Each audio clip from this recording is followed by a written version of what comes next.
从起床就开始想着今天晚上的直播了。那你今天一天不是都在幸福当中度过的吗？是不是啊？中秋回哪？我中秋回武汉啦。来，大家没有关注的宝宝，左上角点关注啊！没有加粉丝牌的，加个粉丝牌。我们每周直播3场，周二、周六早上10点到下午2点，周四晚上6点到晚上10点。然后要学习我们的正版金贵的关系进金贵的社群，找我们1v1或者是预约连麦，或者是提高哼哈10点半功能的宝宝们，左上角头像点开到我们首页的粉丝群，找不到粉丝群的后台私我们下播以后回复大家。我们的连麦是付费预约连麦啊，要先预约然后再来送礼物，如果没有预约过的宝宝是不可以送礼物的，送了礼物也排不到的哦，好吗？好啦，我们开始连麦吧。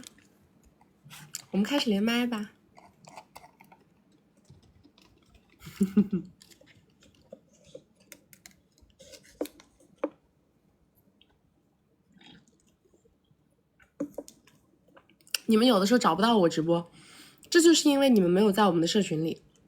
如果你们在我们的社群里面的话，我们每一场都会通知今天在哪个号上，因为我们是游击战直播啊。对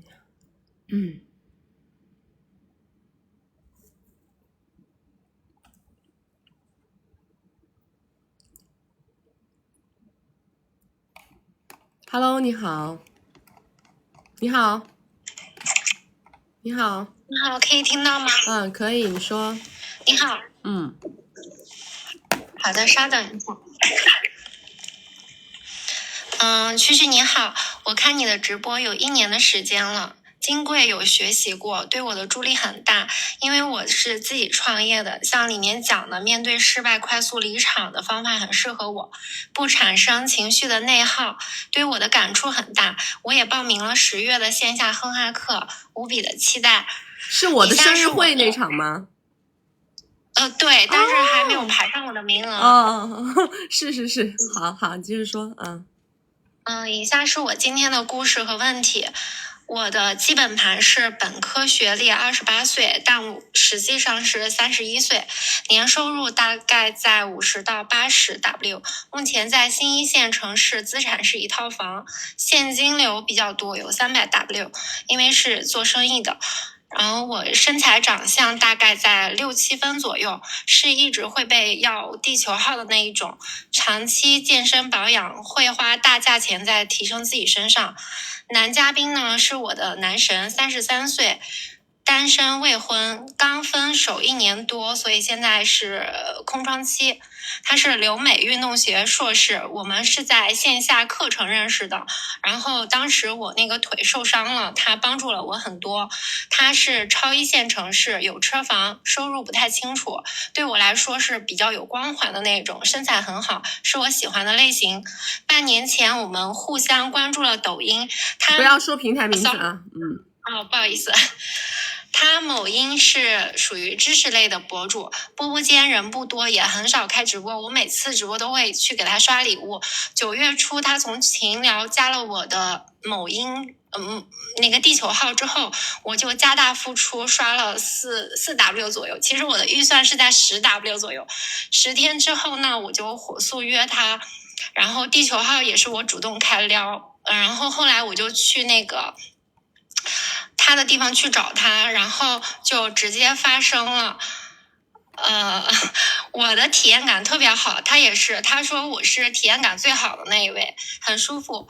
我因为学习过10点半的课程，我感觉自己还是比较努力的，然后感觉他是对我的生理兴趣比较满意。我也知道发生了就是在搞这种乱七八糟的关系，后来就一直有联系，然后会找我聊天，但我不是很想分享生活，很怕自己陷下去。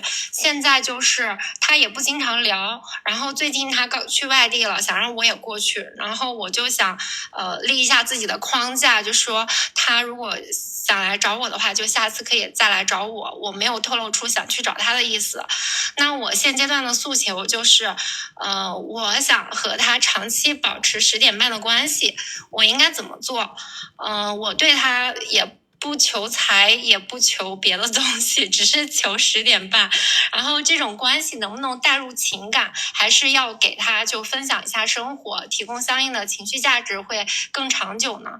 然后我感觉自己没有进入他的择偶框架，然后我就是现在就是他不找我的时候，我要去找他嘛，不知道这个关系我能不能保持自己的心态能够玩下去，我该如何自处？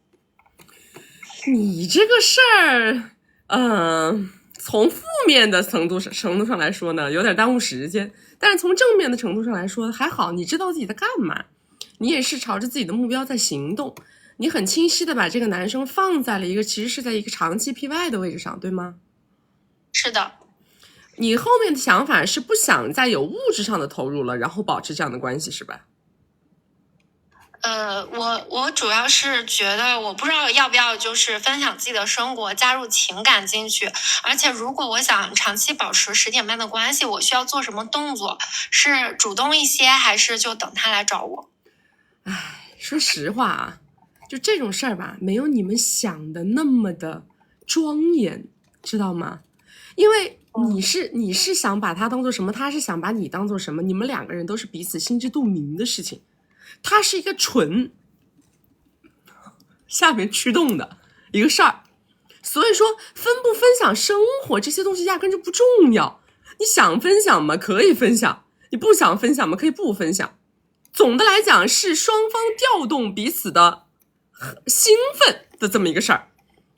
所以说在你们发送的内容过程当中，实际上这些内容只需要能调动这个事儿就可以了。所谓的什么日常的这些什么1、2、3、4、5，它压根就不重要。那他现在就是我不跟他分享日常之后，他就没有主动联系我，那我要主动联系他。他为什么要主动联系你呢？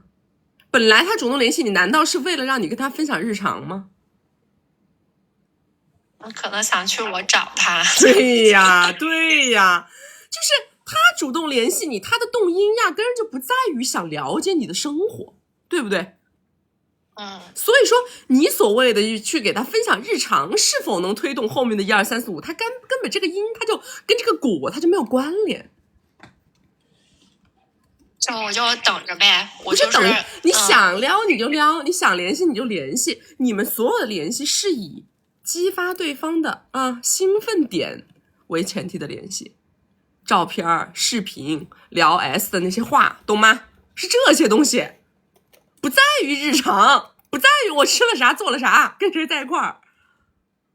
就这些东西也没必要聊。对的，因为他也不感兴趣，你明白吗？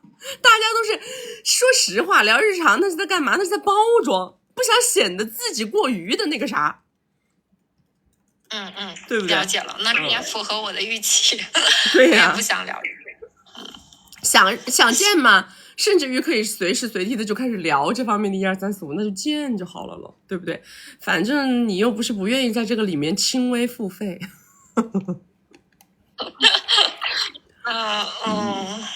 就这样，我就是怕自己会陷进去，就会平时做哪些动作可以就是避免这种行为。哎呀妈呀，这种人可不能只有一个呀，好不好？要多找，好不好？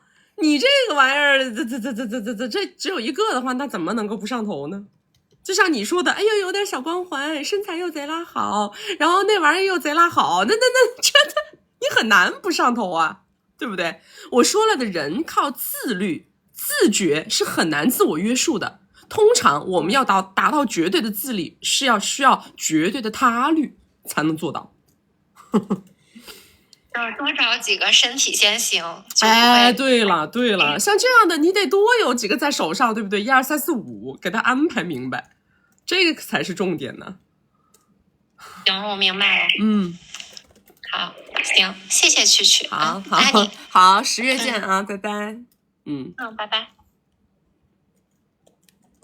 哎呀妈，我们这个直播间啥时候风向往这方面倒了呀？这是以前很多都是想找大哥的，现在都是大姐自己来连麦现在都是大姐自己来连麦，要玩大哥了，你们这个风向倒的，哎呀我的妈呀！对的，这太牛掰了，真的，你看到没有？看到没有？女性的这个自我解放，在我的这个直播间里得到了一个最好的诠释。你们看到了历史发展的进程，见证了这个进程啊！我的妈！来，大家没有关注的宝宝左上点关注啊！没有加粉丝牌的加个粉丝牌，加了粉丝牌会收到我们直播提醒。我们每周直播3场，周二、周六早上10点到下午2点，周四晚上6点到晚上10点。要学习我们金贵的关系，进金贵的社群，找我们1v1或者是预约连麦，或者是感兴趣刚刚这个小姐姐说的啊，这个10月份的我的生日会的这个哼哈这个活动啊，大家左上角头像点开到我们首页粉丝群，找不到粉丝群的后台私我们下播以后回复你们。来下一个，挺好，大家都这么迷啊，都这么迷，回头让那些年轻的男孩子们过得轻松一点，好不好？Hello， 你好，喂，哎，你好，你说，哎，你好，曲曲，你好，非常喜欢你，我是那个学过金贵的关系的。然后也是咱们1v1的微信的不要讲会员，也有包括那个语音连卡。好的。非常认。你说。哦，不能讲是吧？好 ，sorry。讲地球号。非常喜欢你，也非常认。好的。非常认可你的观点，就是我目前想咨询的是正常的婚恋关系。我的基本盘是年龄38岁。普通本科学历，有2个男孩。因为之前有生病过一段时间，其实之前有找你连过的。收入的话，目前10个 W 左右。我的那位的年龄是40，收入的话差不多，大概12个 W 左右，都不是很多。然后，但是他有一些3、4个 W 的小程序的一些，我不知道那个能不能讲。你说的都是年收入吗？我们名下的话是有2套房产。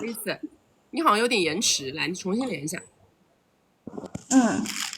重新连一下。好的。它有点延迟，把网络调一下，重新连啊。把网络调一下。行，我这个是个4G 网，确实网不是特别好。现在好一点没有？你好，你能听到我说话吗？还是延迟吗？我可以听到你说话。延迟。我可以听到你说话。话也会延迟，连上来也会延迟。你先调一下你的网络，换一个网络环境，我们先连下一个啊。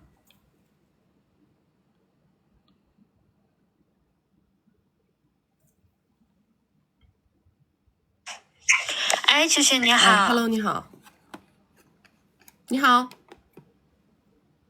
你说。Hello。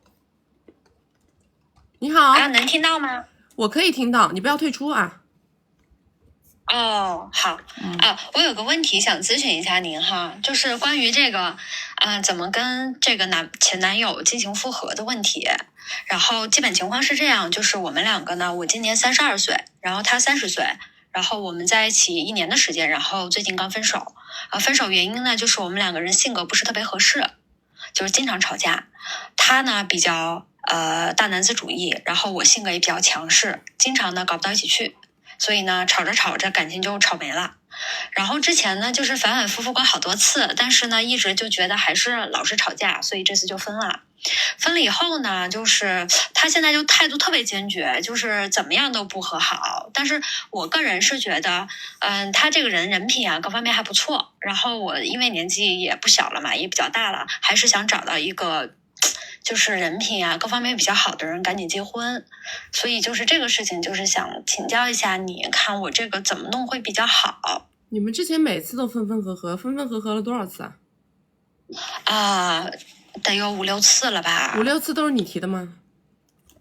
我提了一半，他提过一半。然后都是谁求和呢？他也求过，我也求过。2个神经病属性的呗，就属于是。你们这个想明白吧？你觉得是谁的价值更高啊？其实我们俩条件差不多。那你觉得谁在这段关系里的需求度更高啊？那可能是我吧，就是我对这个情感方面，就是情绪价值要求可能会比较高。然后我跟他之前为什么经常会吵架呢？有一个主要的原因就是我们俩关于这个米的这个观念特别不合。就我在这方面我是希望可能男生多付出一些，但是他就觉得这个东西要分得比较清楚比较好，所以这个事情我们就之前纠缠了很久。然后呢，也是因为这个事情，所以我就对他气会比较大，所以我们就会有很多矛盾。然后现在情况就是分了手以后呢，其实他对我也说还是有感情的，但是就是这个感情可能不太能够支撑我们俩继续走下去。然后呢，本来前几天我们分了以后呢，就是地球号还在正常的聊嘛，但是昨天可能约出来吃了一个饭，然后也是因为一点事情，我觉得可能没有满足我的这个情感方面的需求吧，反正就吵起来了。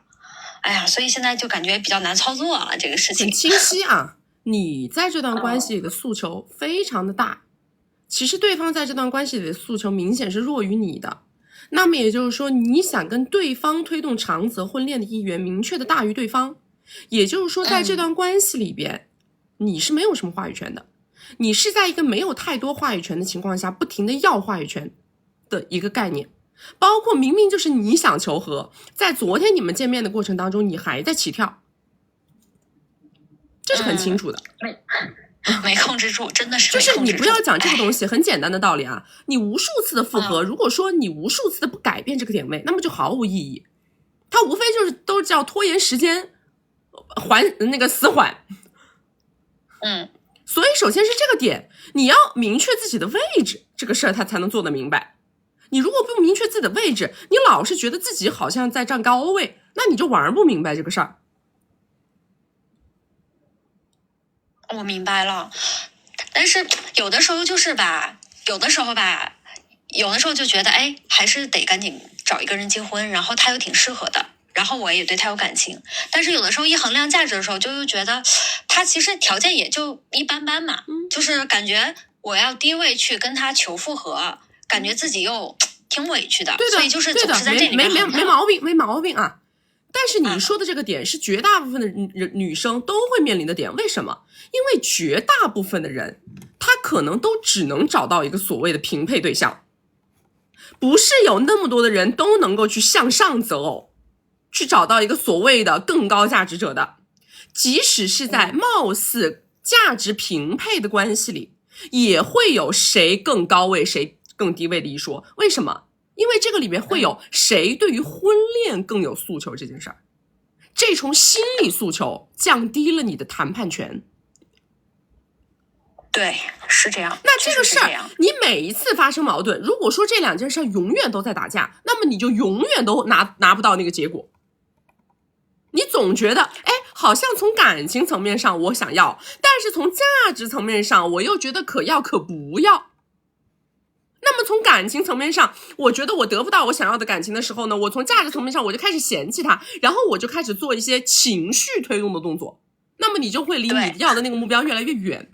如果是这样，两个方向啊，一个方向是什么呢？一个方向是在这种平配关系里，我要假性的做小伏低，直到拿到结婚证为止，后面的事后面再说，这是一种方向。第二种方向是我真的去找一个高攀的对象，那么我自然而然认为对方的价值碾压了我，我在每次产生冲突矛盾的时候，我能自我说服。你无非就是这两个线，如果说这两个线你都走不了的话，你的婚恋目标就达不成，那你只能去向下找。我明白了。我其实真的就是您说的这两点，我感觉我都打架打了快半年了。就是这样啊，就是经常是这两点在拉扯。我告诉你，然后就是你以为所以到现在为止也没有一个结果。你以为你们是平配，我说了，因为你的心理诉求大于对方，所以你还是低位，所以你还是对方是高价值者。就是这个你得看懂，要不然的话你是摸不清楚自己在这段关系里的位置的。如果你连自己的位置都看不明白，你做不出正确的动作。我明白了，那也就是说，我如果想挽回他的话，现在我肯定是低位的，那我就要按照低位的做法去做一些挽回的动作，对吗？对的，你就是得示弱，你就是得做小伏低，你就是得舔一段时间，直到这个人被你拿下搞定为止，你才能叫歇口气儿。我明白了，但是哎呀，昨天这个吵架一搞吧，就完全把这个关系又搞僵了。就是这个样子的呀。那搞么你得本来之前你从他对我现在还有感情，感觉这么一搞吧，这个我俩都很烦。现在我就不知道不存在我跟你讲用什么样的方式就跟他就是再挽回会比较好。你先把位置摆正，后面你讲出来的每一句话、每一个动作，你都要先摆正位置，才能说，才能做。否则你这里面但凡掺杂一丝一毫的情绪，那么这个人就不会回头，就是这么简单。啊，明白了。那我现在就是说白了，就是不要给他提任何需求，对的，对的然，后跟他就是像朋友一样聊天。对的，只给予不索取，然后麻痹啊，温水煮青蛙，对，这样。那他在这个过程中，如果要是遇到别人怎么办呀？那我就随机应变是吧？什么叫遇到别人怎么办呢？什么怎么办？就是如果比如说在我跟他这个挽回的这个过程之中，如果他遇到了其他的，那在这个过程当中，如果你遇到了别人怎么办？那我就衡量一下谁的价值高。哎，对，很简单，我可能就对不对？怎么一定是他遇到别人怎么办呢？当我们要假设问题的时候，我们会有10000种假设方式。假设问题毫无意义，意义在于我要不要争取。明白。所以我现在就先尽力去争取呗。然后如果中间要是有一些其他的情况，比如说我遇到了更好的人的话，那就到时候再看呗。对呀，我该做嘛，对不对？我该干嘛干嘛吧，然后静待一切发生就好了。只能这样了。那我这个现在就是心态就经常会横跳，就有的时候还是得多控制，对吧？就我感觉这个脾气吧，有的时候一上来，我就觉得老娘对你这么那个，然后你还这个样子，我就这样啊，气一下就上。你可以出去看一看，能不能找到比他价值更高的，对不对？我说了的，价值对不对等，不在于我的价值去跟这个男人的价值横向对比，而在于我的价值去跟我的竞争对手横向对比。如果说你能找到比他价值更高的男人，才能证明你的价值更高，那个时候会反哺你的自信心。但是如果你找不到，那么我们也要认清自己。明白了。我其实就是有点恋爱脑，就是我会把这个感情看得特别重。这不重要，其实我们都是从把感情看得特别重过来的。感情看得重吧，它本身不是一个什么，没有什么好坏，重点是在于不理性、不清晰，你不知道目标导向。感情重与不重其实不是最重要的。是的，就是我总是情绪主导我去做一些事情。对呀，好吧，那我知道了，有需要谢谢可以去谢谢111啊。好，拜拜。好的，拜拜。客观认知自己的位置与价值，是我们盘活任何一件事情的首要前提条件，对不对？因为你不客观认知的时候，其实你是看不懂局面的，你连局面都没看明白，请问你怎么叫做理性出招？它根本就不成立，明白吗？你们好多姑娘，我刚刚讲的她的这个案例其实非常有代表性，你不觉得她的这件事情是在无数的姑娘身上都会发生的吗？很多姑娘压根就不明白到底什么叫做价值高位，到底什么叫做价值低位，总是用自己的价值去跟这个男人的价值做横向对比。哎，我挣多少他挣多少，我有什么社会光环他有什么社会光环，我长相几分他长相几分，这个对吗？对方是你的对手吗？不是，对吧？只有同时会看上这个男人的女人，她们是你的竞争对手。你要想的是，在同时能看上这个男的的女生里边，你在什么位置？这个才是客观理性的认知自己的价值和定位，对吧？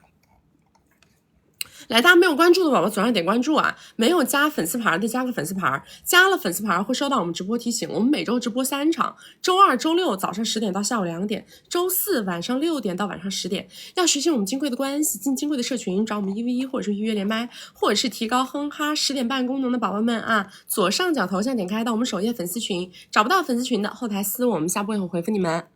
来下一个。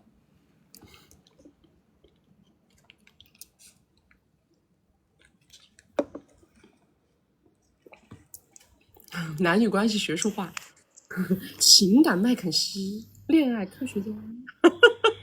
Hello， 你好。喂，你好。Hello，曲曲，你现在听得见吗？听到。好的，行。那刚刚的话就是，我再重复一下吧。就是，我是之前有跟你有连线过的，然后也是咱们的金贵的学员，也是1对1的那个微信还有语音的一个会员。我的基本盘是这样子的，我现在年龄是38岁，普通本科学历，然后有2个男孩。因为之前有生病过一段时间吧，目前的话是刚上班半年多的时间。预估年收入的话，可能就是在10个 W 左右，都是普通的家庭那种。然后我的那个另一位也是差不多的，他比我大2岁，40岁。然后，但是他目前的话有一些小程序的欠某款，大概3、4个 W。我们名下是有2套房产的，然后我公婆的话名下也差不多是有2套房产。我们就是说没有房贷呀、车贷这方面的压力，然后我公婆的话平时也会贴补我们，像我们平时的生活开销啊，比如说晚上吃饭什么的，我们是不用花钱的，然后有一些花米的，有一些小孩的一些补习的费用，我公婆也会贴补一些，这个就是我们的一个基本盘。然后我目前的问题是这个月他没有给生活费我，然后是突然之间，在他发工资的前一段时间，他就频繁的开始跟我找茬儿，我发现，然后就开始，然后到了发工资，然后就说发工资那天我就问他，他就说你怎么老关注我这个东西，你只关注我这个东西。他就很烦，然后顺理成章的他就发脾气，然后就不给生活费我了。其实之前的话，因为在安安老师的那个指导之下嘛，我跟他的关系是缓和了很多的，并且在一次后撤的行为当中，我是拿到了这个拿生活费的结果的，就因为之前他是不给的，然后这一次我不知道什么原因他又这样子，所以就是想请教理性又智慧的琪琪帮我分析一下。然后目前的我说话的时候听得见。拿了多长时间的生活费他就出现这个事儿了？2个月。拿2个月就出现这个事儿？对，也不多，因为他我们挣的都不是很多，就非常普通那种收入。我们在武汉。他每个月给的生活费是多少呢？就1、2 K 这样子，很少，并且我自己贴补的会反而还多一些。他就是不认可我的付出，就是我付出了，他也说我没有付出。首先啊，就是说你们想要去解决这个问题啊，对于我来说啊，我认为非常没有价值。我认为非常没有价值，知道吧？就是像这样的人，在我们这里看来啊，根本就没有提供情绪价值的必要。就是你们想解决问题，我们的团队会帮你解决问题啊，帮你去跟这个人好好相处，好好磨合，然后拿到生活费。但是整个这个路径从更高维度上来看，我认为是你们自己在自我放弃的一种行径。就是你去做任何一件事情，你在这个社会上去找一个很简单的兼职，很有可能能够给你贴补出来的费用就不止这个1、2 K， 而这个是的，达到90%以上，95%。但是你却把这个时间、把这个精力用在了这样一个废物身上。我就是想听你骂醒我。说起来好像是在要生活费，实际上是你严重的恋爱脑。是的。你这个诉求它都没有存在的意义跟价值。他要干嘛干嘛。我告诉你，你在家里想怎么搞怎么搞，我是要上天下地的搞，无所谓的。关键在于你能不能给自己找点更高收入的事情，能不能把自己的这个经济收入往上拔一拔。我跟你讲，像你们这样的家庭啊，你现在1年挣10个，你要是1年能挣20个的时候，这个男的得跪舔你，你明白吗？你不想要了，你直接一脚把他踹了，他一点办法都没有。这个才是你应该想的路径。你要一个月花什么7、8 K 跑到我们这里来做个1v1，完了以后要个2 K 的生活费，你说你这个投资回报比是个什么东西？没有，因为因为我对两性关系这块确实认知蛮匮乏，所以我就是想通过1v1来让自己提升一下。我真的有点两性关系的匮乏呀，你就在我们金贵的关系、金贵的社群，在我们小姐妹的共同探讨之下，你的 level 就能上升50%。但是这一身技能无需用在这个男人身上。好，他是个屁呀，他算个啥呀他？好的。我跟你说，为什么我很生气？因为我一听你们讲话，我就会构建你们的那个生活场景，知道吗？就你们的生活场景在我的脑子里一做呈现的时候，我就感到唾弃，我就想着滚，就是这样，这不想听都听不下去。时间跟精力要用对地方，金钱、时间、精力都是子弹，好不好？好，就是还有一个问题，就是因为在最后一次争吵之中嘛，因为当时安安老师就给我说，他说你可以再跟他聊一次这个事情，如果说他还是不同意的话，他说你可以再次后撤，然后就是在前2天嘛，上周五吧，然后我回去的时候，他跟我打了电话，我知道你又很生气，你不要生气。然后他给我打了电话，我很爱你的好不好？然后打了电话，然后他我还是心平气和的跟他回了，我刚那个时候在楼下，然后我就上去了之后，然后他又开始发巨大的脾气。我说你到底是想怎么样？他说怎么样？他说你一天到晚下班这么晚，怎么样？就说这种话，然后又说了一个什么？他说我说你到底要不要过？要过，不要过就算了。他说那你滚。他又讲了这句话，然后我就走了。我现在我就在出租房这边，差不多已经有4-5天的时间了吧。然后今天他妈妈跟我打了一个电话，就是借由说什么有人看房子，就是我不知道我后面我应该怎么做动作，所以我一直都不敢动，就想连线你请教蛐蛐到底要怎么做。你在出租房，你这个出租房不花米吗？不用花米，是我们自己的房子。那你就在这待着呗。哎呦，这要我说啊，眼不见为净，真的留这么个废物在眼前晃悠不难受吗？这要我说，你就在这待着，你想想自己未来的路怎么走，在哪里去挣点生活费，搞点费用出来，好不好？能不能直接把他拉黑？有什么沟通的必要？你就直接，你说我不想跟你沟通，为什么呢？因为我跟你沟通发不了财，你实在是太穷了。我觉得我每分每秒用在你身上，等于是在我浪费生命。这么跟他聊，好不好？好，我听你的。就是我不知道为什么我这么多年我们一直都没有磨合好，我不知道是什么原因。为啥呀？哎呦，有些人就不需要你磨合，懂吗？你有啥好磨合？你磨合错位置了，你跟你自个儿磨合，你跟这个社会磨合，你磨合一下自己的竞争力。你说你啥也不缺，你讲话还挺流畅，逻辑挺通顺的呀，又不是脑子不好用。好吧，我希望打了这个电话之后，以后不要再花这个米了，好不好？真的，你今天这个电话，你回头录完了，或者你找我们的那个叫什么回放啊，你就把这一段呢往死里就是循环播放就完了，知道吧？就不要再花什么米搞这个事儿了，毫无必要，行吗？行，好，你别生气了。行，我听你的。他如果好，还有一个问题，他们如果来找我要怎么办呢？有啥好找的呀？你当他是空气。那我就在这边住着。是的，你当他是空气。但是我跟你讲，不要被激怒啊！人家说什么你都心平气和，就是风轻云淡，懂吗？千万不要生气。为什么呢？因为不值。他别说不值米了，他连就是我生气他都不值，懂吗？不值。行啊，你就出去找吧。你说你别来找我了，你去找别人吧。真的，你说你这个收入，你再去找别人吧，你祸害人家行吗？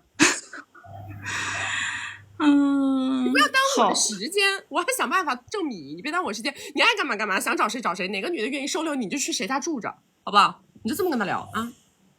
行，我听你的，蛐蛐。好，就这样。好，我没有什么问题了。爱你，拜拜。我反复跟你们说性价比，我们的时间、精力、金钱投入在什么地方，一定要考虑的是这个事件、这个点位能不能够给我带来有性价比的回报。这个就叫理性，这个就叫进步，对不对？这个就叫一切为我所用，一切为我赋能。是的，每一个人都处在这个社会的不同阶层、不同圈子，你身边能够找到的资源是不一样。但是现在大家要感谢这个时代呀，我们有互联网啊，互联网大千世界，什么东西让你看不见呢？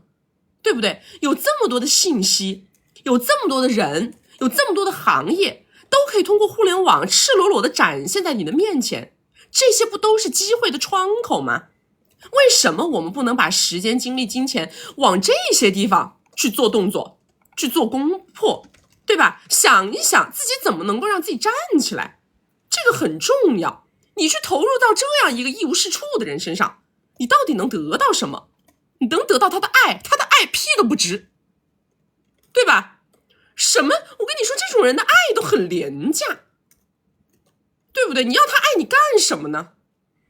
这是非常的脆弱、非常的懦弱的一个事情啊！谢谢芳菲娘娘，爱你爱你。大家可以关注一下我们榜一芳菲娘娘啊。在一个破铜烂铁身上还找我们安安老师，我们安老师每天忙得不得了。我们黑钻老师每天忙死，还要给你们解决这种一个月要1-2K， 别人要解决一个月要1-2千个 W 的问题咯。真是的，我真服气了。你们在我们这社群里报名当个管理员，一个月不止给你补贴个1-2K 吧？我说个不好听的话，你说你们反正你那个事儿估计也不是很劳动密集，也不是很累，你在我们这当个管理员，一个月估计都不止1-2K。你说你把这个时间放他那儿来，大家没有关注的宝宝左上点关注啊！没有加粉丝牌的加个粉丝牌，加了粉丝牌会收到我们直播提醒。我们每周直播3场，周2、周6早上10点到下午2点，周4晚上6点到晚上10点。要学习我们金贵的关系，进金贵的社群，找我们1v1或者是预约连麦，或者是要提高哼哈10点半功能的宝宝们啊，包括想要了解我们10月份的生日会的宝宝们啊，左上角头像点开到我们首页粉丝群，找不到粉丝群的后台私我们下播以后回复你们啊。来下一个。他应该报名给我们放录播，给我们放录播。语言表达也很清晰，是不是？普通话说的也不错，一点听的都不 low。Hello， 你好，你好。Hello， 哎，你好，你说。曲曲听得到吗？听得到，你说。曲曲，我好喜欢你，我觉得你就是清醒的正能量满满的小可爱，真的，经常看你直播，感觉收获真的很大，你就是我的精神支柱。然后我先说一下我的问题，就是在目前的情况下，我应该怎么跟这个掌握更多生产资料的这个钱婆婆相处？然后我现在有2个蓝色球，我应不应该带在身边？然后假如带在身边的话，我应该如何在心态上调整，不要内耗？然后假如说在遇到新的男嘉宾，我这个人设应该怎么开口要抿会好一点？然后还有一些可能是关于工作的问题，假如有时间的话再问一下。然后我先说一下我的基本盘，我今年是29岁，然后身高165，体重100，颜值6.5左右，然后以前学生时期算是校花吧，就是比较多人追的那种。然后211本科毕业进入大厂工作3年，原生家庭的话资产是1000左右，房产占大头，现金流比较少。然后我自己在2线的高房价城市有一套自己的房子，是800W。然后我父母是很小就离婚了，妈妈是事业型女强人，房子是妈妈买的，写的我的名字。然后大厂辞职之后，对碰认识的我前面这个男嘉宾，他就是185高富帅，然后我很吃他的颜值，然后他先追的我们俩就迅速带球了。然后男方的基本盘是家里有1-2个小目标，然后有一个小1岁的弟弟，然后他自己是没有赚钱能力的。然后因为带球之后不方便，加上男方父母说领证之后贷款的话需要配偶签字，很麻烦，就一直没有领证。然后订婚酒席都是等到那个大的宝宝出了月子才办的。然后本来也是隔几个月要办正式的婚礼，但是因为遇上口罩，然后婚册都落实好了，请帖也都发了，但是一直没办成。然后他们家就是那种比较传统的家庭，他那个弟弟也是，弟媳也是没有领着证的情况下就带了球，然后就是入了他们家的族谱，就他们就觉得就算是夫妻关系了嘛。然后领证的这个事情，反正一拖再拖，然后加上我怕跟他们家一起承担这个债务，我也就没有推进，就我心里面也是有点怕的。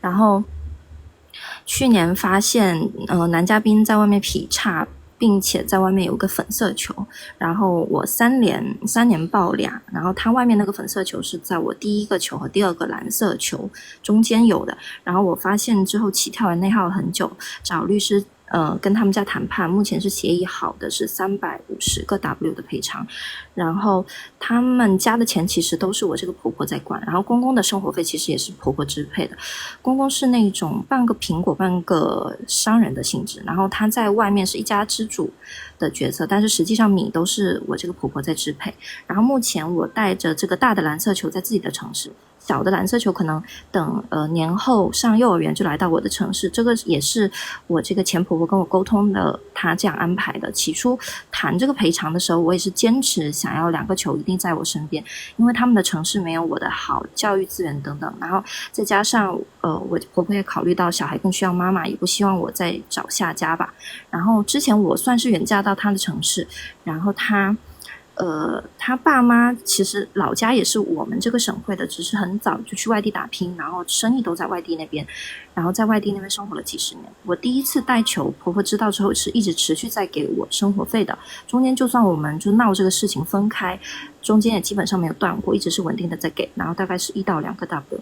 目前我带大的蓝色球在这边，它是1个月给到1.5个 W， 包括阿姨的费用，然后协议的赔偿去年过年前是给了50个 W， 按照协议的话今年年末会再给50，然后前第一笔50个 W 给我之后，我这个前婆婆有提议我说拿这个米去装修一套我亲妈名下的一套学区房，说以后兄弟俩上学住着舒服，然后我也同意了。但是目前这个米我现在给到我妈那边周转了，暂时还没有安排装修。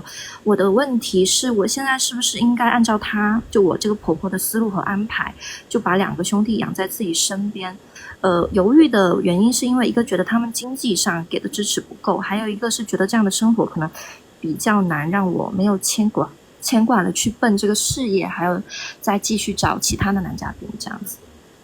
然后目前我现在有一个小问题啊，你妈为什么会需要50个 W 就做周转呢？就是我妈觉得说这个钱就是放在我这边，我反正也没用，然后她反正就拿去做周转。拿去干什么呢？你妈一把年纪，她拿50个 W 干什么？他也在做生意，他自己做工厂，可能有一些货款周转。所以你妈会给你经济补贴吗？其实之前结婚就是在围城内的时候，算围城内吧，就是有时候需要一些经济补贴，他也是会补贴我的，但是他其实也就是不开心，就是觉得说你为什么就比较嫌弃我前面这个男嘉宾，因为他自己没有赚钱能力，也没有上交工资，也没有给任何经济上面支持，都是婆婆这边在负担。现在你妈妈会给你经济支持吗？现在没有，我现在是在外面自己在上班。这里面有些问题，你是独生子女吗？是这样，我情况可能稍微复杂一点，就是我母亲也是离婚，然后她再婚又生了一个小女儿，然后我这个妹妹目前是上高中，对，然后我是从小一直跟着我妈，看似好像跟你这件事没有关系的一件事儿。你看我这问完以后啊，对于你来说，其实这件事情它的影响非常大，你明白吗？本质上来说啊，你是跟你的原生家庭没有做切割的，没有做隔断的。对。其实看似好像你的问题是出在你跟你什么前夫啊、什么婆婆啊这边1、2、3、4，但实际上你的婆婆她是一个一直在输血的角色，一直在给你输血的角色。但是问题在于，不管给你多少米，你都很有可能经不住你原生家庭的这种敲打。那么最后你要更多的米过来，于你而言到底有什么意义呢？很有可能你自己留不住，还输送到你妈那去了。这个本质上来说是有很大的问题的。对，所以其实我婆婆提议说，我们去把另外一套房子装修好，然后就只有我跟2个宝宝一起住，然后再加上阿姨。我其实也蛮想这样去做的，就是稍微你可以这样做，跟问题是你妈现在一时半会儿能不能把这个米给你？我是想着就是说接下来的几笔就是我婆婆那边给到我的，我可能就是按照这个路子去走。我跟你讲啊，你最好是脑子放清醒一点，知道吧？你最好是脑子放清醒一点。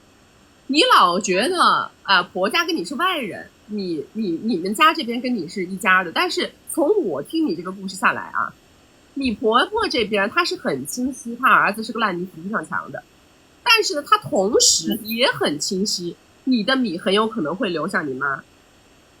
她是个脑子非常清楚的人，对对，所以他当时要清白点啊。如果说你现在跟我说的这些东西都已经什么50个给过去了什么，我建议你后面跟你这个前婆婆搞好关系。米呢？对，米呢？到你这来以后，他说让你怎么搞呢？我建议你还是先听他的，因为显然以你的智力跟自制力，你根本就没有办法让自己去阻挡你妈对你的一顿洗脑。你要把这个事儿搞明白。然后那当时给到闭嘴！你所谓的你2个球这个事儿啊，我觉得呢，如果你不想都带在身边，这个事儿可以沟通，你可以跟你前婆婆沟通，可以聊，你可以跟她说，就说我还是想自己先做个事业，看看能不能把我自己的收入水平提上来一些。因为说实话，就是现在的这个1.5个 W 于我而言，你说养一个已经很辛苦了，然后我觉得如果要养2个的话呢，那我确实压力会非常大。所以我想先腾出手，把自己的事业什么什么的好好搞一搞，然后再来谈我自己觉得生活还松快一点了，我再来考虑把第2个小孩接过来。我婆婆之前是跟我沟通，就是说她还是希望2个小朋友能待在一起。然后我想的是，假如说小的也过来的话，我可能去跟她要更高的生活费。我刚才跟你的聊法就是一箭双雕啊。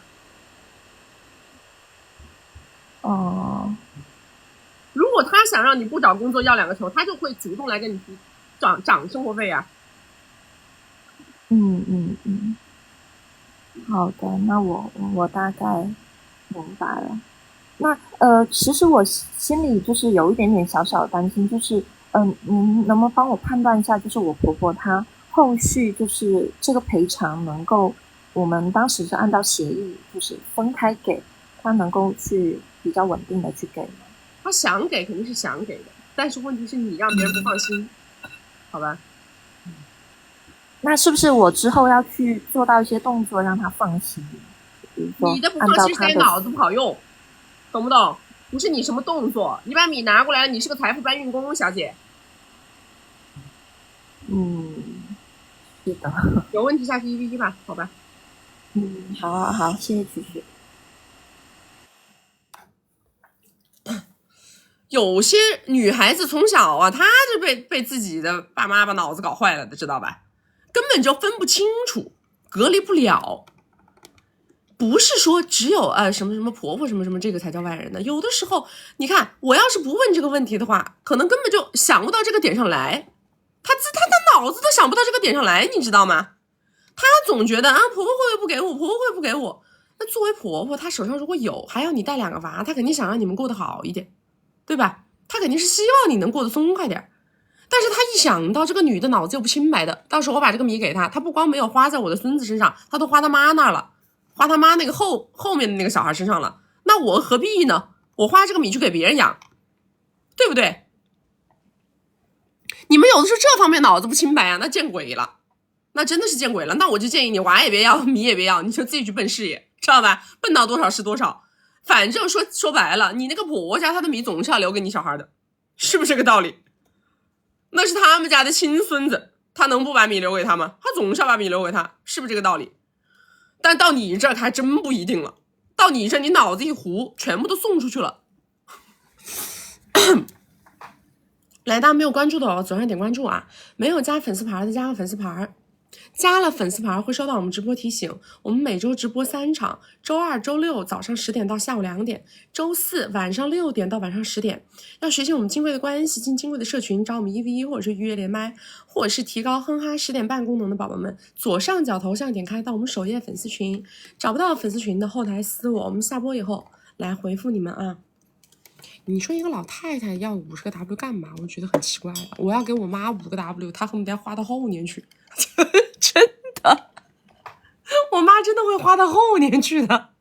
我跟她给个盒马的几百块钱的卡，她跟我说我舍不得用，我用了1年呢还舍不得用，哎，没办法，你知道吗？所以我就很奇怪，我说一个老太太她怎么还要50个 W 周转？她周转到哪里去了？她来下一个。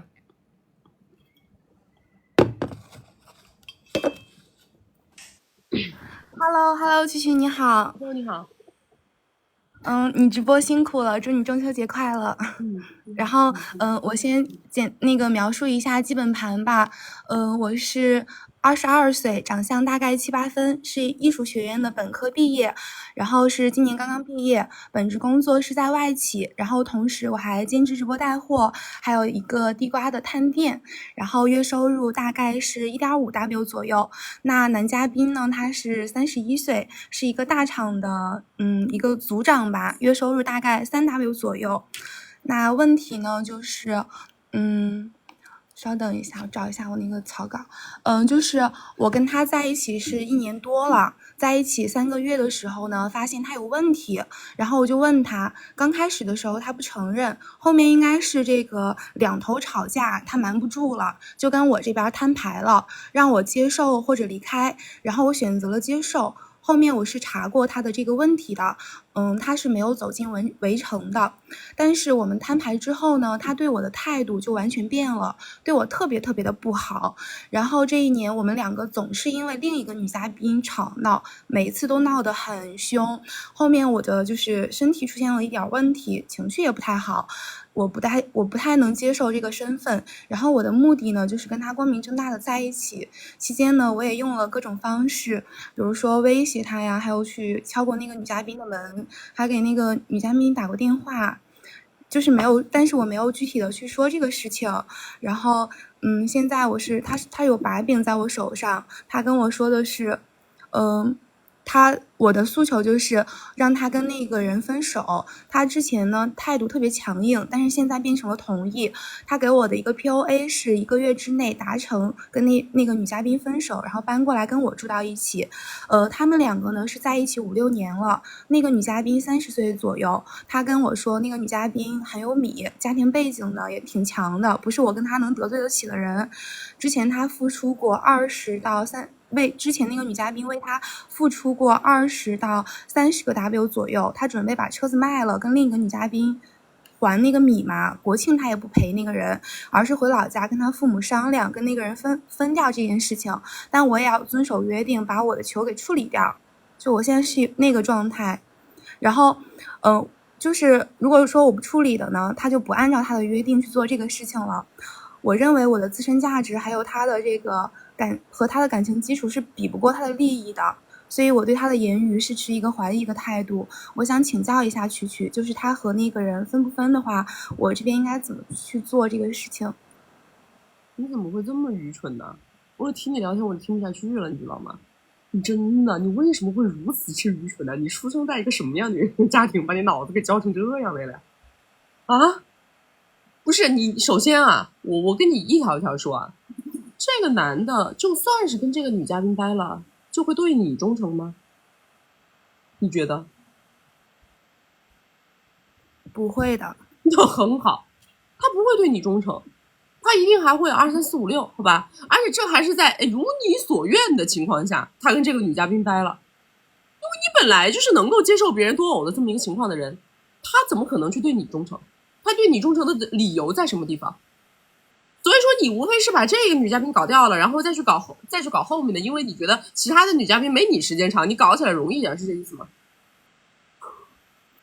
不是，我就是想跟他在一块儿，我是接受不了他这个多偶的身份的，所以不，你要跟他在一块就一定是同时接受他的多偶身份，因为为他不是说跟这个女嘉宾，他是就算跟你在一起把这个女嘉宾搞掉了，他肯定还会有2、3、4、5、6个呀，因为你是以这样的一个前提跟他在一起的呀，你的底线就是低呀。这个问题叫治标不治本呐。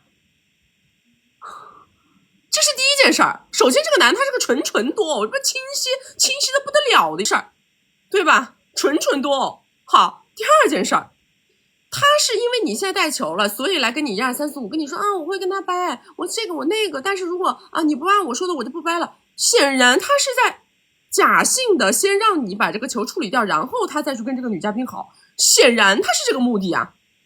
人家凭什么要跟那个女嘉宾掰？时间又长，人家还能给他经济利益，说人家家里还好，说白了能够给他支撑，他为什么要跟他掰，要跟你在一起？你有什么？对啊，我也觉得我什么都没有，所以说，但是我就是咽不下这口气，我不可能说是，就是这1年的期间，我出现了很多的问题，我不想就这样白白的浪费时间，这难道不是你自己的愚蠢造成的吗？跟他有什么关系呢？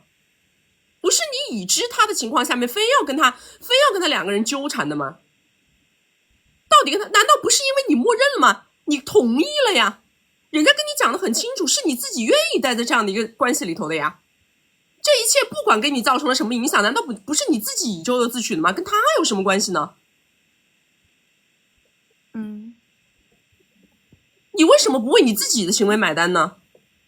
现在这个男的知道你就是个情绪上面容易拉扯容易搞事情的一个人，所以他害怕你把这个球留下来，他是为了怕你坏事儿嘛，所以说先哄着你把这个事处理了嘛，把这个事先处理了，然后他再去跟别人好嘛，回头再想办法把你甩了嘛，这个是他的行为路径，他是想这么做。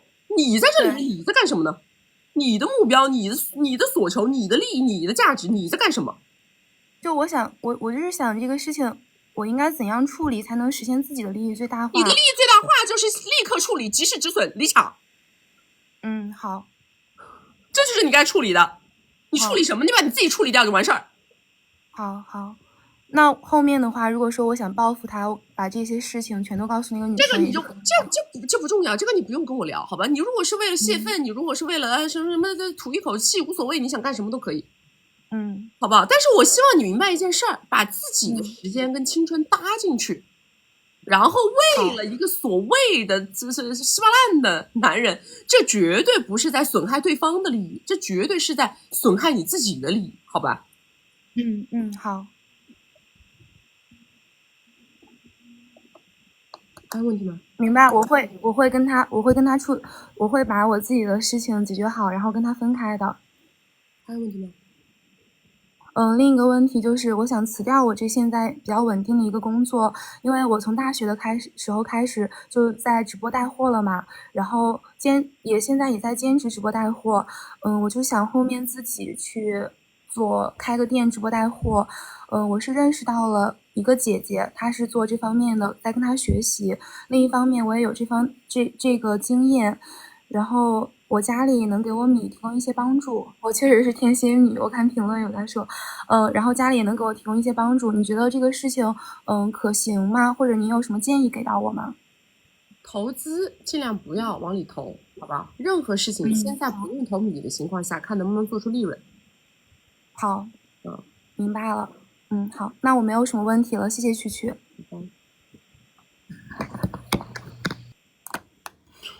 损人不利己，你们永远都是在干损人不利己的事儿，我真是看不懂，我完全是看不懂。来，大家没有关注的，我要左上点关注啊！没有加粉丝牌的加个粉丝牌。加了粉丝牌会收到我们直播提醒，我们每周直播3场，周2、周6早上10点到下午2点，周4晚上6点到晚上10点。要学习我们金贵的关系，进金贵的社群，找我们1v1，或者是预约连麦，或者是提高哼哈10点半功能的宝宝们，左上角头像点开到我们首页粉丝群，找不到粉丝群的后台私我们下播以后回复你们啊。来下一个，模糊吗？应该很清晰吧。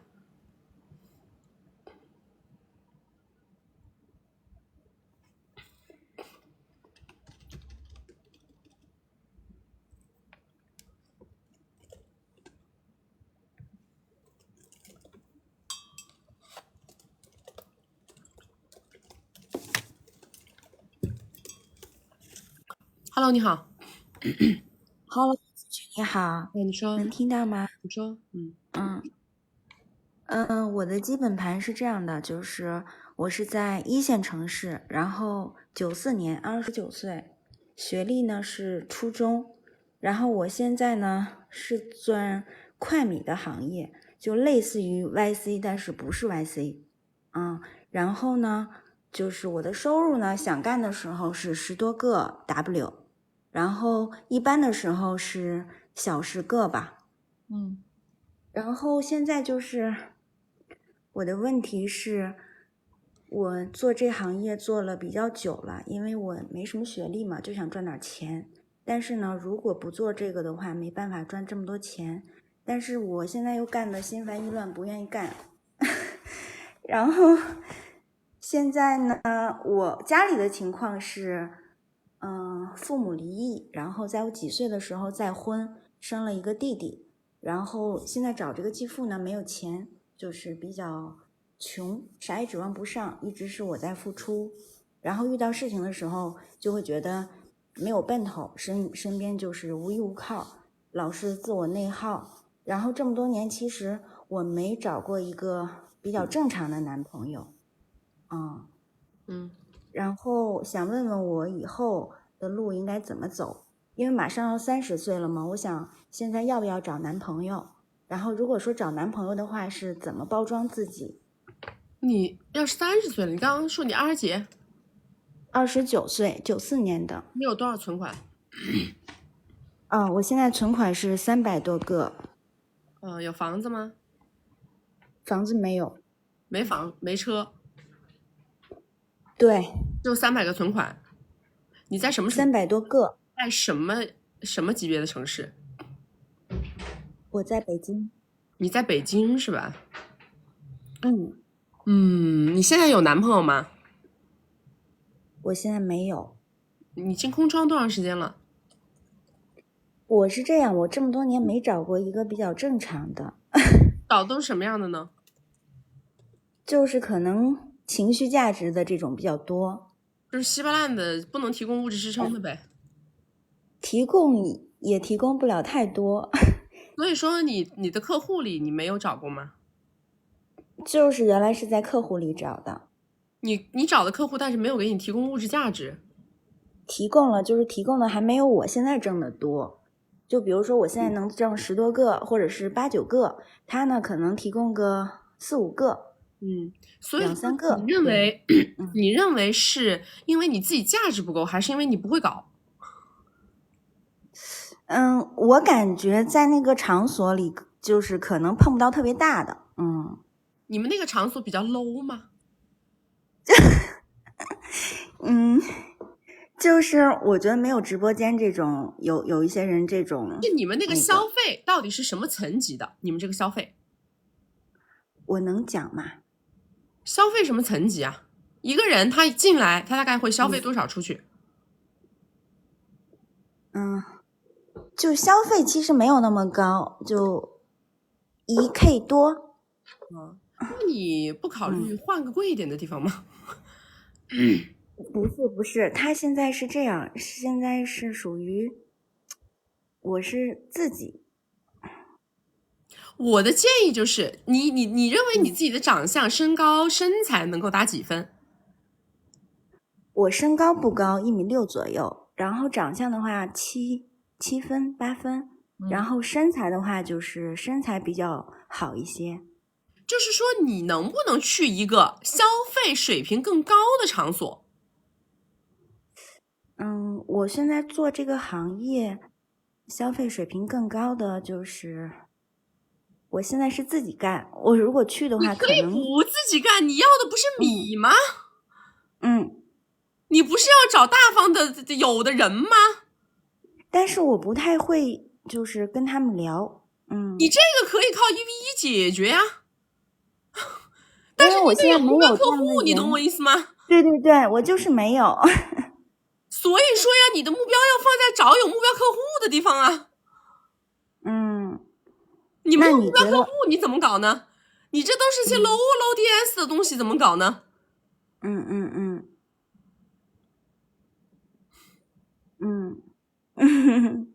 你去走正经路，你能走吗？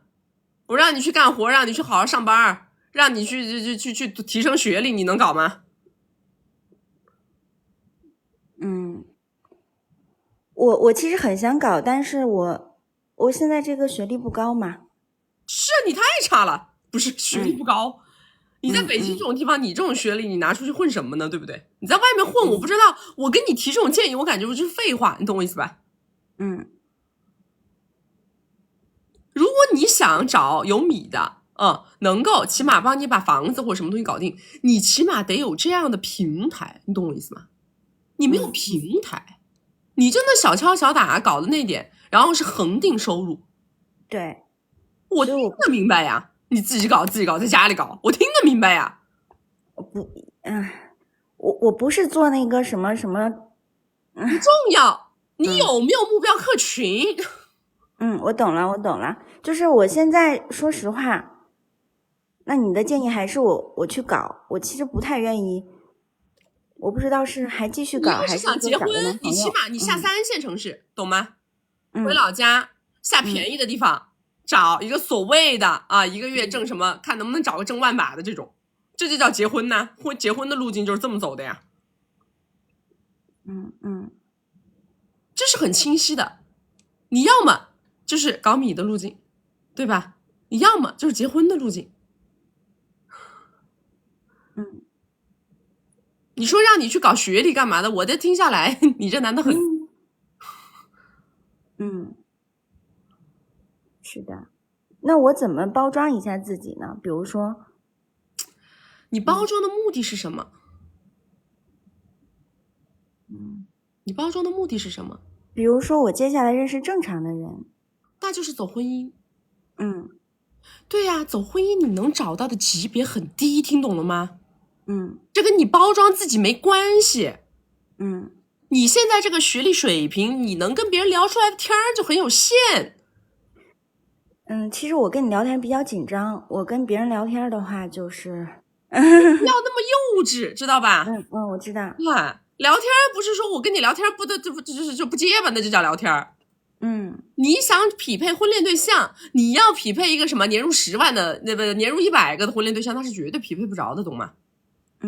那跟你的生活现在的收入水平，它是不匹配的。婚恋对象你就会变得在收入水平上无比之降维。先想目标，然后再倒推动作。你所谓的包装，你到底是要干嘛？就是想走一个正常的路。对，你正常婚恋，对呀，找个1个月1-2万的，找不找？能找，下面去找，不要在北京找。北京你肯定找不着。你下面去，你下沉下去，买个房，买个车，对吧？你自己再搞个小店，搞个这搞个那，你找个1个月收入1-2万，这个就叫回归正常婚恋，听懂了吗？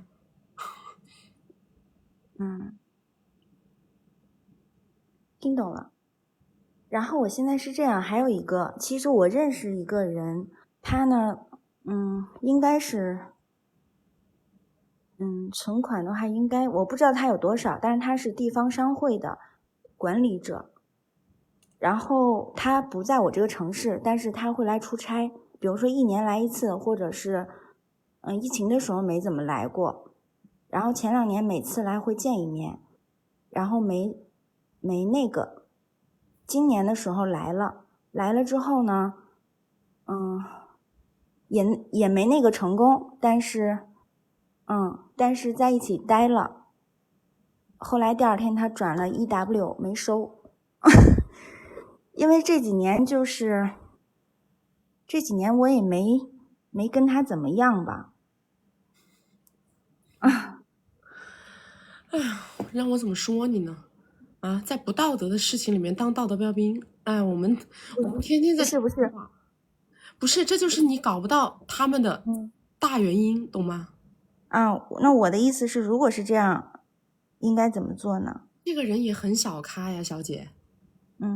我建议你还是去寻求平台，你要不去干主播也行，你得有平台，有平台才有大的。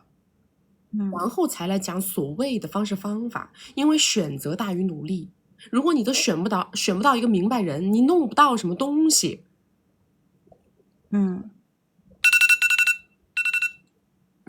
好，没事了。就这样，拜拜。你们跟我之间的认知差距在什么地方，你知道吗？在于我一直在帮你们想目标，你们一直在问我动作，这个就是很多连麦的人跟我之间最大的认知差距。我是要通过你们最后的那个目标来反向导你现在有什么动作能做，什么动作不能做，应该做什么，不应该做什么。但是你们老是在没有目标的情况下面去纠结于现阶段我要不要做一件事儿，要不要说一句话，但是这个要与不要，做与不做根本就没有明确的目标。那么你做完这个动作之后，你都不知道是向什么方向去。对了，你没有终局，是不是这个道理？老在这，我怎么包装自己？我怎么包装自己？我怎么包装自己？首先，他的目标是什么？如果说你做了这个动作，跟你的目标之间它根本就不挂钩，那么你这个动作就不用做。就好像上面一个连麦的姑娘，对吧？她说我就去搞那个女的啊，因为那个女的跟他在一起好多年了，我忍不了，我搞她，我怎么搞她？我怎么上门找她？我怎么那个她？怎么那个她？她其实目标是什么？目标她想要这个男人单偶，对吧？她的目标不是搞掉这一个女的，她的目标在于要这个男人单偶。但是他搞掉这个女的，压根就不能让这个男的单偶。他的目标跟他的这个动作，他的这个因导不出这个果。这个男的无论怎么样都不会成为单偶，对不对？所以你这个动作叫无效动作，叫多余动作。是不是你搞掉这个女的之后，你能接受他跟2、3、4、5、6、7、8、9别的女的？你只是不能忍这一个。我谁都能忍，我只是不能忍这一个。OK， 那么这个时候我去搞掉它，这个叫我的目标跟动作强挂钩。但不是的，他的目标实际上是我受不了多偶状态，我必须要把这个男的改成单偶。那你这个目标达不成，你说你这些动作是不是叫多余动作、废物动作，对吧？这个女生是这样的，我能不能走正常？我正常。她想的正常，她脑子里构思的正常是跟什么挂钩的？是跟这个男人的经济水平挂钩的。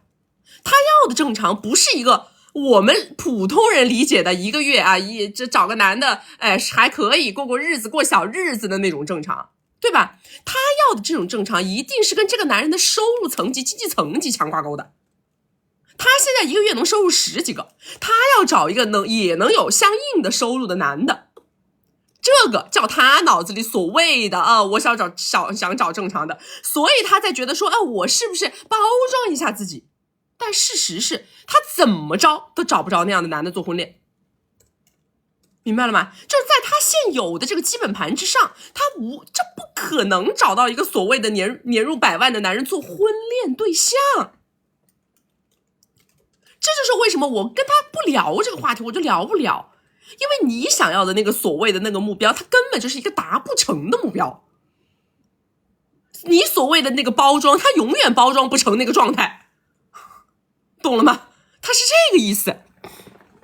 你再怎么包装，你只能包装到我说了找个1个月1、2万的，这个就是你包装的结果。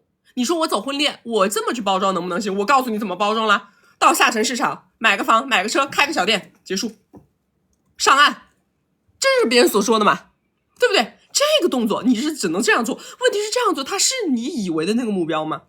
它压根就不是，懂了吗？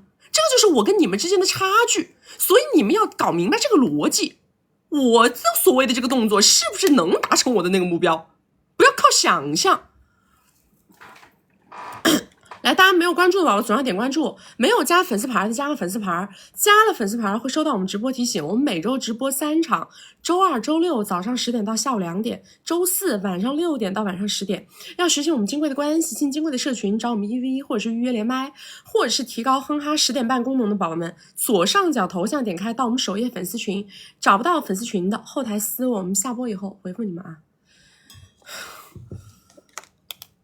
他连找一个所谓的大哥每个月跟他补贴4、5个 W 他都觉得不够啊，明白吗？他都看不上的，他怎么可能去找一个月我就说月入3万的男的，好吧，月入3万，年入30几万的男的，那已经在下沉市场不知道多受欢迎了，他能忍吗？他忍不了的呀，是不是很清晰的东西？来下一个来。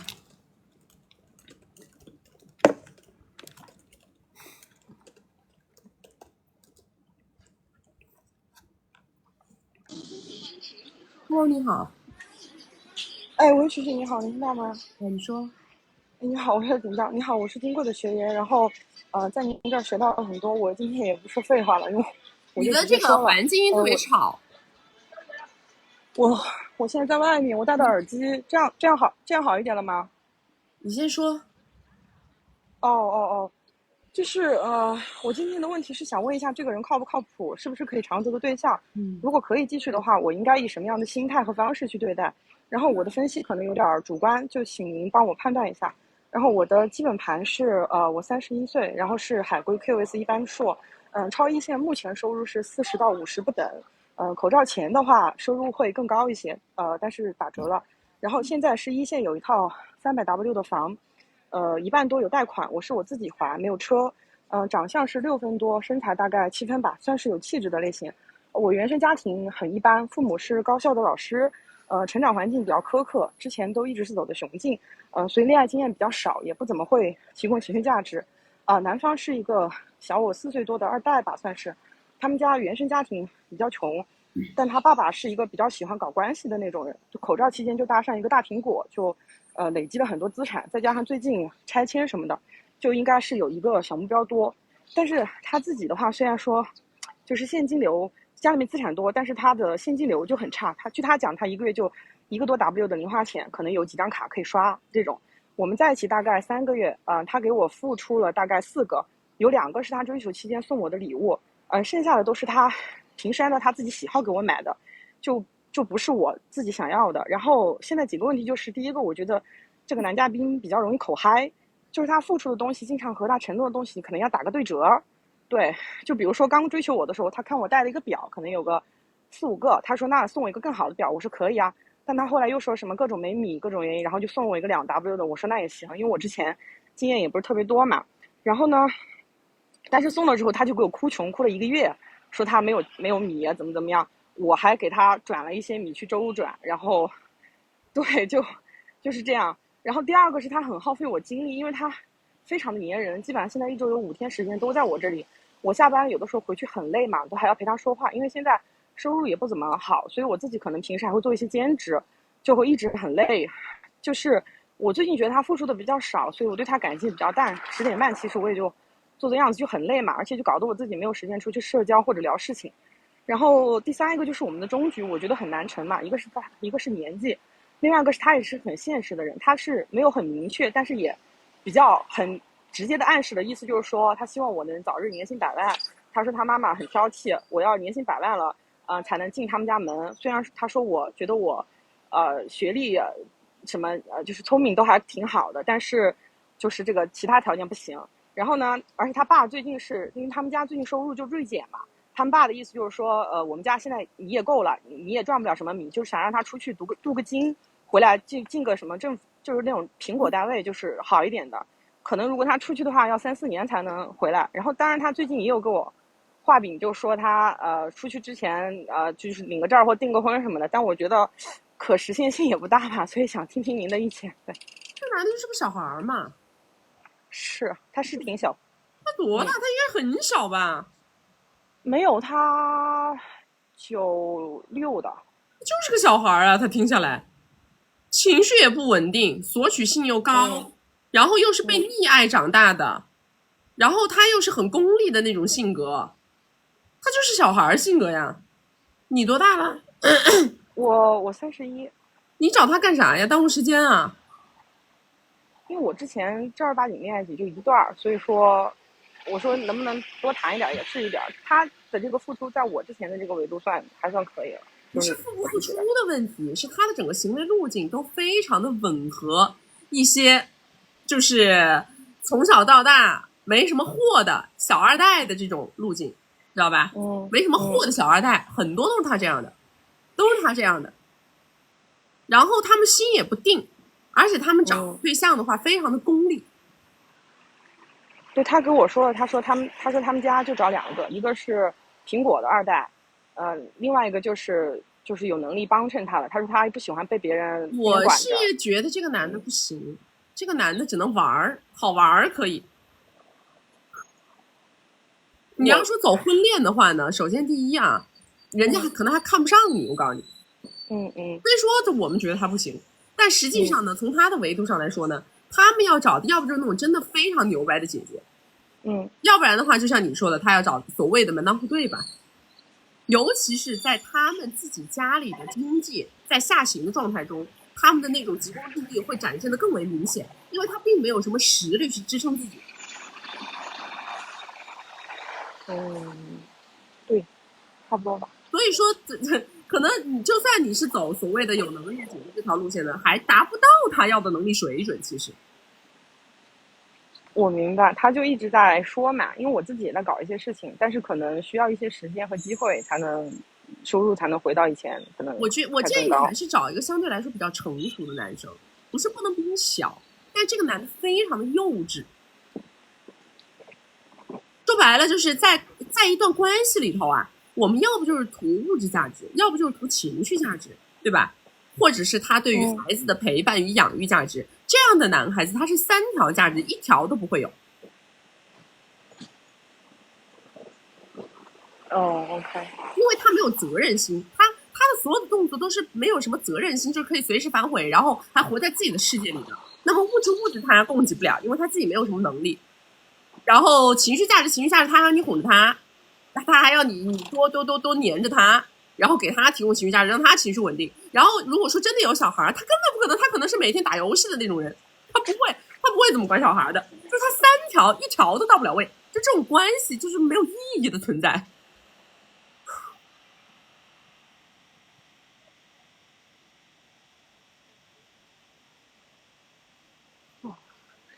行，那就没有什么太大的必要去继续，是吧？没有必要，我建议你找一个成熟点的男生，好吧？我觉得潮一线竞争其实挺大的，我平时可能也没有很多小姐姐。3条总得占1条，3条占1条，你不一定要看什么所谓的物质价值，不难，他是看你怎么去看对方的条件的问题。他有再多的光环，物质不能作用于你，等于是个屁。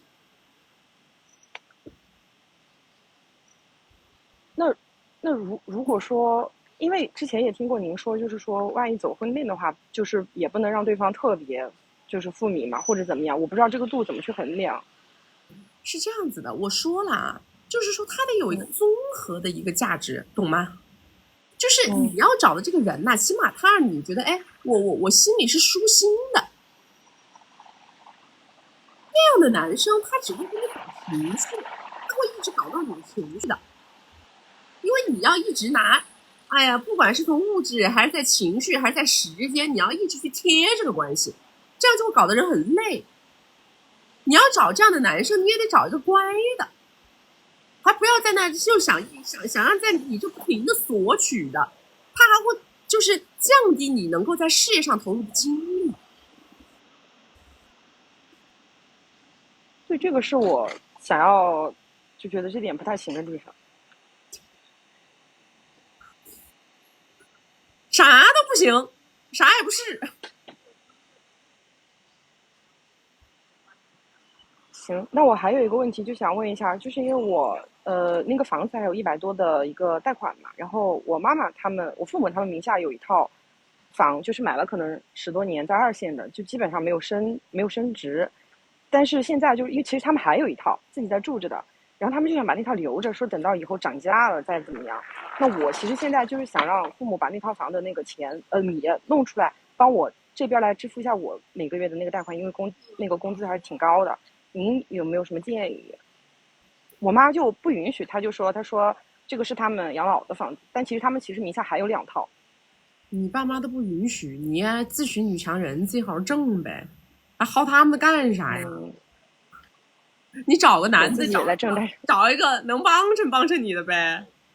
要这么说的话，压力这么大，要不在事业上更笨一笨，要不找个男的能在这方面帮衬你呗。我觉得我自己找事业可能会比较靠谱一点。那你就好好搞事业咯。我是不太赞成就是普通家庭的小孩去薅父母的，就是到一定年龄之后想要去薅父母的，我是不太赞成这件事情的。虽然说这件事情是大规模存在的，但是从我的底层价值观构建上来讲，我是不太赞成这件事情。我觉得父母的人权也是需要被尊重的，他们的私有财产就是他们的。包括我所谓的什么带小孩这种事儿，在我的脑子里看来，就是如果我有能力给自己什么样的生活，我就给自己什么样的生活。如果他们不愿意，那么我就尊重他们。这个是我的底层的一个价值观。因为之前我们家有一套100左右的是我买的，然后写的我妈妈的名字，但现在就是在她名下嘛。我想让她把这套转出来，我妈妈就说那这套是你给我们养老的，那你就不能，所以我就说那就算了，那我就再挣是吧？再挣吧，再好好挣吧，你下次就知道了，不要那么给嘛。你干嘛要那么给呢？自己能力也就这么多，好吧？行，好，知道了，谢谢蛐蛐。好。你们先把自己活明白吧。哎呦，我都自己还没活明白呢，还想着搞这个搞那个。哎，他说的这种富二代是非常典型的，你们不要以为，我跟你说，那些穿 A 货的富二代全是这一挂的，知道吗？穿 A 货的富二代全是这一挂，就是家里吧不上不下啊，有点小米，有点小光环。完了以后呢，其实父母给的米呢也非常有限，自己呢没能力，在外面呢要冲大又要吹牛逼，懂吧？然后呢又通过自己家里那点小光环吧，吹的那点小牛掰吧，然后呢去链接一些跟他们类似的草包圈子，或者说呢再去找一些让他觉得有点高攀的女性来做婚恋对象。这一波小二代特别的多，我们见过特别多这样的小二代。但是我跟你们讲，这波小二代他们是非常之功利的。我说了的，他们要不就找那种经济实力非常强的女生，要不然的话他就要讲究绝对的能够让他在家里直起腰杆的人，知道吗？因为他自己没有硬实力，就是草包圈子，不是草包圈子是啥呀？很多小二代他们就是草包圈子呀啥也不是，啥也没有，对吧？还不能提供情绪价值。然后呢，你想就知道，你看他天天玩那个劲儿，你就知道，他如果说你们真的万一走进婚姻了有小孩，他还要搞大男子主义那一套，知道吗？他还要自己玩游戏，每天在外面喝酒，每天跟兄弟在外面潇洒，然后还不管事儿，绝对是这样的。我们看太多这样的男生了。我跟你们讲，真正的顶级富二代其实反而不是这样的哦。真正的顶级富二代反而不是这样的，很多的顶级富二代他们从小到大对于他们的管理是非常严格的，知道吗？而且他们家族之间的那种竞争意识特别的强，他们从小对自己其实是很严于律己的。你们不要搞错了，往往就是一些小二代不上不下的这一帮，他们就才容易这个样子。而且呢，很多又是独生子女特别容易成这个样子。很多那种家里真的很有米的，然后呢多几个小孩的那种二代家庭，其实他们生下来的时候就很有竞争意识，完全不是我们想象中的那种铺张浪费奢靡什么的，根本就不是这样的。来，大家没有关注的往左上点关注，没有加粉丝牌的加个粉丝牌，加了粉丝牌会收到我们直播提醒。我们每周直播3场，周2、周6早上10点到下午2点，周4晚上6点到晚上10点。要学习我们金贵的关系，进金贵的社群，找我们1v1或者是预约连麦，或者是提高哼哈10点半功能的宝宝，左上角头像点开到我们首页粉丝群，找不到粉丝群的后台私我们下播以后回复你们啊。来下一个。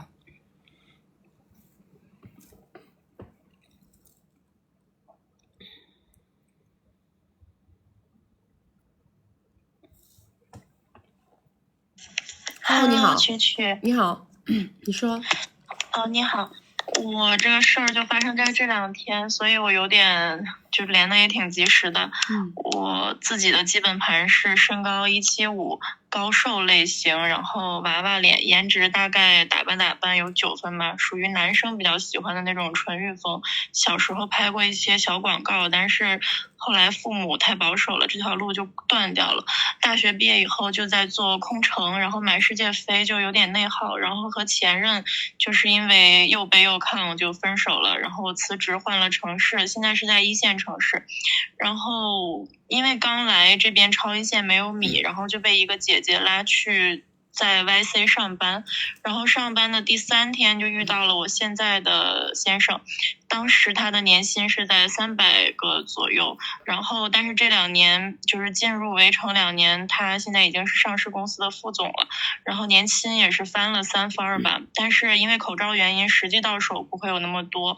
然后我们闪电进的围城，大概也就3个月吧认识，然后现在是有一个正在上幼儿园的篮球，他大我18岁，我现在是25岁。然后我们刚就是生完的时候，经历了1年的无10点半的生活，因为我不愿意，但是后来我渐渐愿意了之后，变成了他不行，然后这个状态在这几个月突然有好转了，就是我每年都会带娃去别的城市避暑几个月，然后在我今年避暑回来之后，这个情况就忽然有了好转。我就说为什么呢？然后他说是他的一个狐朋狗友吧，反正就是给他在买一些补品啊什么的。我觉得如果你不把这个事情告诉别人，别人为什么会给你买这些东西呢？然后他平时也会有去 YC 的情况，但是他打死都不承认，就是在我面前和在我家里人面前都立3好男人的人设。这个我也是不在意的。但是近1个月有一天晚上，他跟我彻夜在床上聊了10点半的话题，并且说这个东西就是追求刺激，感觉和忠诚也并没有什么关系，然后又提到了多人之类的话，我就觉得非常的注意一下你的表达，你这个事情不要再更多充分描述了啊。好，而且这几个月他之前就是每周会有2、3天是后半夜4点、凌晨6点这样回家的，我从来没有在意过，因为他说是加班。这周就是基本上除了周末以外，每天都是4点、6点了，我觉得不太对劲。然后我就是第六感可能是崛起，然后我就是去公司带着司机去公司堵了他。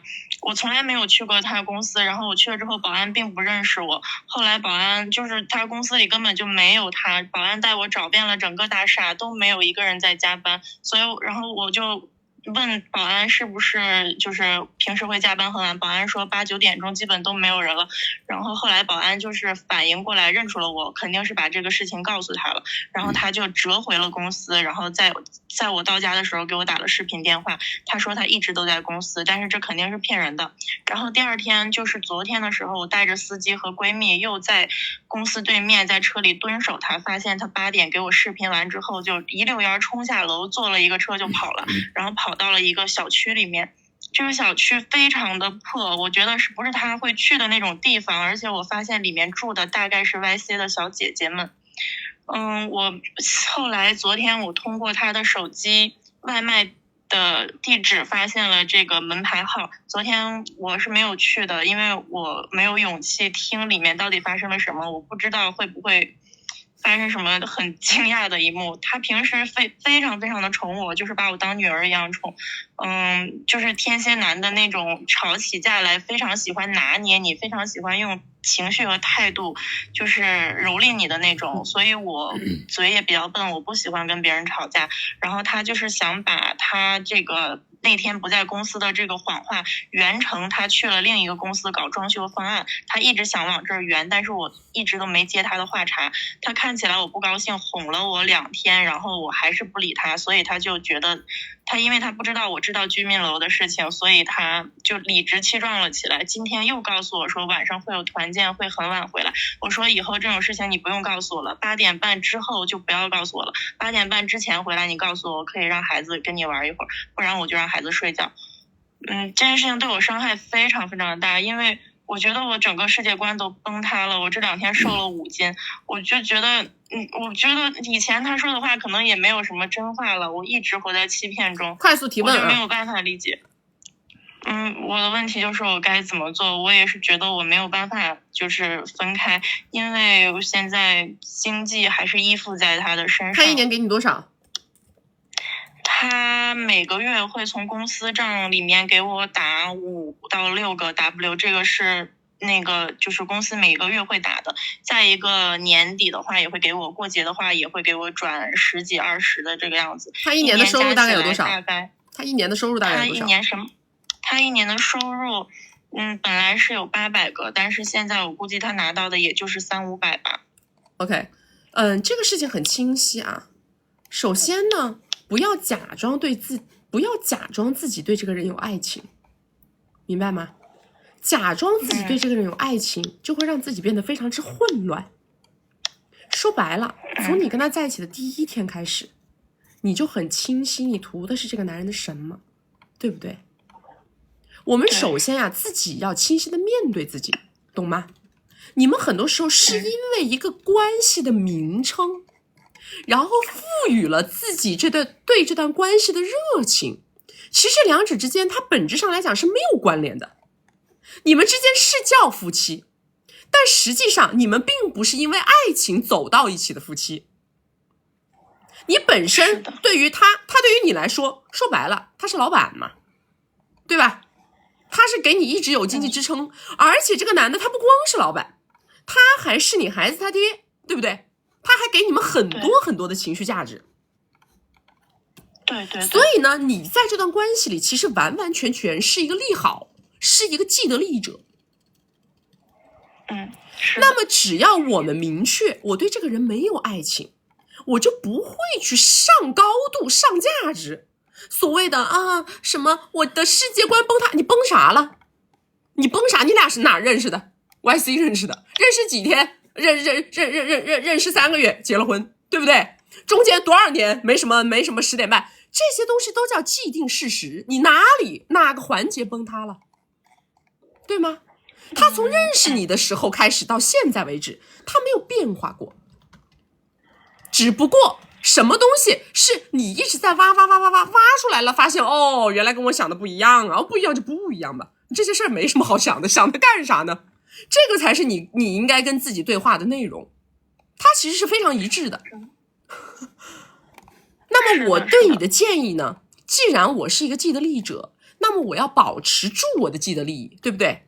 同时我想办法能不能在你每一次你要晚回家了，你要这个了，你要那个了，我顺势就提个诉求。你不是喜欢当好好先生吗？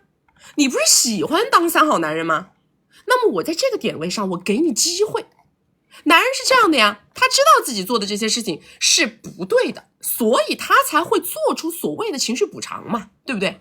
他为什么本来如果他一个非常大男子主义的人，你发现他不在公司，对吧？他可能还会倒打一耙，谁让你来的？你是不是有毛病啊？我没事干，我不用出去跟别人谈业务，是吧？他有可能这样，但他不是。他是什么呢？你虽然说发现我不在，那么我就开始哄你，对不对？我开始哄你。所以这个人他是什么呢？他是因为自己做了一个什么他自己认为不是很过关的事情之后，他会迅速做出情绪补偿的这么一个人，对吧？而且他一定是乐在其中的，这个是重点。所以说你应该叫顺势而为。如果你真的想明白我一开始跟你在一起是为什么图什么，那么我一定知道我跟你在一起就是为了赢得我现阶段的生活，对吧？那么我不能轻易的把这个生活给放弃掉。而且如果像他这样的话，其实你还是会有自己的时间跟空间的。你出去旅个游去搞个这搞个那，大概率他不会怎么管，他无非也就是对你们进行一番嘘寒问暖，对不对？所以拿好自己的既得利益，同时去拓展更多利益，这个是我对你的建议。不要自己假装你们有爱情，好不好？好，但是我可能就是很感谢他吧，反正但是可能我不对他不是爱情，就是只有感激吧。对呀，恩人很好，这个定位不错，好吧？你就是我恩人啊。那我现在就放下，完全我就不再管这个事情了。对，自己做通自己的思想工作，知道自己要什么很重要，明白吗？那我也千万不要让他发现我知道居民楼的那个事情，没有必要，这叫多余动作，好不好？好，有需要可以去找我们1v1稳定心态，好不好？好，好，拜拜。好，谢谢曲曲。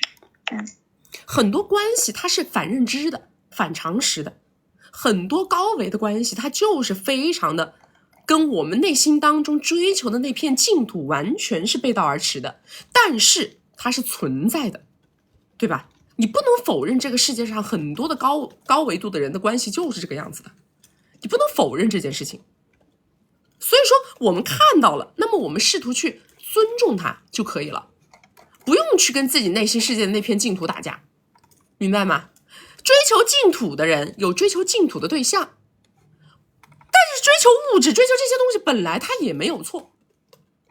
你既然追求的是这样的东西，你既然莫名其妙的进入到了这样的关系，且你在这段关系里获得了你想要的，那么你就不要轻易的去破坏你的生态环境，对不对？自己把自己的思想工作做通，这一点大于一切。世界之大无奇不有，是吧？因为我们见过太多了，我跟大家讲，我们真的见过太多了，要不然的话我那个金贵的关系我写不出来，你们明白吗？我们能够把金贵的关系写的让你们觉得看完了以后醍醐灌顶，觉得无比之通透，前提就是因为我看过足够多的样例案本，我知道这个世界上各式各样的关系都是存在的。我们对于所有的关系，人在双方只要能达成一致，我们一定要尊重理解，不要就是把自己很多的什么道德观念这个价值观拼了命的往这个里面去架，这样的话你就会很拧巴很痛苦，对不对？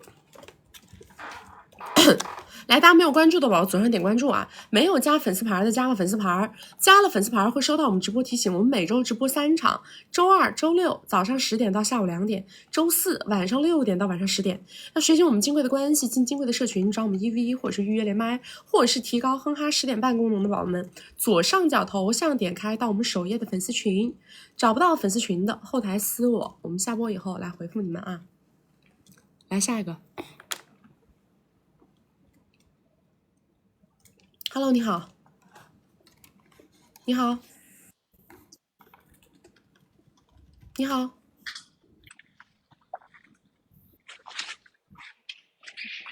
你好，小企鹅说话。哎，喂，你好。你好，你说。喂，你好。哦，能听到吗？可以。稍等我一下。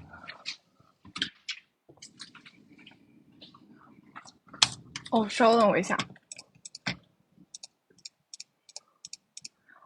你好，我先说一下我的基本情况吧。你旁边有杂音，就是我是东西啊。现在应该没有了吧？说。对，就是我是22岁，快23岁，然后身高是165左右，然后985的本 ，QS 前20的硕士，之前留过学，然后目前是在超一线城市金融行业工作，然后工作会比较忙，然后工作比较有光环，预计年收入50左右，但名下没有房产，预计今年年底或者是明年年初在小城市买，然后目前没有车。外貌主要是7分左右，属于长辈比较喜欢的长相，然后看起来比较乖，就是一路上碰到了很多老师相助，然后家里大概是小 A8左右，但是还有2个弟弟，就是一直以来家里比较重视教育，然后自己也比较努力，就找到一份不错的工作，但毕业之后就感觉说父母亲有点重男轻女，表示说之前的在我的教育方面可能投入比较大，后续可能大部分资产要留给弟弟，然后我只能拿到就是200到300个左右，然后我目前是出厂设置，然后我可以接受多偶婚姻，就想找马上可以结婚的，要么是大苹果，要么是优米，就想要一个更好的平台。然后下面是我两个想要咨询的问题，第一个是就是家里其实比较早的时候给我安排了对碰，大概是从大4开始的，然后自己也想通过就是这个婚恋跨越阶级，但是就是每次碰到优质男嘉宾，比如说大苹果的2代或者是 A10 的家庭，就是感觉前面聊的还可以，但都无法向前推进，就整体聊的时间也比较长，但没有一个结果。然后后来也通过介绍人了解到，就说如果是非常有名的家庭，可能问题还是出在对方觉得说我的家庭背景和他们不太匹配这样子。这是第一个问题。然后第二个问题是关于我个人选择的问题，就其实我个人也比较拧巴，就是因为我感觉这个工作其实对我来说未来发展也还可以，就想着说如果是想通过婚恋跨越家庭，那可能就是大概率的话，我的工作得暂停，然后后面可能还得给男生做小伏低或早早带球，然后就会觉得说还是好好工作或找个实力相当的工作上认识的男生其实也还行，比较自在。但是工作上遇到困难了，又会想说，不然还是去好好对对碰吧，然后就上班待遇也挺好的，就会陷入一个死循环。说完了吗？说完了。是这样的啊，小姐，自我发展、自我成长，在这个社会上找到自己的价值、立稳脚跟，是我们毕生追求的话题，一生不断要去做的一件事儿。这件事情是永不止步的一件事儿。那在这个过程当中啊，你在不同的时间阶段，可能有更加好的一些路子。选择橄榄枝，我们可以去追求，但是这两件事呢，其实它从来都是不打架的。你之所以会认为打架，是因为什么呢？是因为其实你并不具备男女关系相处的技巧跟技能，你才会觉得打架的。当你具有这个技能的时候，其实一个好的恋爱关系，它也能助力于你的事业发展。你是我们金贵的学员吗？不是的。你看，首先呢，我建议你先去把金贵的关系好好学一学，因为其实为什么？其实你的家庭条件一点都不拖后腿了，你自己的年龄也处在一个非常有优势的年龄阶段，而且你的收入也不低。其实你的综合条件并不是不达标，男人会觉得你的综合条件不达标，是因为你的情绪价值给的不够，是因为你跟他交流的过程当中让他觉得干巴，觉得没意思。没劲儿，跟你聊不下去。对，就是其实，比如说因为是上一位男嘉宾，他是就是 A 市的家庭，然后我跟他聊了可能有2个月左右，然后这期间就是我不停给他情绪价值，但可能他觉得说点位不够，然后我们也一直就是没有约线下见面，就只见了一面这样子。你连线下面都见不着，你还叫做你给他提供情绪价值啊？我们是什么？是聊的过程当中，这个男的他要拼了命的要跟你见面，是这样的才对。如果说长期见不着的话，要不然就是他聊的人太多了，你已经迅速的被 pass 掉了；要不然就是他有稳定长期的对象，他根本就不方便，知道吗？我们跟任何一个男生相处，1个星期之内见不着面就可以下一位了，但是前提是我自己的动作要对。我自己的动作如果都不对的话，我都没有办法引发对方想要跟我见面的感受，那我就等于白说。意思是就是还是得在情绪方面这边提供多练练技巧，不是说我情绪上你怎么提供，什么样的东西叫聊得上头？你是个出厂设置，你是不可能具备这种功能的，懂吗？你没有锻炼过，你没有这个概念，你能够现在拿到这么高的收入，也是因为你过去好好学习啦。对，确实是这样的。所以我说你现在需要，如果说你2件事儿你现在都不想断，对吧？我既要好好的搞工作搞事业，但同时在这个过程当中，我是不是借由着我的年龄优势也去参加一下对对碰，看能不能抓住能够让我跨越阶级的婚恋关系，对吧？如果有更好，如果没有，我也没有放弃自我成长，对不对？是的。所以说该学习学习，你先去把该学的学完，然后如果遇到好的男嘉宾了，我建议你直接拉过来1v1完事儿。可以啊，行啊，好不好？对，好呀。但是我感觉就是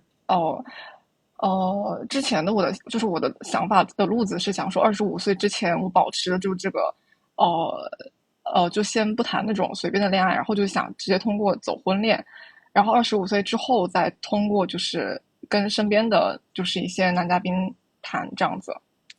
然后呢，你说的这个话什么意思？是跟我们刚刚讲的哪个点冲突了？不冲突。所以呢？没有。好的。行，那我其他的没有问题了。好，拜拜。好，谢谢。你们啊，有的时候啊都不具备一定的社会阅历，知道吧？没有充分的社会阅历，然后就喜欢开始给自己设定各种各样的规则，然后最后发现所有的计划都赶不上变化，对吧？我跟你们讲，我小的时候我一直都觉得我24岁之前会结婚，真的，我一直都以为，所以我这一生有过1年的婚恋焦虑期，就那一年，在我23岁那一年。我23岁那一年的时候，我无比之焦虑，我到处去找我的朋友去倾诉。哎呀，我说我找不到对象怎么办呢？我要结婚怎么办？现在找不到。那是因为我提早的去设定了我24岁要结婚这件事儿。但是再回头来看的时候，会发现我那时候的设定就是个屁。重要吗？不重要，压根儿就不重要。但是在我们很年轻的时候，压根儿就是对这个世界没有一个清晰的认知，完全是靠自己的想象与一厢情愿，就给自己设定出了一些莫名其妙的计划，压根儿就不重要的一些事儿，然后就无谓的产生了所谓的精神内耗。所以我刚刚才讲，只有向上生长这一件事情叫做永恒的命题。在这个永恒的命题之下，我可以阶段性的找重点，对吧？阶段性的侧重于把我的精力时间放在什么地方上。但是只要向上生长这一个主线的大命题不发生更改，那么我们的路就永远走的都叫对的路。因为每一个人呢，他的命是不一样的，他的运来的也是不一样的，知道吗？不是说你做了那个计划之后，你在22岁、23岁，你就一定会遇到一个什么真命天子这个那个的，这个东西是不好讲的。只能说我们如果具备这样的技能，当你遇到了的时候，你可以抓住，对吧？可是如果我们不具备这个技能，就算你遇到了，你也抓不住，对吧？所以我常常讲说，人是渠道，情感是技能，你们要会的是这个技能，然后有机会的时候抓住它就可以了。但是不代表你一定能遇到，遇不到也没有关系，我这个时间没有浪费啊，我都用在我自己的成长上面了，对不对？来，大家没有关注的宝宝左上点关注，没有加粉丝牌的加个粉丝牌，加了粉丝牌会收到我们直播提醒。我们每周直播3场，周二、周六早上10点到下午2点，周四晚上6点到晚上10点。要学习我们金贵的关系，进金贵的社群，找我们1v1，或者是预约连麦，或者是提高哼哈10点半功能的宝宝们啊，左上角头像点开到我们首页粉丝群，找不到粉丝群的后台私我们下播有回复你们。来下一个。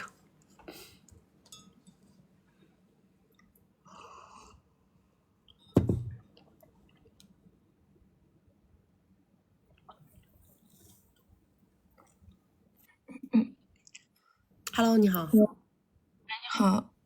好。可以听见。可以。我先说一下我的基本盘。我今年20岁，然后低学历，家庭起点也比较低。我是 YC 的，年收入大概50个左右，然后长相身材也是9分上面吧。然后他是我在这边认识的客人，30，可以确定是围城外的。在一起半年，大概花了40个左右，然后外貌身高不佳，他在这方面比较自卑，然后身价大概15个小目标吧。然后他认识我之前有 A， 然后又有 B， 然后我是 C， 然后中途我和他断过，因为他经常给我画饼，然后答应一些承诺，然后也做不到，然后我就断联。然后他来找过我，找我的时候我要了10个，然后他给我了。然后现在过了一段时间，然后我现在提出每个月给我6个，然后我离开 YC， 然后他觉得只能给我挣多少钱只能给我多少钱，就多的就不可能给我。然后我现在就是想知道，就是怎么样才能让他更多的给米。你跟他相处的时候是怎么相处的呀？你粘人吗？不粘人。你找他吗？你主动吗？不是很主动。你知道为什么我问你这些问题吗？因为你刚刚跟我讲了一个非常重要的点，这男的对自己的外貌形象很自卑，对吧？那么像他这样的一个人，其实是极度缺乏美女舔狗的。他之所以想要找女生，其实他是希望能够感受到这种感觉，能够感受到有一个人很爱他很爱他的这种感觉。但是其实你是给不到他这种感觉的，这就是为什么他15个小目标他只能给你画下来40个。而且你说啊什么让他给你这让他给你那，你永远都是在提诉求的那一个，但是你的给予并不够。你装都不想装，人家是不会议价的。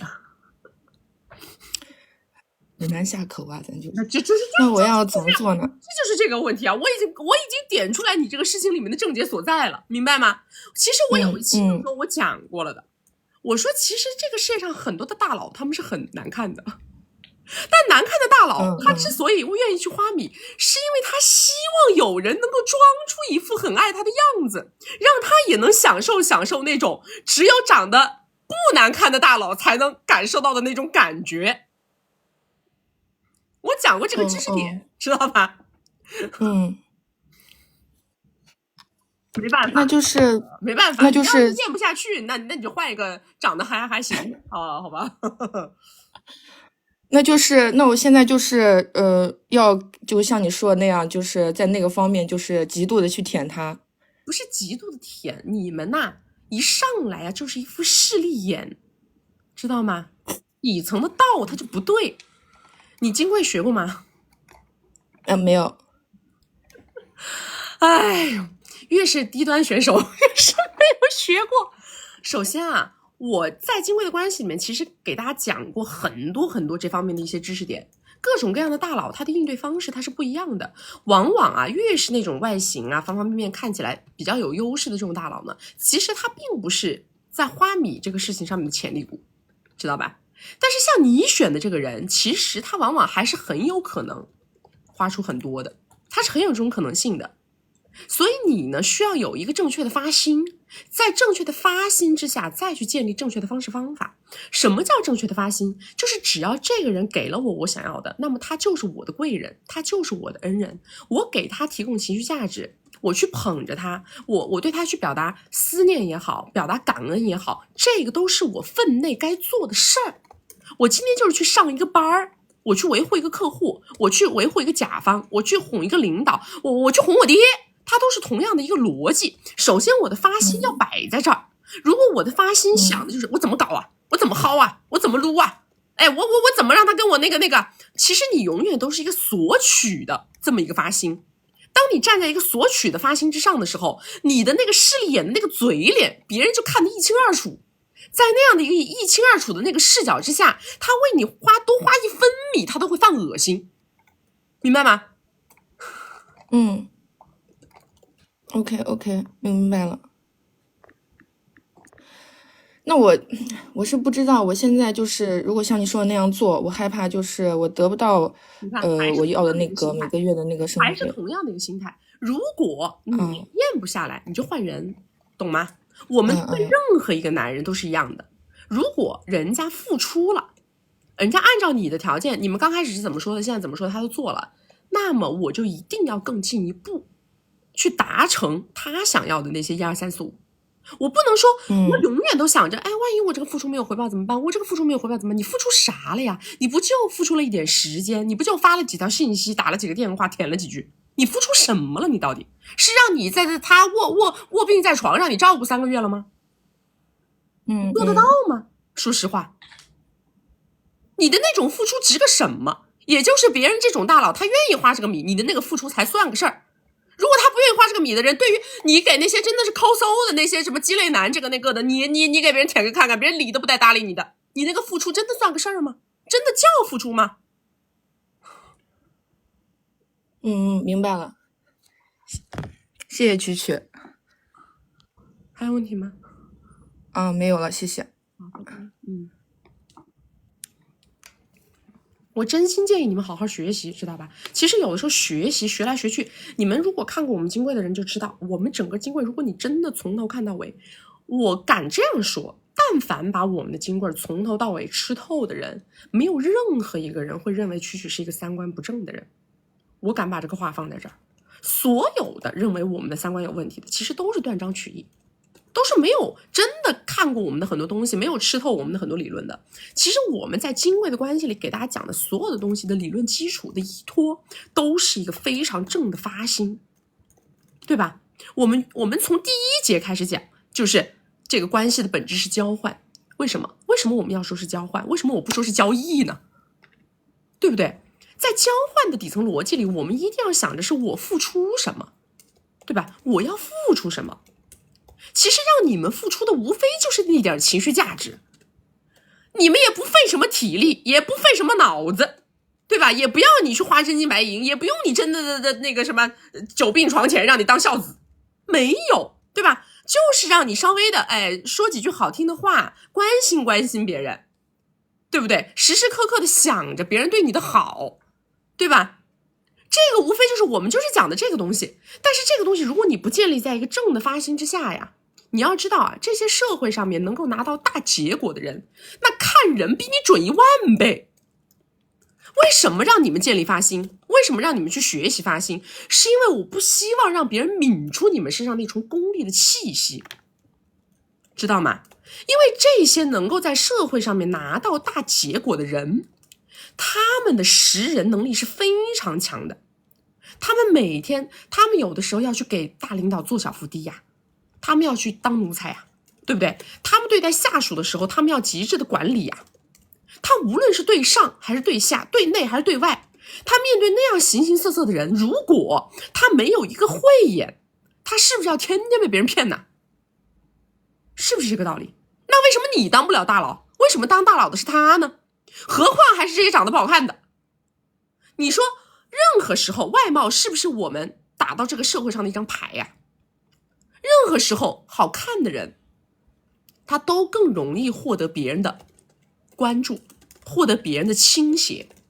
但是那些不好看的，不够好看的，他的本身的底层素质没有那么高的人，他还要爬到一个位置，他是不是要付出比常人多10000倍的努力呀？对不对？所以你告诉我，他的识人辨人，他达不达得到火眼金睛的地步啊？如果我今天只教你们这句话怎么说，这个动作怎么做啊，我怎么装一下，我怎么伪装一下，我教你们这些东西，我告诉你们，你们那个三脚猫啊，分分钟被别人看得透透的，对不对？所以我们首先是拧底层逻辑，把底层的发心给它拧正，然后你做出来的这个动作，有的时候就算是做的不好也没关系，为什么呢？因为对方他会谅解，他会觉得，哎呀，小姑娘没有进过社会，还是有点稚嫩，对不对？我不要对他太过于苛责，毕竟不是像我们这种行走江湖这么多年的，对吧？他出了错，犯了一点小错误，我会容许他犯这样的错误，他反而会把你的错误解释成是一种单纯。当你们的发心不正的时候，你们以为自己做出来的每一个动作都是在舔，都是在吼，都是在对别人示好，但是别人闻得出来你身上那个狐狸味儿，他会心里有一种底层逻辑，叫做你把我当傻子，你把我当凯子，对吧？所以大家一定要去锻炼自己的发心，知道吗？正面思考这个事情是一种能力。大家没有关注的我左上点关注啊，没有加粉丝牌的加个粉丝牌，加了粉丝牌会收到我们直播提醒。我们每周直播3场，周2、周6早上10点到下午2点，周4晚上6点到晚上10点。要学习我们金贵的关系，进金贵的社群，找我们1v1或者是预约连麦，或者是提高哼哈10点半功能的宝宝们，左上角头像点开到我们首页粉丝群，找不到粉丝群的后台私我们下播以后回复你们啊。来下一个。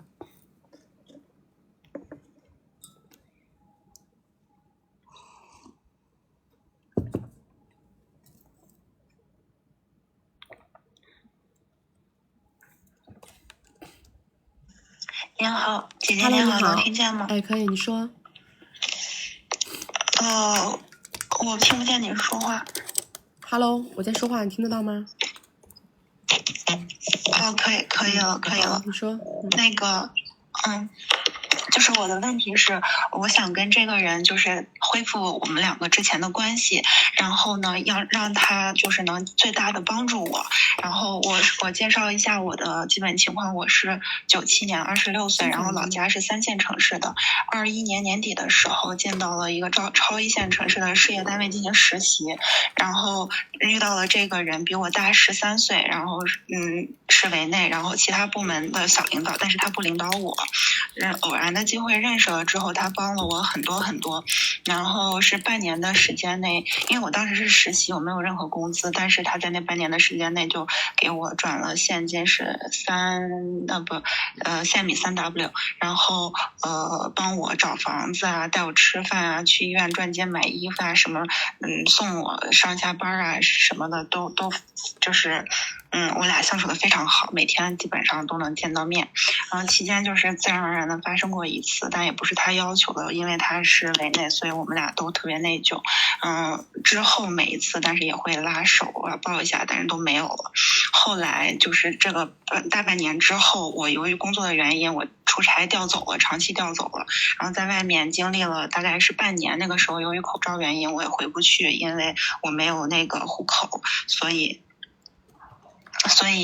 就是这期间我俩是见不到面的，每天都有这个聊天，文字的聊天，也不会电话和视频都不会，没有，只有文字的聊天，所以见不到我就很难受。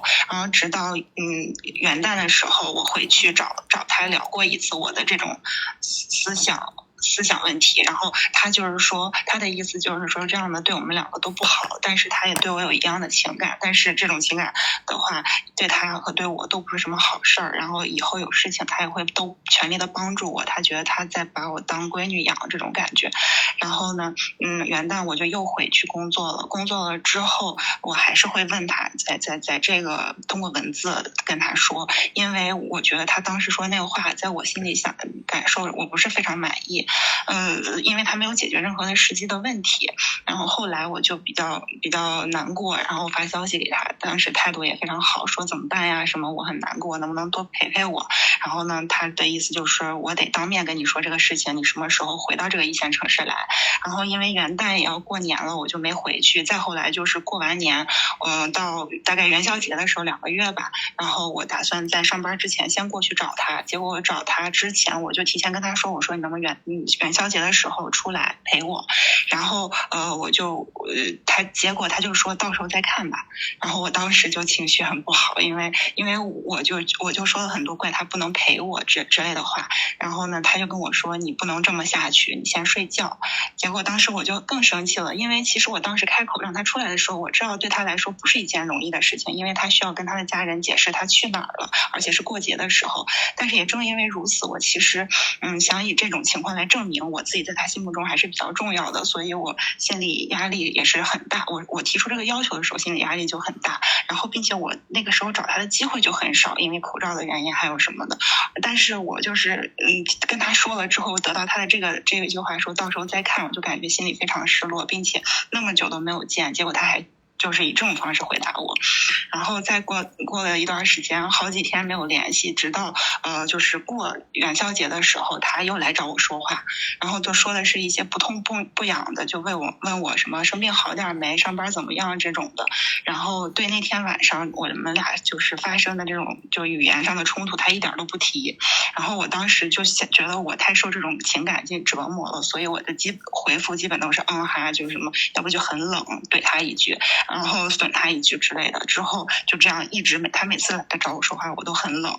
然后过了不到1个月，然后我俩就彻底断联了。但直到现在，其实我当时不理他就是为了就是想断了这种痛苦，不要再这样折磨。但是我发现我跟他断联了之后，首先就是我的心里并没有好过，然后我也非常难受，基本上我还是会很想他。然后而且其实他也帮了我很多，然后包括我的工作上，然后我的学业上，什么都帮了我很多。我觉得就是我的问题就是我想就恢复跟他的这种联系，并且我也没有什么别的其他的特别的诉求，只是想让我们的关系恢复到就是一开始的这种状态就可以。然后我应该怎么就是恢复这种关系，然后应该怎么跟他说。是这样的，小姐，首先呢你认不清自己的位置，你呢也没有这个段位。我们常常讲没有金刚钻不揽瓷器活，搞稀巴烂的关系是一种非常需要段位的，非常需要技术手法的，非常需要强大的心理素质的。否则如果没有这些东西，你是没有资格搞所谓的稀巴烂的关系的。当你每一次提问，每一次试图什么你这个时间来陪我，那个时间来陪我，你无非是为了证明对方爱不爱你，在不在乎你。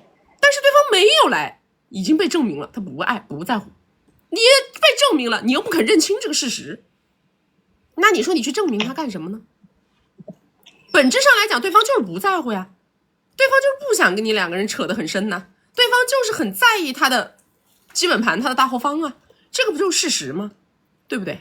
你不过就是哎呀，就是在走在万花丛中的时候，一不小心，哎呀，他一下子没有控制住自己，是吧？不小心采摘了一朵花，然后他就很懊恼，他很后悔，他恨不得把那个花给它粘回去。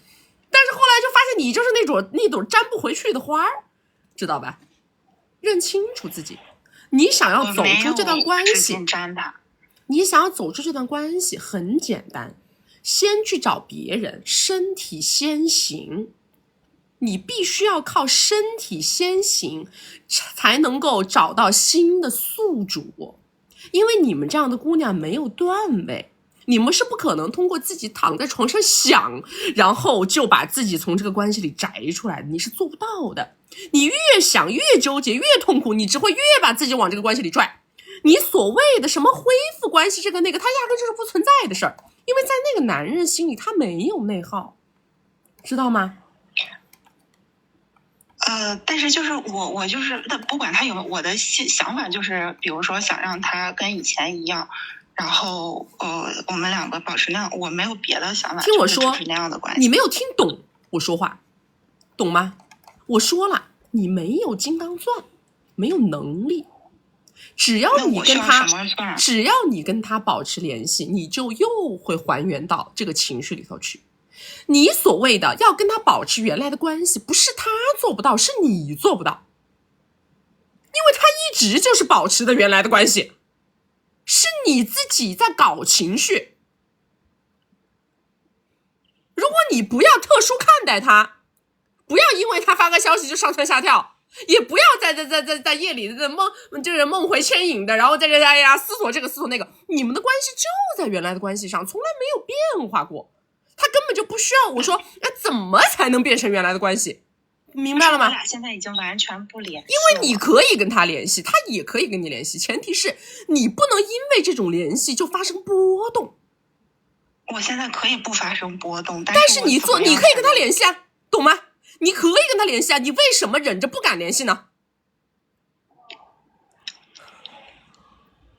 因为你还是会波动，听懂了吗？只要我不波动，我就可以主动跟他联系，对吧？所以我建议你不要这么做，因为你现在压根做不到不波动。我建议你不要跟他联系，这个事什么时候能跟他联系？等你身体先行了，找到新的情感宿主了，过了3个月、半年了，你这个时候，你想到这个人，你压根就无所谓。这个时候可以联系了，你也不会因为这个人来跟我连麦，这个时候可以联系了。就是从你的关系里，这段关系就从你的价值观里，这段关系还有维系的必要吗？如果我的情感就是已经不受他影响了，就他可以帮我一些事情。我跟你讲啊，如果你不能把自己摘得一干二净，他帮不到你什么。只有你自己把自己摘得一干二净了，这个人才能成为你的工具人。对，那就是如果我摘干净了，他就可以就是有联系的必要，维系的必要，这无所谓了呀。你摘干净了，不叫我就有联系的必要，叫什么？叫说我需要的时候我就联系，我不需要的时候我就不联系。就是他还是能帮到我的，我的意思是，当然可以啊，还不错，当然可以啊，人家也一直是有这个职能啊，要不然你跟他在一块，你当初图啥呢？好的，谢谢。好，就这样。你们就不要跟我嘴硬，我告诉你们，跟我嘴硬是没有价值的，没有意义的。明白吗？因为当你们还在纠结于当下这个动作的时候，我已经把你后面的100步动作都跟你想完了。就基于你们跟我聊天的状态，你们的基本盘，你们的那个思想观念，我就已经把你后面的100步都跟你测算完毕。所以说你们不用跟我说我不是这个意思，我不是那个意思，我不是这么想的。你以为你控制住了自己，其实你压根没有。你以为你不在乎了，其实你压根就很在乎，对吧？那我看得懂啊，你可以自己骗自己，我不能骗你啊，对吗？没有段位的女人是不可能做到说我我没有搞过什么这种乱七八糟关系，我能做到，我说上头就上头，我说下头就下头，是吧？我说不爱了就不爱了，这怎么可能呢？这要是存在的话，我这个事业都坍塌了，我操啊，是不是的？我们这没业务可做了。要是每个女人都能这样，都能畅通无阻的啊，控制自己的情感，我想怎么搞怎么搞，是不是？要不我怎么说没有金刚钻不揽瓷器活呢？你们一定记住我跟你们讲的4个字：身体先行，知道吗？你们总认为自己的精神拽着走不出来，是因为你的身体没有走出去。女人很简单的啊，女人很简单的，女人那玩意儿是可以直通灵魂的，明白吧？当你的灵魂多被撞击个几次，你马上就觉得这男人不是个事儿，懂吗？所以这个是最简单的物理解决方案。你们呀，想琢磨那个化学解决方案是琢磨不好的，你用那个化学解决方案是解决不了的，你没那个段位，知道吧？那都是久经沙场，可能还有极强的天赋属性，他生下来对这玩意儿他就无所谓。只有这样的人，他才有可能说，哎，我想装成什么样装成什么样，我想跟你拜拜就跟你拜拜，我想了断就了断。但是其实绝大部分人他都是做不到的，自己认清自己几斤几两，好吧？用物理方案解决问题啊！我是不是说忘记一个人，要不就是不要见，要不就是不要见？第一个见是见面的见，第二个见是饭啊。其实那个太文明了，要我说还是得灵魂多撞击个几回，换个地方敲几回钟就好了。来，大家没有关注的宝宝左上点关注啊！没有加粉丝牌的加个粉丝牌，加了粉丝牌会收到我们直播提醒。我们每周直播3场，周2、周6早上10点到下午2点，周4晚上6点到晚上10点。要学习我们金贵的关系，进金贵的社群，找我们1v1或者是预约连麦，或者是提高哼哈10点半功能的宝宝们啊，左上角头像点开到我们首页粉丝群，找不到粉丝群的后台私我们下播以后回复你们。来下一个。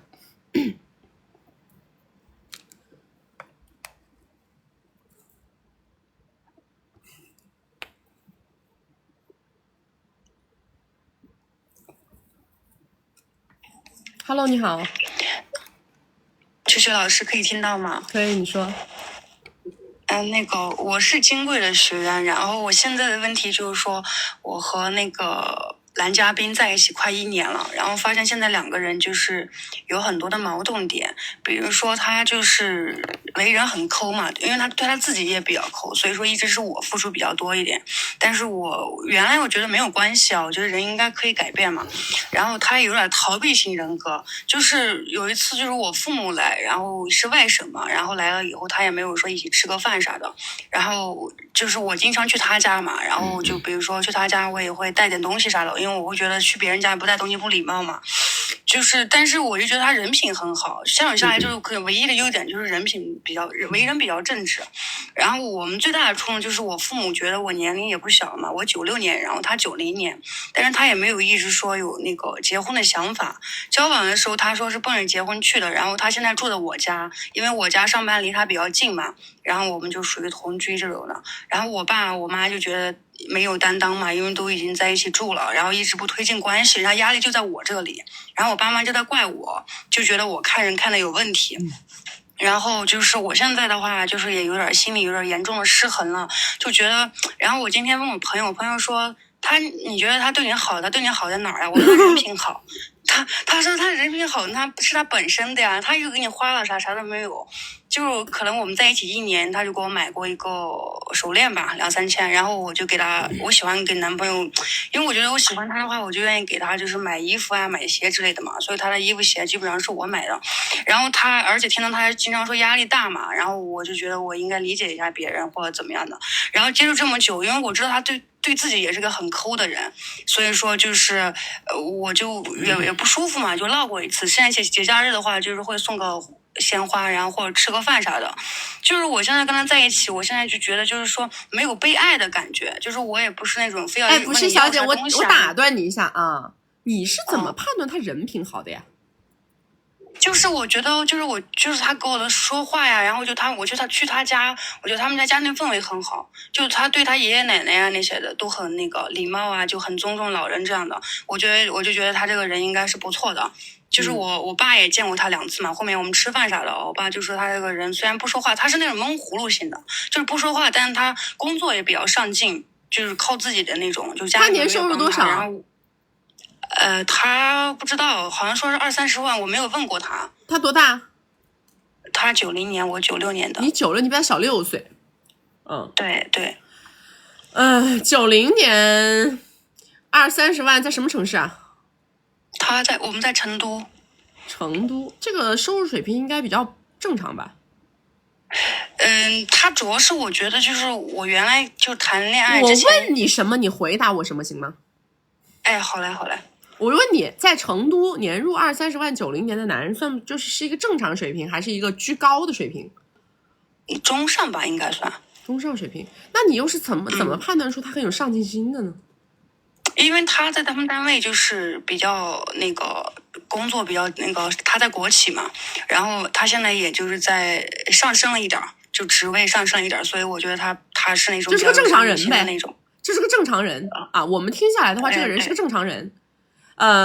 不说人品多好，没有人品败坏啊，也不说能力有多强，就反正饿不死。这就我们如果换我们一个局外人来评价这个男人呢，他的整体水平是在这个地方的。你刚刚说你年收入多少？我是家里面就是我没有上班，就是我父母给我给钱的那种。小二代一年可能就给个80多万吧，我自己花。你靠你爸妈给一年给个80多万？哎，80万是这样的。这个男的帅吗？还可以吧，也不是很帅，就是我觉得个子还蛮高的，然后我就觉得他人品好，就其他的。你不要再重复，我已经刚刚给你下过定义的部分了啊。就是个正常人。我再说一遍，没有所谓的什么好与不好，收入也一样，人品也一样，就是个正常人，好吗？好嘞。好，首先不要上滤镜啊。我们任何时候看别人看自己，不要上滤镜，是什么就是什么。不要因为自己被冲昏了头脑，就拼命的说这个人怎么好，这个好，那个好，那个好，这个好，对于你自己认清局面没有意义，好吗？懂。好，你喜欢这个男的对吧？对。你挺喜欢的，挺上头的。那么是这样啊，我们有一句非常经典的名言，叫1不谈戒，2不谈改。我经常，我每一场直播反复这个话起码要说3遍。就是当我们选择一个人的时候，我们第一不把一个男人借给我们的米当做他的付出，这是第一点。第二点，我绝不想要他改变他现在身上的缺点。如果我选一个人叫做接纳，全盘接纳，谁痛苦谁改变，我痛苦我改变。如果说他抠，那么这个是他的性格底色。那么我要认清的一件事叫做他现在抠，那么结了婚以后会更抠，这个才吻合自然发展规律。而不是说他现在抠，他未来会更大方。如果我是这么想问题，我就会把自己卷到非常痛苦的关系里去，因为我永远在求而不得。你可以选这个人，这个人无所谓，反正是个正常人一个啊，无所谓。虽然是配肯定是配不上你的，这是100%的。你也是个小二代，家里一年可以给你80个 W 花，你父母看你找这种收入的，还比你大6岁的男的，估计想打死你的心都有。这个男人90年他都30好几了，30好几的男人给就是一年挣的钱还不如你爸妈给你的这个生活费的1/4。像这种情况下，你爸妈是不可能看上他的。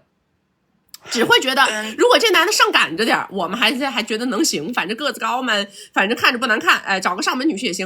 但是呢，他都不上赶着，还要我姑娘在这上赶着，他们肯定就觉得掉价，没脸。对，是这种感受。在我的角度上呢，我是一个完全的局外人，你是个小白富美，你想选择没能力的男人，想选择一个普通人，只要这个人个子高这个那个的，我没有意见，你有这样选择的权利，因为你家里能给你物质支撑。你想给男人花米，我也没有意见。但是我想告诉你的是，今天请你不给男人上滤镜的情况下，清晰的认知他身上1、2、3、4、5的缺点，不仅不会改，而且未来会更严重，这是第一点。第二点，如果他选择你，就是因为你有米，就是因为你能够把他拉上一个更高的物质生活水准，所以他才选择你。所以你要正视他看上的你的价值是什么。如果你想要这段关系稳定持续维系下去的情况下，一定是不停的在这段关系里展现你的这种价值。如果你在这段关系里不仅仅不展现你的这个价值了，甚至于想让他在这段关系里付出更多的物质了，那么你就跑出他的择偶框架了，他也不会选择你了。我知道了。然后我俩在一起的话，就是因为通过相亲认识的嘛。然后我看他那个相亲的时候，不要违规。那个东西。哦，不好意思。就是那个，反正就是说，我看他发的东西的话，就是他想找的就是那种独生子，或者是就没有那种弟弟的，然后就是说家庭条件比较好的那种。然后我也不知道，就是说我们俩刚开始在一起，他到底是不是喜欢我啥的。就是我现在也有点就是想通你刚才说的那个话，所以我就想今天过来跟你连线这样子，然后给个好的建议之类的。我已经回答完了，你还有什么新的问题吗？没有了。那我们俩现在这个情况的话，就是说就不太适合，是吧？我没有说任何的适合与不适合，我告诉你了，你想选，想推进婚恋，一定要明白我刚刚跟你讲的大前提，我能正确认知大前提，你想怎么选就怎么选。哎呀，我还是有点那个。但他也不是那种就是凤凰男那些的。我告诉你了，没有人逼你放弃，好不好？哦，你不要试图矫正我，你认为他是什么样，那是你自己的滤镜。但是我告诉你的只是基于你们之间发生的事实做的判断。哦，懂了。你要选不要选，这个跟我没有关系，我不会强行让你选，我也不会强行让你放弃。我只是告诉你，你要选这个人，请你不要寄予一些不切实际的幻想，好吗？你们如果说基于一些不切实际的幻想去选一个人，你就会很痛苦。我们选择一段关系是滋养我的，不是让我痛苦的，对吧？我跟这个男人在一起是要开心，是要快乐，这个很重要。你们我是没有任何情感色彩去评判你们的东西的，因为对于我来说，我不认识你，我也不认识这个男的，我完全是站在一个第三方的角度，只是听事实，然后告诉你基于你的事实，那么你们两个人之间是怎么回事，仅此而已。基本盘是什么，基本面是什么，告诉你把基本面看清楚的情况下面再做选择，对吧？选了一个抠的人就要接受他的抠，就要接受你在这段关系里贴更多的物质，对不对？那么我想要他身上的那点什么好，我可以在那个点位上让他多做，但是本身他就不好的这个地方，我就要放弃改变他。不管一个男人是抠还是没有上进心还是什么玩意儿都不重要，重要的是我永远不能让一个男人改，懂了吧？这个男的来看上我的家境是正常的，他就是看上了你的家境，你不能推翻这个事实，你不能蒙蔽自己。一个女孩子又喜欢给男的买衣服，又喜欢给男的买鞋，完了找这个男的收入又比自己差很多很多，对吧？完全不能满足自己的这种物质支撑，你还想怎么着？你想这个男的不图你这个不图你那，啥也不图，怎么可能呢？你就指望他真爱？真爱啊，基本上来讲呢，还是要在门当户对的体系里头找，明白吗？当你把物质加进来作为衡量指标的时候呢，很难有真正纯粹的爱。我是不是跟大家讲了的？我说从一而终的关系有两种，一种是从头穷到尾，一种是从头富到尾，对吧？就两个人从头到尾他就保持非常强烈的一致性，我们才能谈所谓纯粹的爱，对吧？过去像我们父母那一代，他们能从头走到尾，是因为他们从头穷到尾对不对？现在你看很多那种超级富豪，他们的婚姻也挺稳定的，真的有一些超级富豪他们的婚姻非常非常稳定的。而且我看过一个纪录片，是英国还是美国的一个纪录片，就是他们很多那种呀，从小的时候就生在精英家庭的那种小孩，他们后来他们的家庭都非常的稳定，非常的幸福，因为他不会想着我在钱上面占了你的便宜，还是你在钱上面占了我的便宜。这样的话呢，这样的土壤才能滋养爱情。爱情是个非常脆弱的东西，而且爱情是一个怎么讲呢？就是说他一定是在不在物质层面动脑筋的时候，我们才有可能去纯粹的看待他，否则大家千万不要双标，知道吧？你会看上别人的什么，别人也会看上你的什么。来，大家没有关注的宝宝左上点关注啊！没有加粉丝牌的加个粉丝牌，加了粉丝牌会收到我们直播提醒。我们每周直播3场，周二、周六早上10点到下午2点，周四晚上6点到晚上10点。要学习我们金贵的关系，进金贵的社群，找我们1v1或者是预约连麦，或者是提高哼哈10点半功能的宝宝们，左上角头像点开到我们首页粉丝群，找不到粉丝群的后台私我们下播以后回复你们。哎呀，你们要是找一个经济条件比你差很多的男的，就你买房子。你婚前买写你的名儿，懂吗？你们就是负责物质开支，让他在家里带娃，真的，这个是我对你们的建议，明白吗？让他负责貌美如花，让他每天去健身，然后你就负责赚钱养家啊，或者你负责让你父母补贴养家，让他每天健身。房子咱们婚前买，全款写自己名字就结束，好不好？不要在那琢磨那些事儿干什么呢？无聊。来下一个。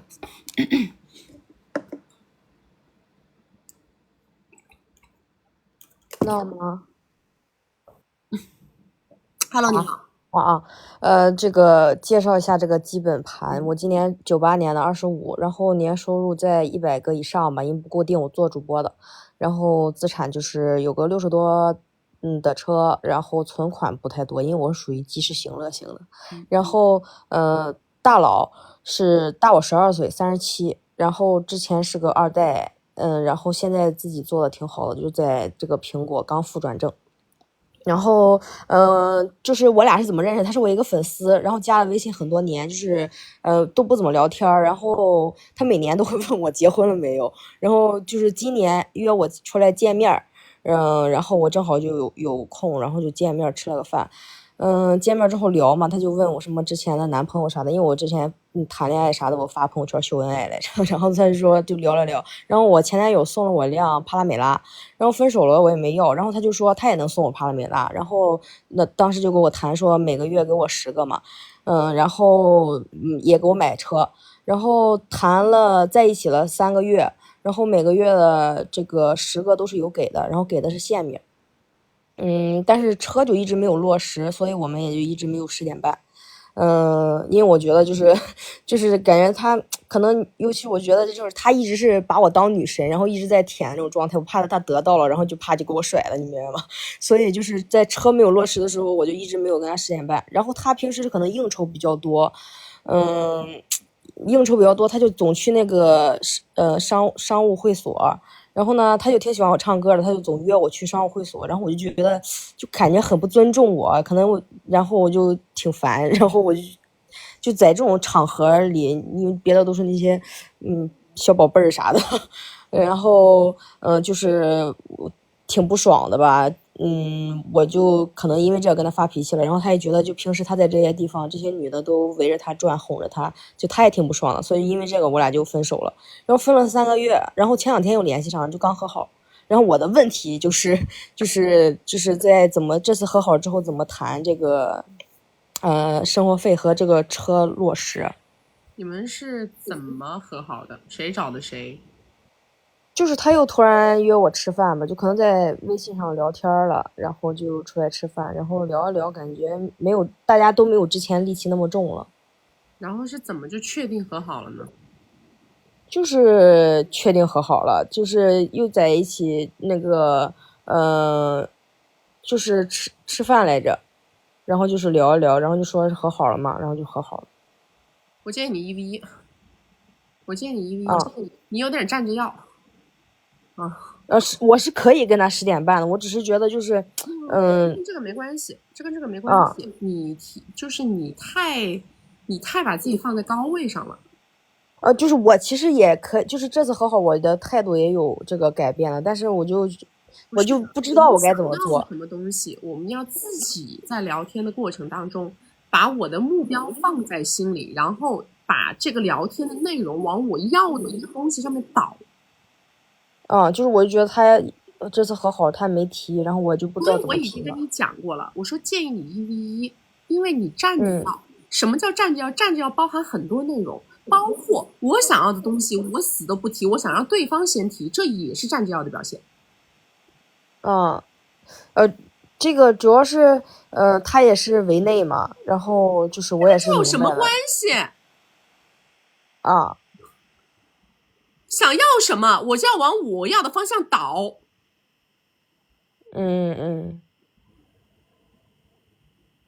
你这么做了吗？你等什么呢？就是主要是就是一直我们这个关系就是他在主动找我或者怎么样，对，我告诉你了呀，因为你一直在站着要啊。我已经告诉你，我就怕我突然间我转变态度了，他会觉得我很奇怪。你的怕我都懂，我也没聋，明白吗？我都知道，我知道你刚刚已经陈述过了，但是那些东西都不重要，因为这些东西都是非常 low 的一种想法，不重要。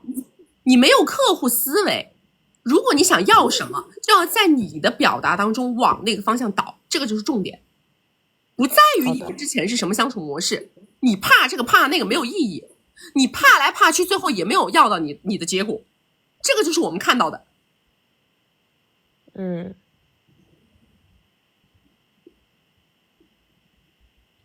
好，明白了。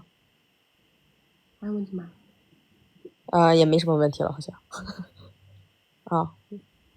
我建议你们去1v1，像这样的，知道吧？客户挺好，客户选的很不错，像这种人。我都说了的，原来吧，人家可以因为你的长相啊、身材，或者说一点小光环，然后呢，给你投射一些优待，或者优先一些付出。但是这种付出对于那个人来说，他其实是无足轻重的。一个人他可以在什么都没有的时候，跟你每个月跟你给10，那么就说明这个10对于这个人来说，就跟对于我们来说的100块钱是一个概念。这个压根就不能算作是他的付出。知道吗？所以你们总觉得是不是我对他很高冷，我不搭理他，我这个那个，然后让他来找我，所以我才获得了这些付出。是你把这个事儿定性成付出了，压根就没有。我们看到的事实是什么？事实是你真的到了现场甩脸子的时候，人家是不是就不屌你了？这个才是事实啊！马上不是认知就归位了吗？这认知还不归位吗？大家都哄着他，就你一个人屌着，就你一个人牛。然后呢，他因为你屌着，因为你牛，怎么着呢？给你更多了吗？如果他因为你屌着，因为你牛，他给你更多了，那么说明这个人他欠虐。这个才能定义成是你们心目当中所想的什么啊？因为我之前都是不理他的，都是他找我的，所以我害怕，对吧？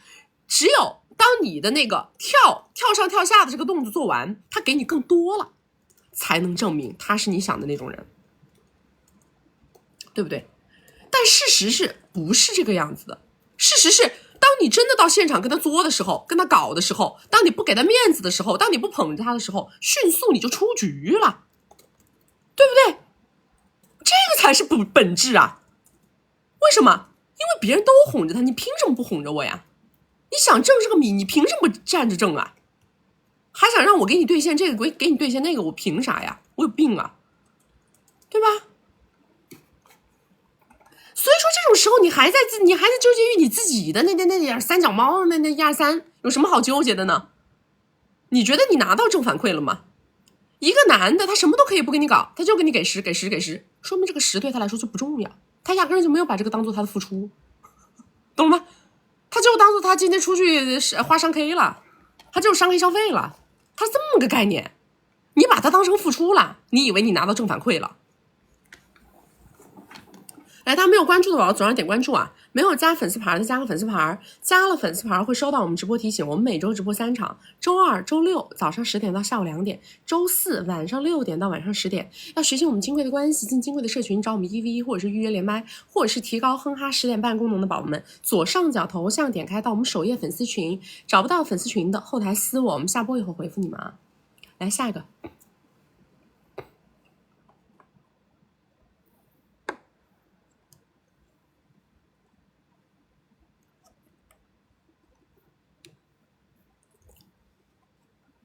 Hello， 你好，你好，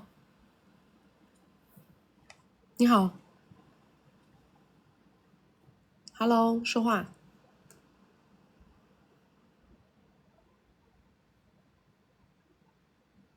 Hello， 说话。下一个，你看我们这边清晰度高还是低呀？Hello， 曲曲听得到吗？听得到，你说。曲曲你好，我是金贵的学员。然后我先介绍一下我的基本盘，我在互联网大厂工作，目前在1年100个左右，长相大概7分，然后我是为内，对方呢是某央某企的3级公司总经理，薪资大概50个左右。然后目前呢，我俩是闪婚，1月份认识，3月份结婚，然后带球结婚。后来由于很多问题夹娃娃了，最后在5月份办婚礼的时候和他的父母闹了一些不愉快，就是在办完婚礼以后，他父亲说我爸讲话不好，但实际上是因为嫁女儿和娶媳妇儿是不一样的，我爸当时就有一些哽咽。后来呢，因为这个矛盾我没有跟他父亲起正面冲突，我就跟他说了，然后他就把他爸说了以后，他爸我就没有回去，因为我下楼哭了。然后他们家就说他爸晕倒了，这是一个事儿。然后回头他母亲就跟他说这个媳妇儿不能要离婚，不要违规。不要扯快乐证，然后要扯快乐证之后呢，我就是想说为了挽救我这个婚姻，我就去了他老家，他父母又没有见我。后来我母亲给他母亲打了个电话，他母亲就说了一些不好听的话。这是第一件事儿。但是呢，我就想说，既然结婚了，就维系婚姻。但是我就80%、100%的情绪投入，我都有做得到。然后呢，第二件事儿呢，就是一吵架他就会离家走。第3次就是因为他在公司打牌，就反正那一天都出现了很多问题，说回家不回家，一直都在推辞，大概有4、5次吧。他每一次都周末加班。后来我知道他打牌，他又回家之后又走了以后，我说那你一吵架你就走，那你以后就不要回来了，我就把他衣服给他送公司了。现在呢，我俩处于分居状态2个月，偶尔之前2周的时候会哼哼哈哈10点半。那现在我想求助曲曲的就是我们是继续去维持呢，还是说扯快乐证？他年收入多少？50，比你少一半。你当时是图啥呀？就是因为带球了嘛。他还比我大7岁，我28岁，他36岁。如果你们2个人的情况颠倒啊，我可以跟你给一些1、2、3、5、3、4、5的方案。但是你知道我这个人吧，我在没有价值的关系里边，我不爱给方案，知道吧？在没有价值的关系里边，我就只想让他滚。我理解曲曲，我理解你说的，但是实际上他是有付出意识的。有付出意识又怎么样呢？他没有当大爷的资本呐。我有一身的技能，可是我不愿意用在这样的人身上啊。他有什么资本呢？有付出意识，他没有资本呐，他没有资本跟我叫板呐。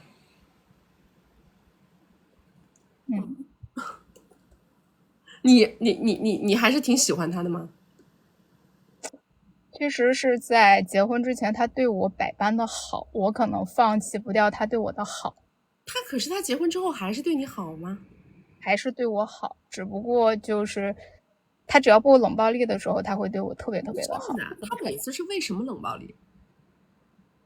就比如说他父母给他压力了，然后还有就是我俩可能吵架了，然后他就会选择出去。对，出去多长时间呢？之前就以出差的名义，大概3、5天、2、3天，就最后这一次，就我把他衣服送他公司以后，就变成了2个月。这样吧，因为我对你们这种姑娘吧，我非常的无奈，知道吧？我又不想跟你给建议，但是呢，我不跟你给建议的，你肯定也是不甘心的。我想说第一点啊，一个男的，如果他的收入比你低这么多的情况下面，然后呢，他还比你大这么多，然后他时不时的呢，他跑出去冷个战，住个几天，他呢是有可能啊，咱们就是说有可能，你先不要急着反驳我啊，他是有可能出去 PC 的，这是第一点啊。那么你呢，要有这个心理预期在，懂吗？一个人不是说冷战这件事儿啊，他有很多种方式方法，但是呢，像这种行为，什么动不动出去住一天，动不动出去住个3、5天呐，你呢要有这根弦，他是很有可能会 PC 的啊，这是第一点。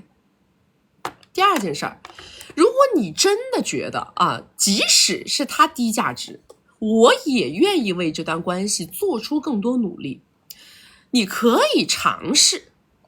那么这个事情它应该是什么样的呢？就是你首先要让自己的目标和语言形成一致性。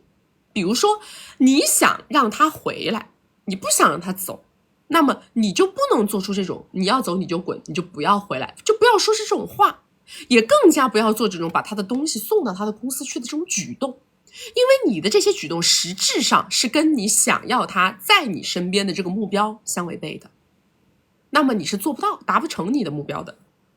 当你如果愿意啊，即使这个男的低，你也愿意去啊放低自己的身段，愿意去更多的妥协迎合，或者说把这个关系做矫正的情况下，那么是什么呢？是他要走你就把他一抱，不行你不准走，你今天就吵架跟我吵一晚上你也不能走，要不然就是他如果去公司住了，我就亲着他的东西陪他去公司住，就是让他觉得他帮我没办法，我想要什么我就只按我自己想要的来，我今天就是跟你哭天喊地，我跟你一哭二闹三上吊，我不能让你走，这个就叫我的目标跟我的行为达成一致。明白，曲曲。那如果说因为我俩没有夫妻共同财产嘛，然后我又加了球，其实我觉得我还挺亏的。本来就是我就一开始就说了没价值。对，就是说做个选择。那如果我要赔偿的话，有可能吗？扣毛的赔偿没可能没可能，不可能。我是知道他有一些固定资产的，如果我要是闹的话，可以要得到。不可能，要不到。如果我抓到他出那个没用，那什么没用，那有什么用啊？那有什么用啊？就双开嘛，他可能也会怕。他是苹果单位，某央某企。哎，只能试试吧，好吧。明白了。那曲曲你的建议就扯快乐证呗。我没有建议，我是觉得无所谓。对我来说，就是我是觉得这种关系就是实在就是没有太大的价值，你想怎么搞就怎么搞。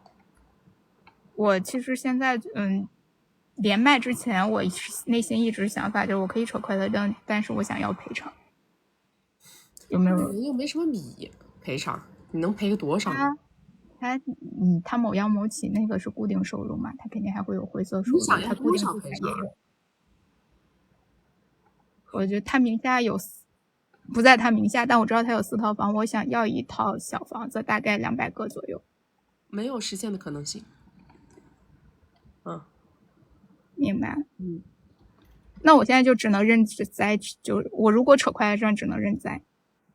我说了嘛，你不是说你有东西，你要是能抓着东西，你想闹你就闹呗，能闹多少闹多少呗，只要你自己觉得这个时间跟精力折损的进去划算，性价比嘛，我说了，凡事都是讲个性价比嘛。因为这个事情一旦开搞的话，他的父母那绝对是狗皮膏药型的，你的父母是没有办法达到他们那个战斗力的，那个火力全开的，不可能。对，这种事情就是要家庭大战才能搞得好，对不对？那家庭大战就比谁狠，比谁无赖嘛。对呀。明白了。那如果这种情况，如果我1v1会有可以教我怎么闹或者更好一些吗？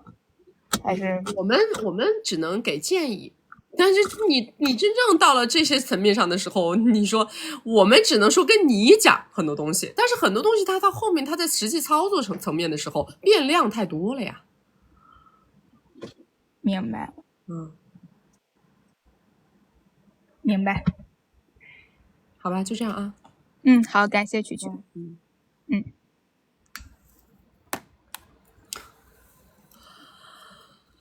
哎呀，你们呐，自己能挣100来个的女孩就不要老是为了结婚而结婚啦，对不对？你说这种收入比你低的男的，你不给他身份不行吗？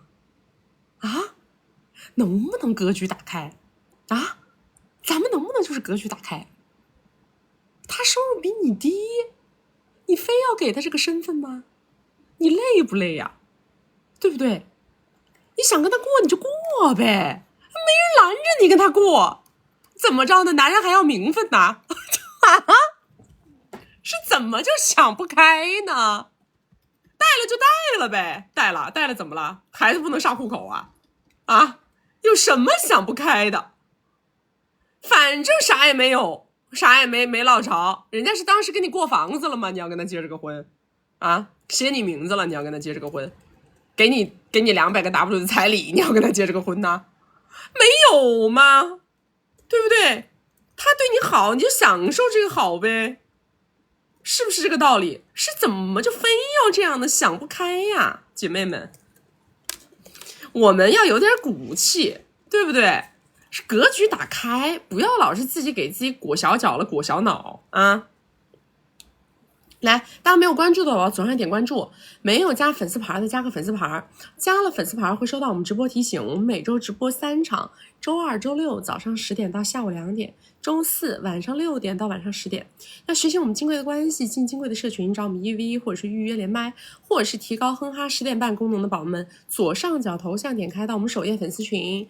找不到粉丝群的后台私，我们下播以后回复你们啊。来下一个。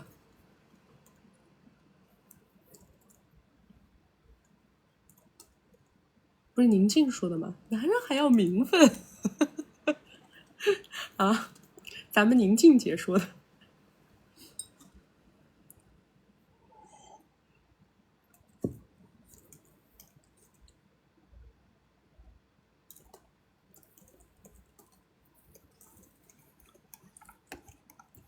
Hello， 你好，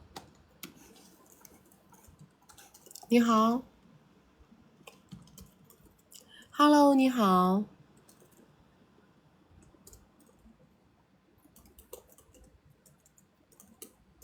离开了，我听不到了。现在能听见吗？可以了，你说。好，我可以退出这个界面看我写的笔记吗？不能退出。对的。好，曲曲你好，一直很喜欢你，所以我是刚分手，我想和你，我想听一下你的意见，看这手分的对不对？稍等一下。我先介绍一下我自己的情况吧。我是00年的，然后在漂亮国读书，我在漂亮国待了10年，现在还在读本科，然后是去年遇到的前任。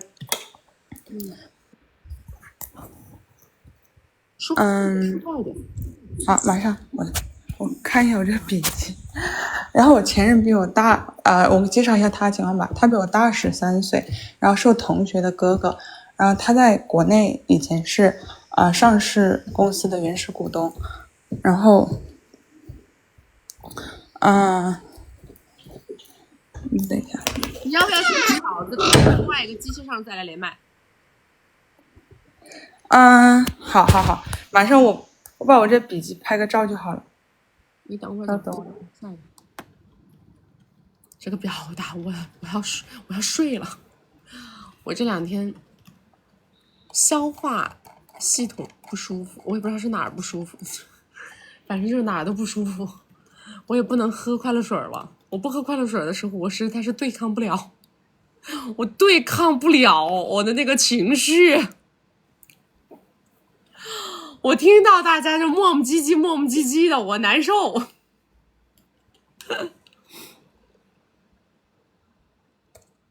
快乐水是什么？快乐水就是一种能让自己感到快乐的水。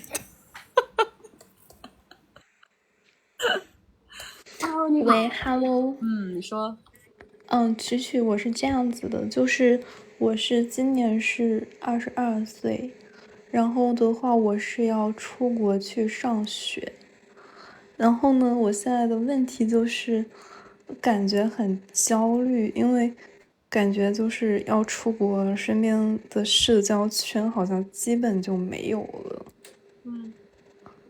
然后呢，我就在想，就是怎么样可以让社交圈，国内的社交圈打开大一点。什么玩意儿？你要出国了，你现在打国内的社交圈干啥呀？就是我不是还没走呢吗？但是我就是想在国内有社交圈，现在。你回来再社交呗。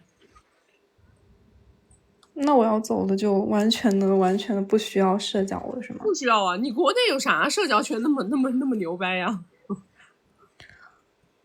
也是。然后呢，就是怎么说呢？就是现在是这样子，就是不是说就是要经营自己的朋友圈、社交圈嘛？但是就是我现在基本都是自己，然后就是不太愿意去发那些社交动态什么的。怎么着呢？谁拦着你不让你发了？不是，是因为我不想让别人觉得是我自己很孤独的样子。那你啥意思呢？那你发的东西就全都是自拍呗？你这么说？那倒也不是，就是我想有互动会多一点，会好一点。为啥呢？你就不能发点你的认知，发点你的感悟？但是我这个年龄发认知感悟，感觉会不会太成熟了？哎呀妈呀，你怎么那么多但是呀？你这个年龄你做啥都是正常的，你就是每天在朋友圈里头撒泼打滚都正常的，你做啥都行，都不重要。可是我朋友圈里还有一些就是那种暧昧的男生在。然后呢？那又怎么样呢？他们自己还不神经病？你们这个年龄有几个不神经病的？不都是神经病？你怕什么呢？还有一个就是我想问一下，就是在一个圈子里面，我想知道就是怎么样做的才能不让你的同性去嫉妒你？你对别人怎么样？挺好的啊。那你为什么会认为别人会嫉妒你呢？但是是真的有这种情况在发生。比如吧，我打个比方吧，就是你谈了一个恋爱，可能这个恋爱谈得很幸福，然后呢，这个你身边的朋友们并没有这种情况的话，他们会很不舒服你，而且会自动的远离你。那你就让他远离你呗，那又怎么样呢？对你有什么影响呢？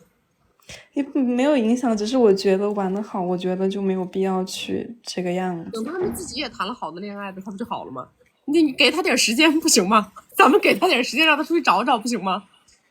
他是可以给他时间，但是能不能就是不要让别人去对你就是有这种负面的这种？有啥负面的呀？你怎么就解读成负面的了呢？因为我会觉得，就是我为什么不能同时拥有呢？就是友情和爱情。你要把别人捆在你的身边吗？他们不是捆在我的身边，他们现在就是想干嘛干嘛去，那是人家自己的自由，知道吧？是你不要对别人的关系有那么多的占有欲。我送你一句话：君子之交淡如水。你活的时间越长，你会发现这个世界上绝大部分的人对于你来说都没有太大的价值，知道吗？他近远对于你来说都不是很重要。明白了。如果他要走，那么你就目送他；他要回来，你再欢迎他就可以。那我怎么样才可以让别人就算走了也可以回来？怎么样才能让自己的价值就是？给他下一股呗，好不好？咱们给他下一股，行不行？你看你脑子里啊，我跟你说啊，一个人的精力是绝对有限的，知道吗？你自己如果把自己经营的足够好，那么所有的人他就拼了命的想巴结你，你就会发现你不需要再花心思经营这件事了。但但是如果在你自己根本就不强大，你也没有个啥，学业也没有读完啊，这自己也没有经济独立啊，也没有什么非常充盈的大脑的时候，你老是想要去纠结，你为什么不跟我玩了？你为什么不跟我玩了？你就会发现，大家所有的人还是在做他们自己想做的事儿。本质上来讲，他们不会以你的意识为转移。明白了。所以你的精力要放对地方，因为你还小，你的精力要放在怎么去打造自己的生态。自己的这个实力上面，我多读书多晋升，然后呢，我要表达认知是为了见证自己的进步。OK，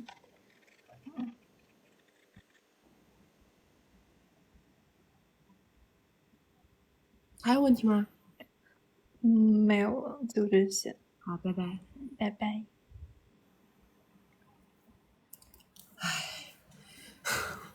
年纪轻轻就是这样的，想的太多，做的太少，知道吗？我告诉你们，一个跑得足够快的人呐，一个人如果你真的跑得足够快的话，你就会发现身边值得信任的人没有那么多，知道吗？你呀，要以生命的长河的角度来看待今天所有的动作。我们在生命的长河当中，当我跑得足够快的时候，那么必然你身边就是一波一波被淘汰。当你身边的人一波一波被淘汰的时候，他能够筛下来，能够沉淀下来的人必然是越来越少。所以我才跟大家说，任何人的关系啊，它基本上都是属于阶段性的。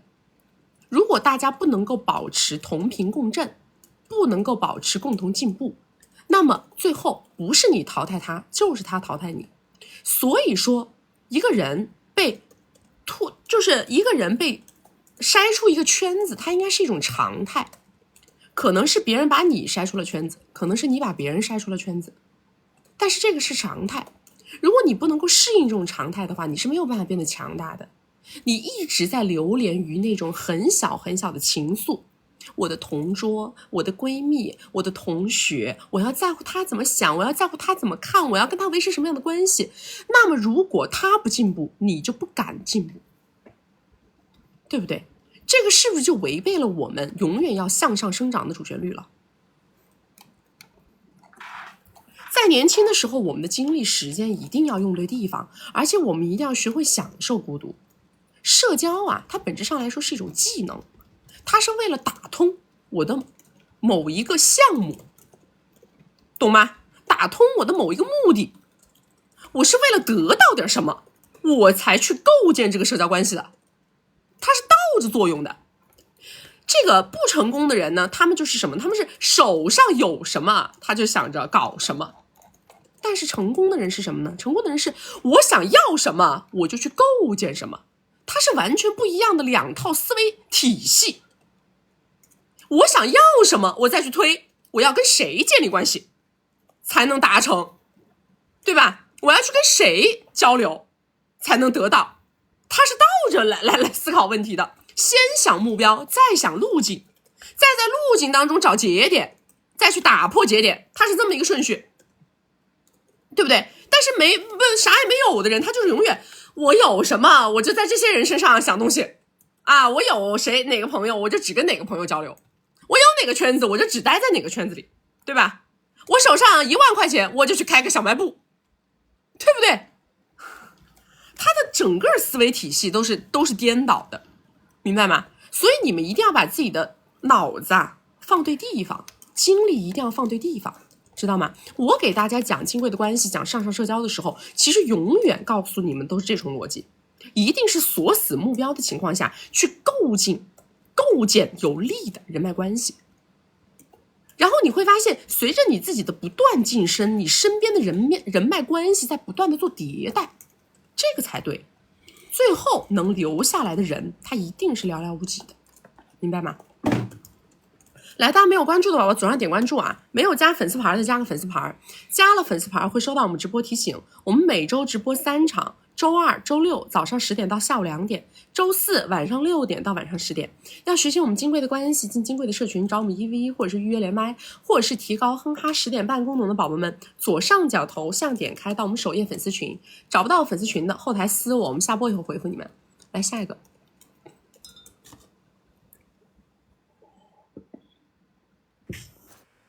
Hello， 你好。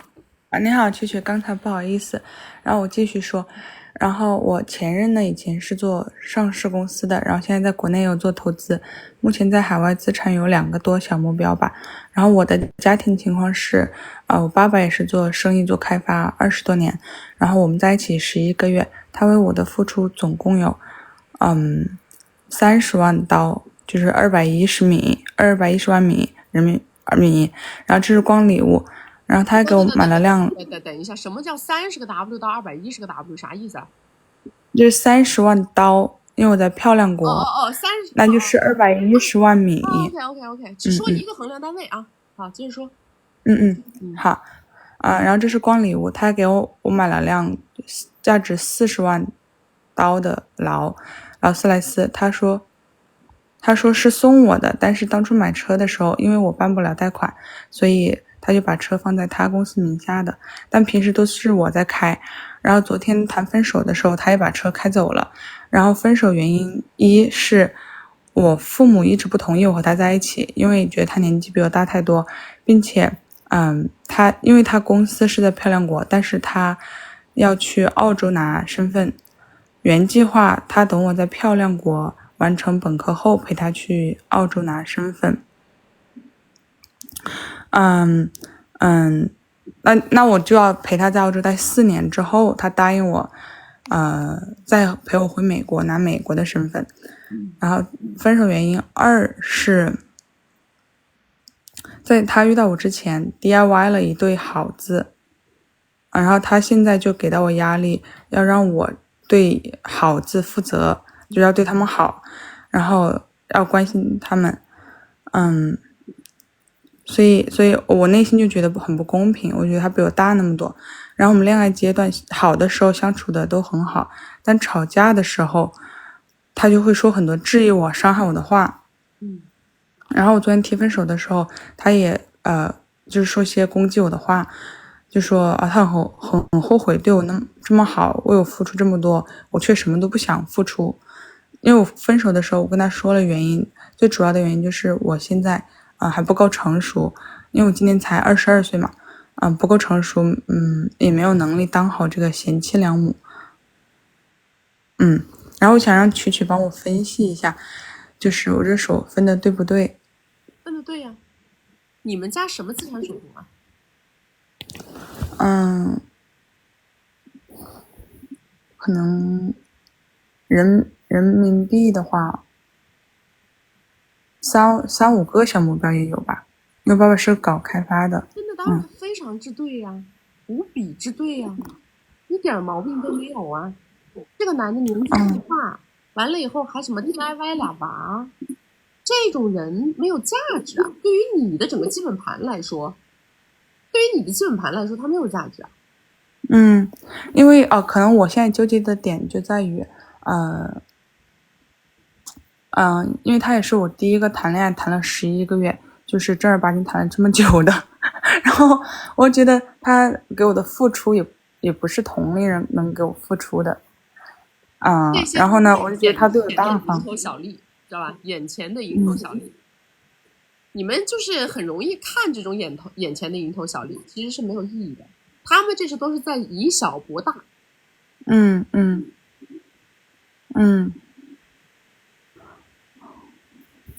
所以我跟他在一起的话，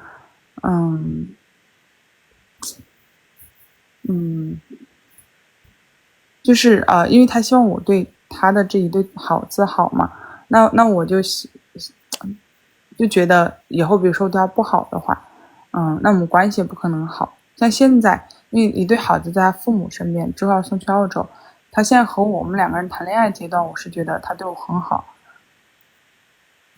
你想表达什么？我就想表达我内心的这个纠结。没有纠结的点呢？他没有纠结的点，我没有听到纠结的点是什么。他他对你付出没有很多啊。他这个额度的话，他在美国那个地方，他也只能找一个很普通的一个女的去给他照顾这个2个小孩，这个是对的。我们有很多这样的客户啊，人家都是从农村出来，一步一个脚印爬到漂亮国去的，然后人家啥也没有，或者说是在那边黑下来的那种女孩子还是对这种男的是这种情况，知道吧？就是给你每个月可能给个10几20个 W， 然后让他去照顾小孩的，有照顾2个的，照顾4个的都有。你不是这个情况啊。对，所以我就希望曲曲帮我分析一下，你见过那么多案例，这样以我的条件，以我的情况，我将来肯定还会找到比他更好的，对吧？4个字，门当户对，脱离了门当户对，不要考虑。明白。就还是找一个成长经历、家庭背景和我一样的，毕竟在美国待了10年，是第一目标，再来谈别的。好不好？要不然你们太容易被社会上的这些老狐狸骗了啊。所以他一直强调他为我的付出还有对我的爱，这些都只是假的啊，不重要，好不好？不重要。他打了一手好算盘，他又想找一个高级保姆，但是呢，他又想找一个白富美当高级保姆。这男的太油了，太精了。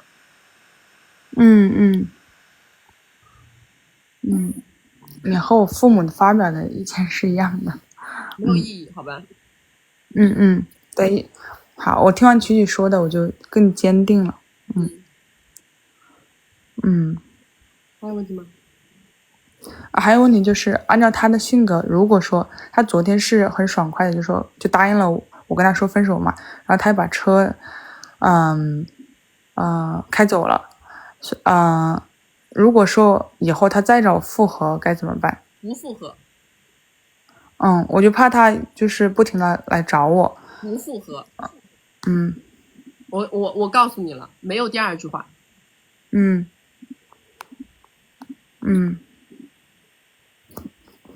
明白了。还有问题吗？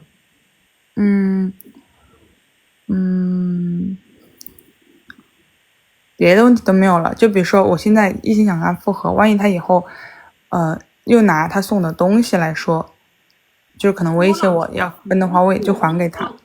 不复合，我再说一遍，有事儿找叔叔。好吗？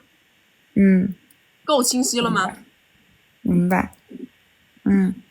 打电话给叔叔，好吗？这个叫什么？私闯民宅啊，某威某协，直接打电话给叔叔，好不好？在漂亮国这个事儿，那可不是闹着玩的啊。好的，明白。那就告诉你，结束啊。明白了。然后还有就像之前他给我打钱的时候，他让我跟他公司签就是协议，就是说从公账转给我，只不过我要签一个借款协议，就是公司借给我的。你行了吧？你就傻叉了，那你就把米还给他吧，好不好？你这遇到个稀巴烂，还说什么呢？然后他跟我说这个钱之后不用我管，他在因为他说只是走一个账面的问题，他之后再你这男的就是个老狐狸，老油条，1分钱都不想花，只想白批。别跟我扯淡了，好吧？如果他要还，你就都还给他，跟你爸妈说，我先花完了，你帮我还一下。那没办法的，如果他跟你签了这些东西，那就没办法了，好吧？如果他要，你只能给他。下次再遇到这种人，我请你先过来1v1吧，把眼睛擦亮点，好吧？咱也不差这点钱。好，那就是说现在这个贷款签的合同的问题，他就说他有新账了，他自己给我还进去，然后这个账面就清了嘛。但是你跟他签的协议是存在的呀，他去还那是他的米呀，你欠他的还是你欠他的呀。所以我就不确定他以后会不会让我还这些钱，因为他是，因为他这个钱是说当初只是用公司名义，我已经跟你讲了，他会，如果他找你要，你就还给他，听懂了吗？嗯，你不要在这里妄想了，你就是遇到个稀巴烂了。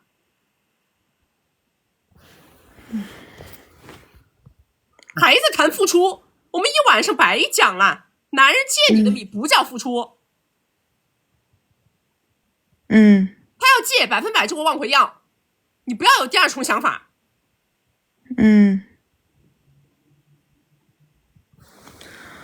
明白。就这样。好，谢谢曲曲。自己都够愚蠢的了，我在说这么半天，还在那跟我的这那的，说了到最后1分钟了，要不是这说这么半天还没有抛关键性信息，借的还能叫付出？一个比你大几十岁的个老男的，借的还能叫付出？签了还签协议借，这还不说口头说借，签协议借，这不处心积虑？这不是江湖老骗子是什么呀？他出来玩一套什么都不带付出的，纯老骗子一个，还想什么啊？轻车熟路搞的稀巴烂。你们呐，把金贵的关系好好学一下，把社群进一下。这种人遇到了3分钟之内就解决问题，还需要拖11个月。真的3分钟之内给你们解决问题，知道吧？在我们的直播间里听狠了的这种东西，3分钟还不解决问题啊？我这3点我都白播了。来，大家没有关注的话，我左上点关注；没有加粉丝牌的加个粉丝牌，加了粉丝牌会收到我们直播提醒。我们每周直播3场，周2、周6早上10点到下午2点，周4晚上6点到晚上10点。要学习我们金贵的关系，进金贵的社群，找我们1v1或者是预约连麦，或者是提高哼哈10点半功能的宝宝们，左上角头像点开到我们首页粉丝群，找不到粉丝群的后台私我们下播以后回复你们。我跟你们讲一个最弱智的道理好不好？我就算你没什么智力，我现在讲这句话你也绝对听得懂。一个人如果真心想给你付出，请问他为什么要跟你签协议，签借款协议啊？哎，这句话该是个弱智都听得懂吧？一个人真心想把米送给你，那么他为什么要跟你签借米协议？你告诉我，这个逻辑是什么？逻辑是什么？这逻辑都不能闭环的事儿。我跟你们讲，我们呐，要是说真的想给谁付出个什么东西，你要让我往回要，或者你要让我写这是借米，我真的心里都有点慌，知道吧？我会觉得我在江湖上面我都混不下去，真的。大方的大佬就是这样的，有付出意识的大佬就是这样的，他给你付出再多，他都会觉得我如果要往回要的话，我以后这个名声就臭了，他都会有这种想法。而且他给你写这种东西，你说你一个小姑娘把这种事儿拿出来说，他要不要脸呐？没有任何一个动作背后不是没有动机的，对不对？任何一个动作背后他都一定是有动机的呀。来下一个，总有些人稀巴烂说他借我的，万一我们俩好了不就不用还了吗？哎，讲这种话我是不是要给你2锤子？要法律干什么的呢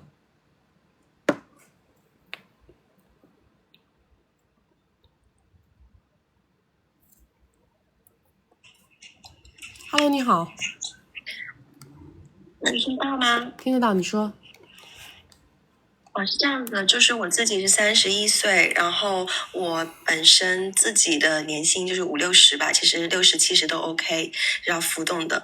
那我自己本身家庭的情况就是我爸爸妈妈在我高中的时候扯了快乐证，所以我是跟妈妈的。那妈妈和我就是后爸这边的家庭都非常的还不错，就是也是在1线城市有几套房，然后可能半个小目标 I don't know。 然后我自己本身的学历也 OK， 就是也在国外有海外学习的这些经验，就整一个人来讲，无论是长相还是什么都很 OK， 我自己觉得很 OK 吧。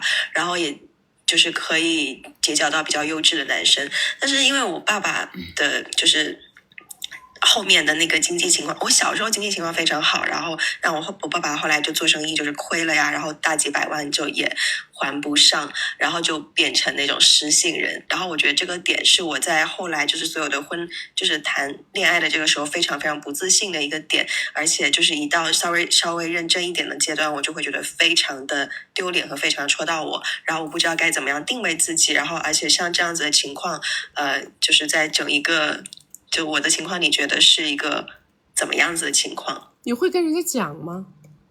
我不会耶。你不会讲的，那有什么困扰呢？但是我觉得，比如说我现在如果谈一个男生，那谈到比如说要结婚了，他肯定就会问呀。那问到的话，问啥？你打个比方来，问什么？你问我答。比如说你爸妈怎么样？然后肯定就会知道我爸爸是失信人啊。为什么呢？我不知道。你问我来，你问我，我回答你。男生怎么问？你说。就你爸经济情况怎么样？我爸挺好的呀。然后呢？你觉得像？然后呢？你接着问呢？我不知道你要问到哪个节点能问出我那个哪个爸什么失信人，我不知道你要问到哪个节点能给我把这个话问出来，我很想让你尝试问一下。就所以说是就是不说，对吗？这有什么好说的呢？这有什么好提的呢？到底？但如果要结婚了的话，也不让自己的老公知道，就是家里的情况吗？你那不是你前面那个爸吗？是你后面那个爸吗？我亲爸爸。对啊，那咋知道啊？为什么呢？你爸跟你妈跟你他现在老公关系不好吗？很好啊。那你琢磨这事儿干什么呢？你前面那个爸跟你还有啥关系啊？他让你跟他还债啊？倒也没有。那这不就结束了吗？那这事儿跟你我还有啥关系啊？你为啥要说呀？只要你不说，这事儿就不存在。这样吗？但我感觉他自己肯定是还不上了呀。就是我自己如果有能力的话，是要帮他还吗？你有病？你是有病啊？那不光你有能力要帮他还，你未来要老公有能力，是不是也得帮他还？等你老了，你儿子再有能力，是不是也帮他还？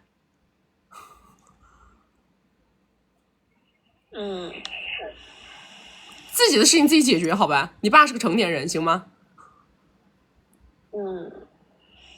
了解。那你觉得像我的这个情况是不会影响到我去结交更加优秀的男生吗？我再说一遍，请你失忆，好吧？请你脑子里不要装这么多东西，也不知道跟你有个毛的关系。琢磨这些事儿干啥呀？不重要，好不好？你不要说那是你前爹，你就当那是你一个远房亲戚。怎么着？你一个远房亲戚也欠成失信人了，你也要帮着还。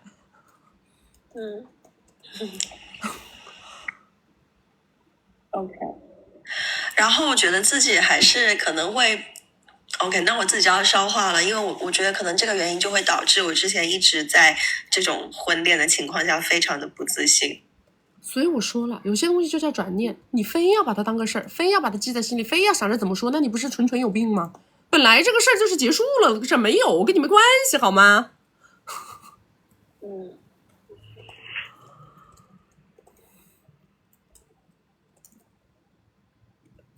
好的呀。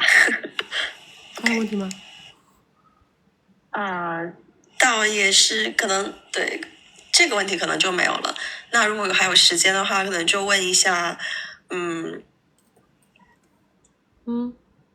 怎么样去，就是比如说我已经31了嘛，然后怎么样去结交更加优秀的？我觉得自己的生活圈子也比较窄，然后可能也就是去结交优秀的男生的机会也不多，所以然后可能我自己的目标眼光也很高，这样子，所以就想问一下，怎么样去拓展圈子？多去人多的地方，好不好？多去人多的地方，这个俱乐部啊，那个俱乐部啊，是吧？刚刚我们第一个连麦的小姐姐就是在什么培训班上认识她男朋友的，对不对？哪里都可以，像有能力去链接别人的人，他还玩社交软件都可以。渠道就是全渠道打开，不挑。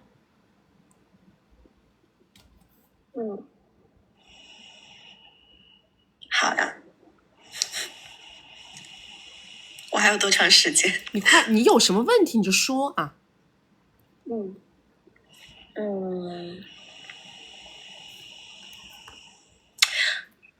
所以说结论就打死都不说吗？那如果说真的就是想要去说呢？为什么呢？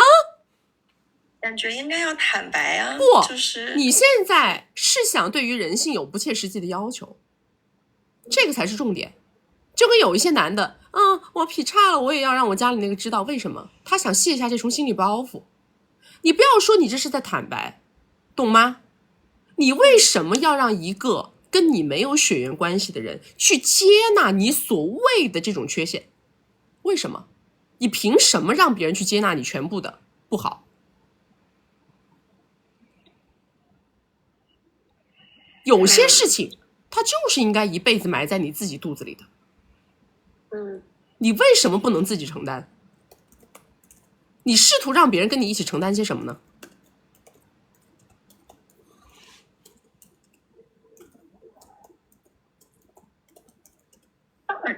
其实倒也没有想要去让就是未来的老公或者是男朋友去帮我一起承担这个事情。不，精神负担也是一种承担。你想让别人跨越一切来跟你相爱吗？跨越一切艰难险阻来跟你相爱吗？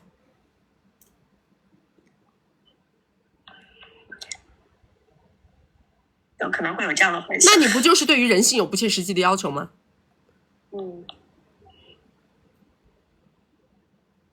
我建议你啊，尊重一个人趋利避害的本能，不要对于人性有不切实际的期待，要不然你的婚姻也会不幸福。因为对于人性有不切实际的期待会体现在方方面面上面，不光是这一件事情上面。所以你觉得假设对方知道他一定会对我有不好的滤镜了，就一定那个爱是会减少的？对呀，当然啊。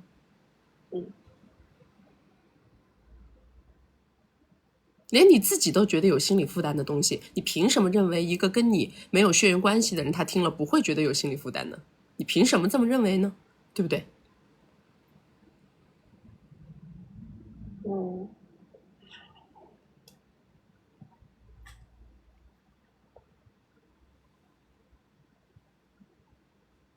还有什么问题？没了，那就再见。你们要是非要说，那我也没办法，我给你们的就是最佳建议啊！你们老是喜欢说什么？哎，我前面那个怎么样了，是吧？不是一个事儿。我以前的男朋友对我不好，他劈叉，我前夫欠债，我亲爹失信人，干嘛呢？赌人性啊！是不是赌人性啊？现在一个男的跟你说，我之前得过癌症，但是治好了，你怎么说？你怎么想？接纳呗，爱住呗，是不是爱住？我跟你们讲吧，其实摆明了就是一个很简单的一个事情，就是没必要知道的事就没必要说。你们非要就是希望别人穿过千山万水来爱你，但是你呢却以现实的眼光审视对方，对不对？有必要吗？对吧？一个男的说，我原来不行，现在可以了，现在行了。我原来癌症，我现在治好了。我原来负债500万，但是我现在刚刚把它填平。是不是这个道理？那个嘟了脸的跟你说，我原来单眼皮、塌鼻子、大脸盘子，缺2颗牙，我现在美得像范冰冰，然后把原来的照片给你看看，是不是有病？是不是多少有点大病？这本来就没有必要的事儿，有个什么在那逼逼叨叨的？你们的内心世界啊，就不要太丰富，好吧？这承载的情绪就不要那么多。而是钝感力，真的在这个时候就显得非常有必要，是不是的？就傻乐，就比你们这种过于的心思过于重的人就要好。回头还想着我们的爱情多么的纯洁，我们的爱情多么的纯粹，却最后遇到个大骗子，对不对？我是不是跟你们讲过了的？如果你们一上来喜欢暴露自己1、2、3、4、5的缺点，然后一个男人如果一上来接纳了你1、2、3、4、5的缺点，我告诉你，这个男的就是个骗子。你就会发现，哎呀，有些女的，我告诉他我有婚史啦，我告诉他我有个娃啦，然后呢，他答应了，他同意了，他没说有什么，他还是觉得我们2个人可以往下处。可是为什么处了3年，他现在不跟我结婚了？他说最后他家里还是接受不了我这个情况，对不对？为什么？哪个蠢猪一上来给别人做心理预警，对吧？你一上来就开始给别人做心理预警，不想跟别人说，哎，我跟你说啊，我有前夫啊，我这个那个。那个男的嘴巴上跟你说，哈哈，我都不在乎，我都不介意。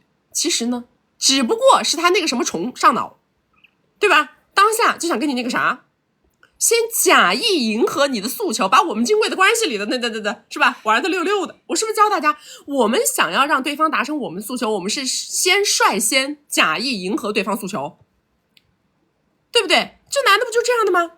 他说这答应那可以，那不在乎，这不在乎，最后为什么不跟你结婚呢？为什么呢？当你开始自我反省，哎，我到底哪里做的不好？我到底哪里做的不对？你最大的不好，最大的不对，就是因为你相信一个人可以跨越千山万水来爱你，这个就是你最愚蠢的地方，对不对？其实呢，他只是在第一天听到你说这些话的时候，心想没关系啊，反正我也不跟你结婚。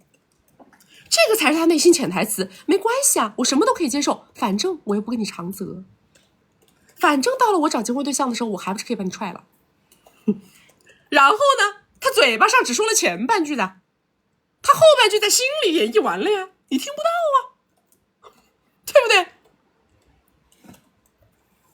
所以我跟你们讲的东西呢，你们要是不相信，就要再多走几年弯路，知道吧？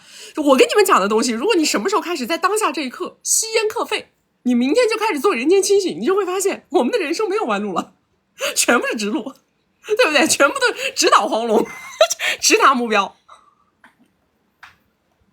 来，大家没有关注的话，总要点关注啊！没有加粉丝牌的加个粉丝牌，加了粉丝牌会收到我们直播提醒。我们每周直播3场，周二、周六早上10点到下午2点，周四晚上6点到晚上10点。要学习我们金贵的关系，进金贵的社群，找我们1v1或者是预约连麦，或者是提高哼哈10点半功能的宝宝们，左上角头像点开到我们首页粉丝群，找不到粉丝群的后台私我，我们下播以后回复你们。来下一个。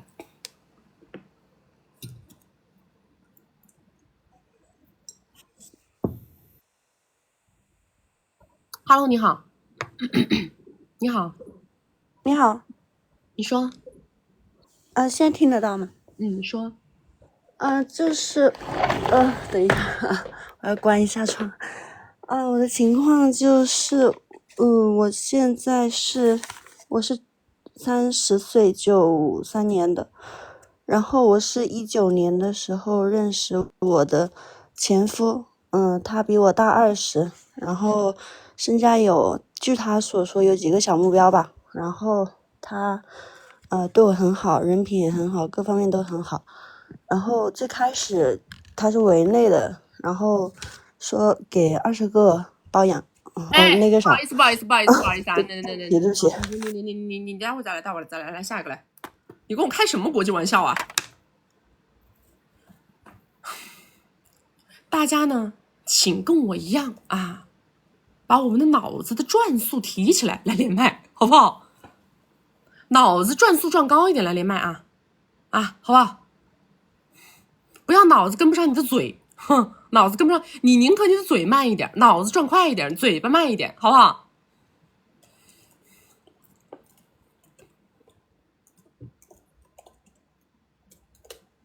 这写了个啥稿子呢？这是啊，自己写的字儿自己不认识，是吧？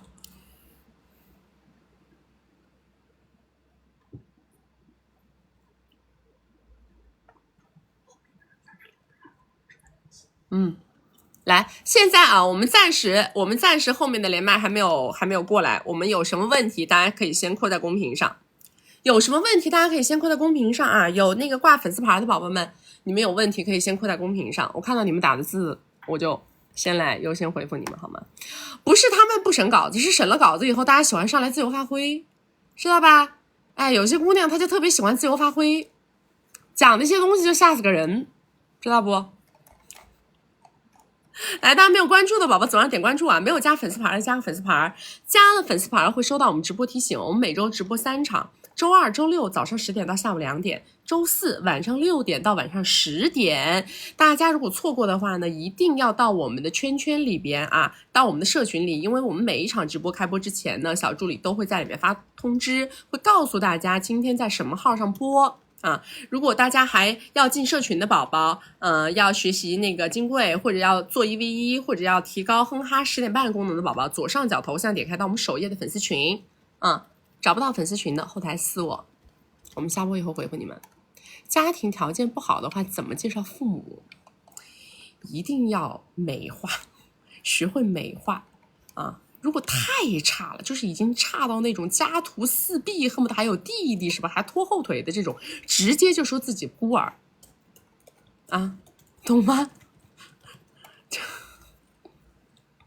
你家里如果还看得过去啊，看着像小康家庭这个那个的，比如说他如果是工厂里面打螺丝的，你可以说是一个国企里面的小苹果退休了好不好？好不好？我还是建议大家呢，自己多挣点米，知道吧？因为你们实在手上这个口袋太空了的时候啊，你这个架子搭不起来，明白吗？口袋太空了，架子搭不起来，你稍微的把架子搭起来点，不是可以帮你把父母的这个方方面面条件给它优化一化吗？是不是这个道理？男朋友一直说让你投米给他是什么心理？那就是这明着的吗？这还什么心理呢？明着的薅，生意男呗，不生意男是啥呢？对不对？好，关于拓圈这个概念，刚刚这个姑娘她就是你们有的时候啊，就是特别死脑筋。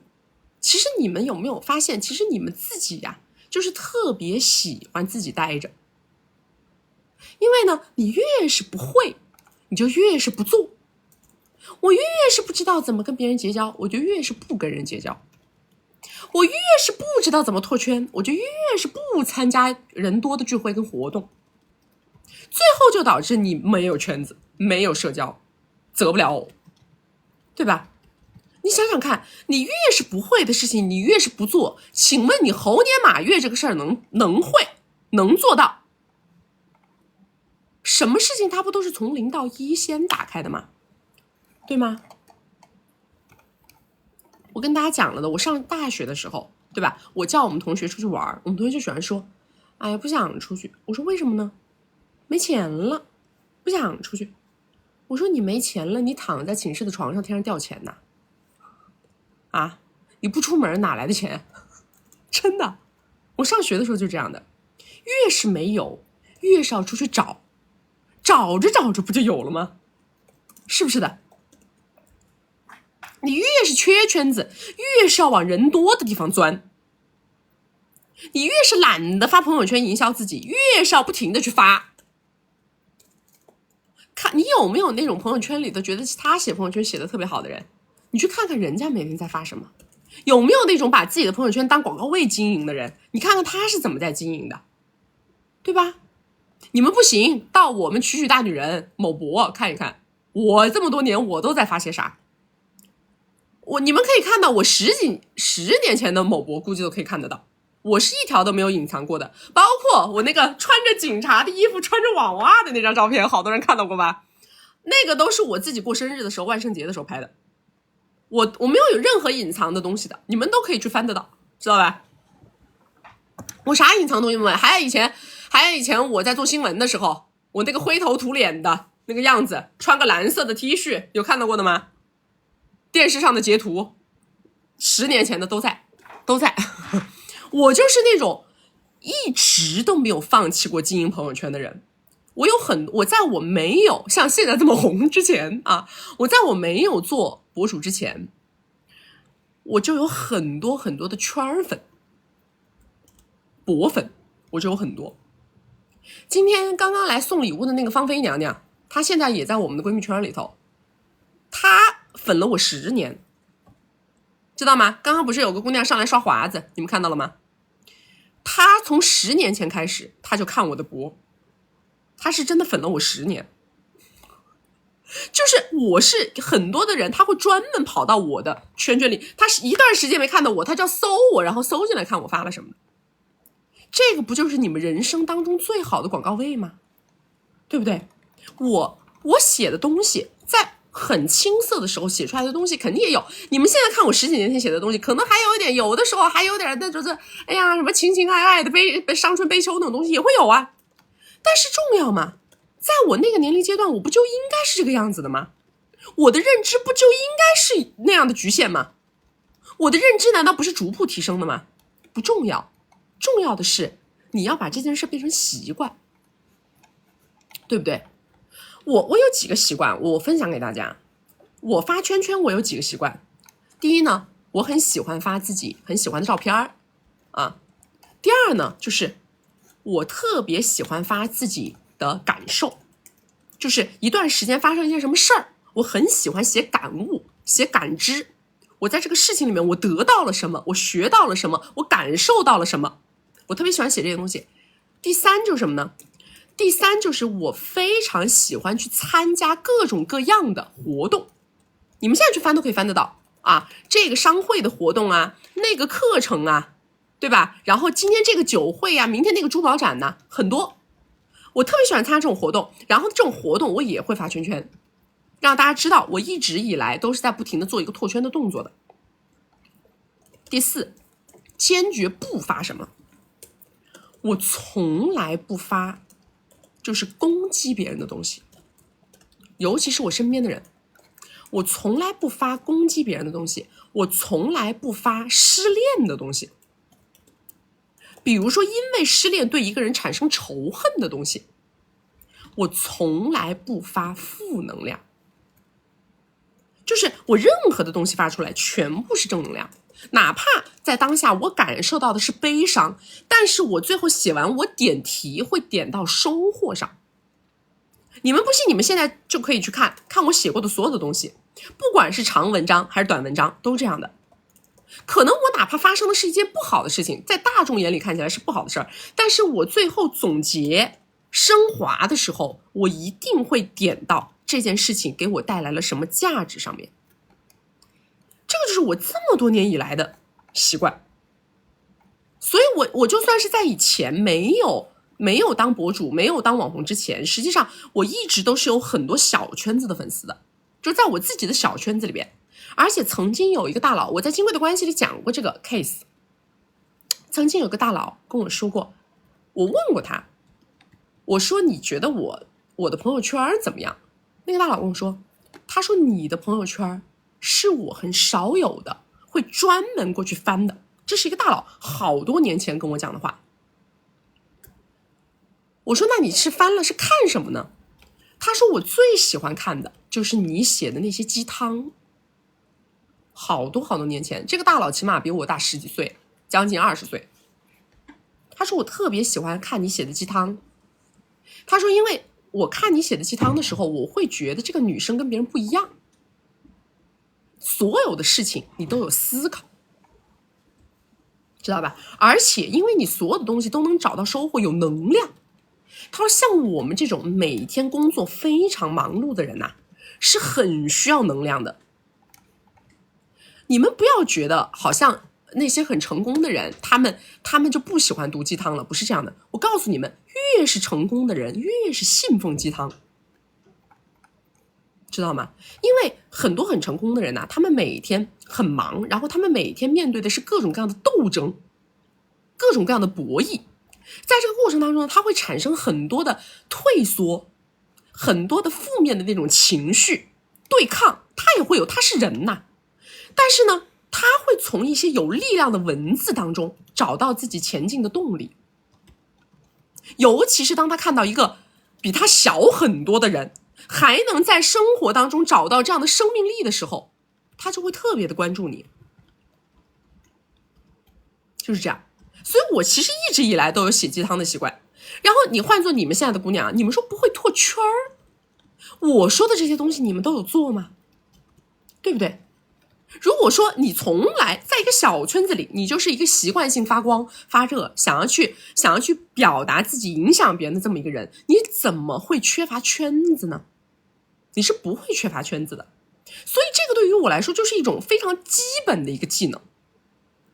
然后你看啊，我跟大家说过了的，我有无数的合作伙伴、供应商、客户都来自于什么？都来自于社交软件。很多人是不会相信的，很多人觉得哎呀，在社交软件认识的那些男的都不行，他们都不是抱着谈婚论嫁的诉求来的，不重要。我告诉大家，我脑子里的世界是什么样的，我看见的世界就是什么样的。什么社交软件，你们脑子里觉得都是约的，都是这个，在我看来都是一样的。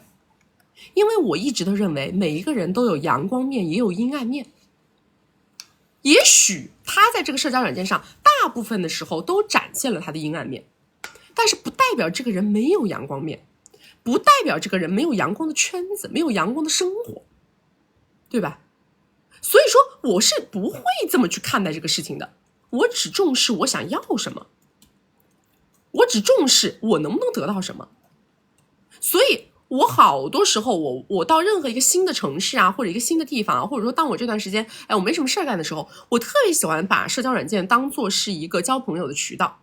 我真的是以一个交朋友的心态在看待这件事儿，然后在交朋友的过程当中看看谁是有价值的，看看谁能给我带来什么，然后再在我自己做业务的时候，我就会铆定这个目标感。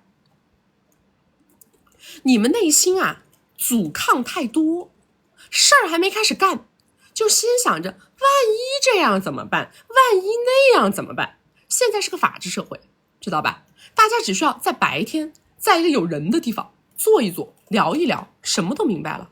有哪这么万一那么万一的呢？你预设了那么多困难，你一步都没有踏出去，那你说你能拿到什么结果？对不对？这个是不是这个道理？想表达自己单身也很简单呐。如果说你们在经营圈圈的时候想表达自己单身，想找恋爱对象，对不对？我跟大家说了的，你们真的是想找那种婚恋对象的时候，一定要知道对于婚恋关系来说最重要的是什么。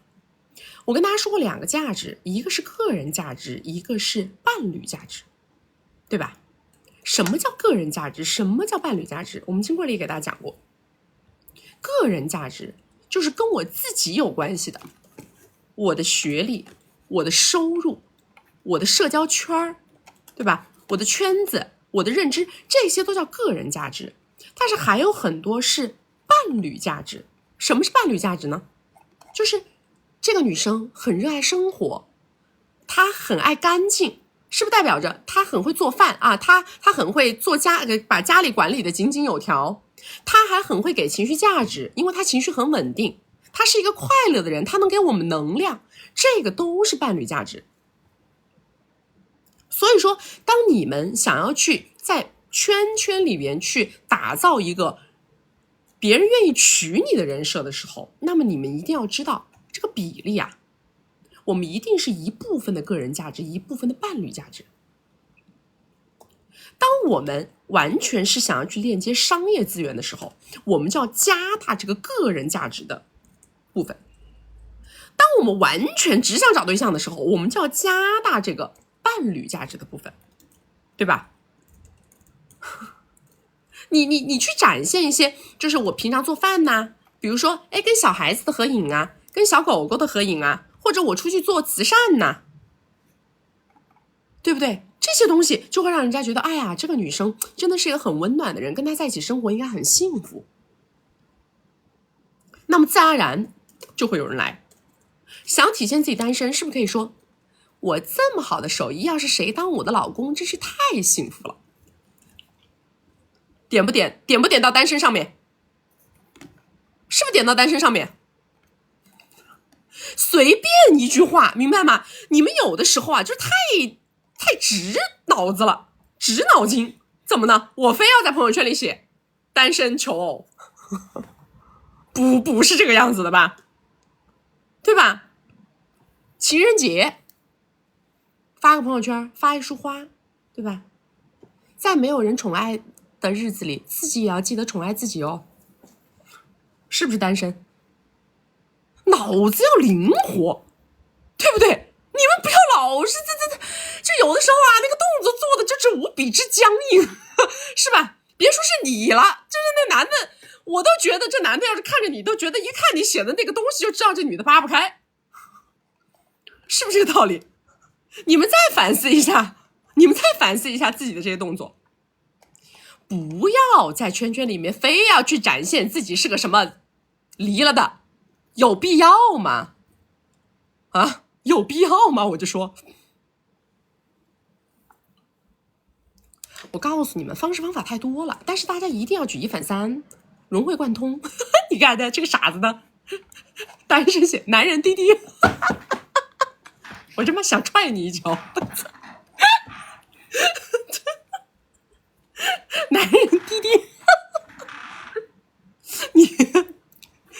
你约吧你就约吧你，好不好？还有人吗？我讲嗨了，小助理都不敢打断我，我真服了。男人你在哪里？我在等你。再见吧，咱们就退群吧，好吧？退出群聊。Hello， 你好。你好，曲曲。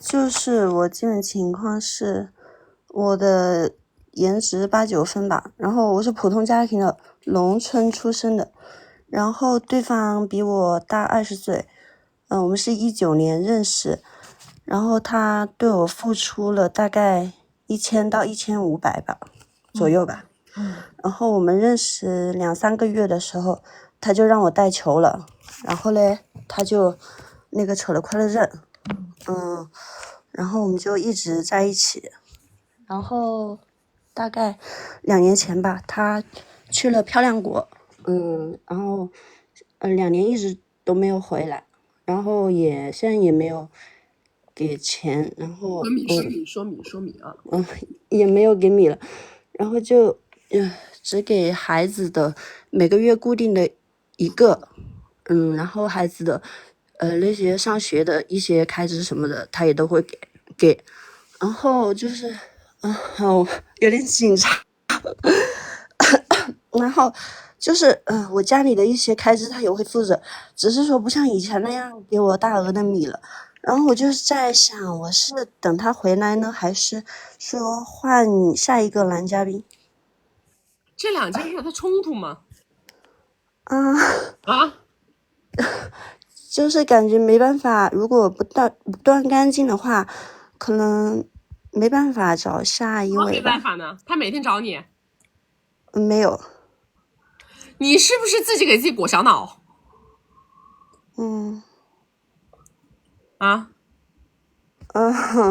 你空等，挂空档等，给你立个牌坊好不好？但是因为现在要孩子在身边，所以呢？然后就感觉不太方便接触别人。那跟这个男的有关系吗？有没有这个男的，你孩子不都得你带在身边？可能就是不怎么聪明吧。说得好，这说得好啊！你现在手上还有多少钱？有固定资产1000个左右，然后存的有大几百个。OK， 你多大？93年。你自己干过什么工作吗？就是在 YC 认识的。你到现在为止就没有工作过了吗？有偶尔去一下这样，因为现在有小孩嘛。就是你的工作还是 YC 呗？对。你自己什么学历？高中毕业。就是躺了这么多年了，咱们就是也不能提升下学历吗？可能就是觉得现在有小孩了，就没有往那方面去那个。你往哪方面呢？小孩有个低认知妈妈，你就当低认知妈，看能不能教出一个高认知小孩，有这么玩的吗？对。人呐，要在自己身上找发力点呢，小姐。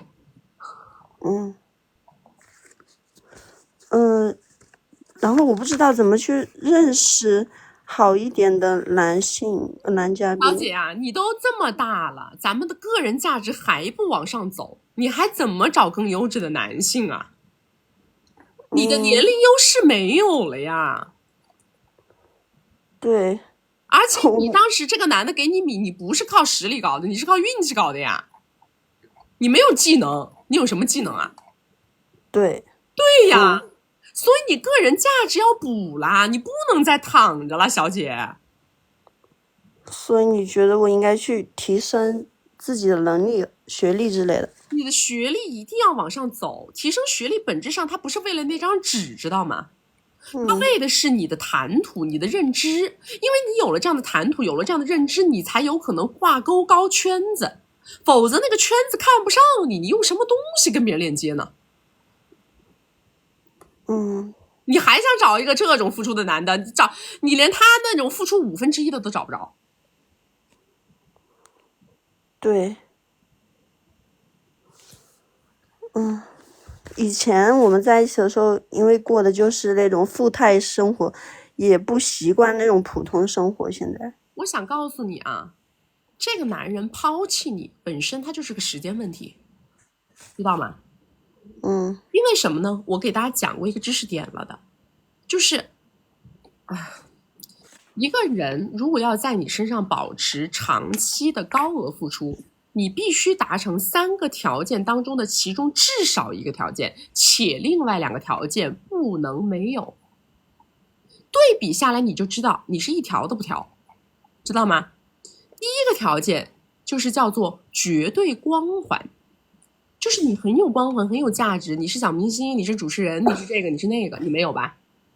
第2个条件叫做绝对共鸣，这个我就是讲的高认知，就是这个人他跟你之间沟通交流毫无障碍，甚至于还能在你身上得到启发，得到灵感，交流绝对同频。第3个叫做绝对10点半，就是在这个10点半的点位上，他就觉得我靠，我跟你真是太好了，我跟别人都没有这种感受。你这3条，你说你哪一条吻合？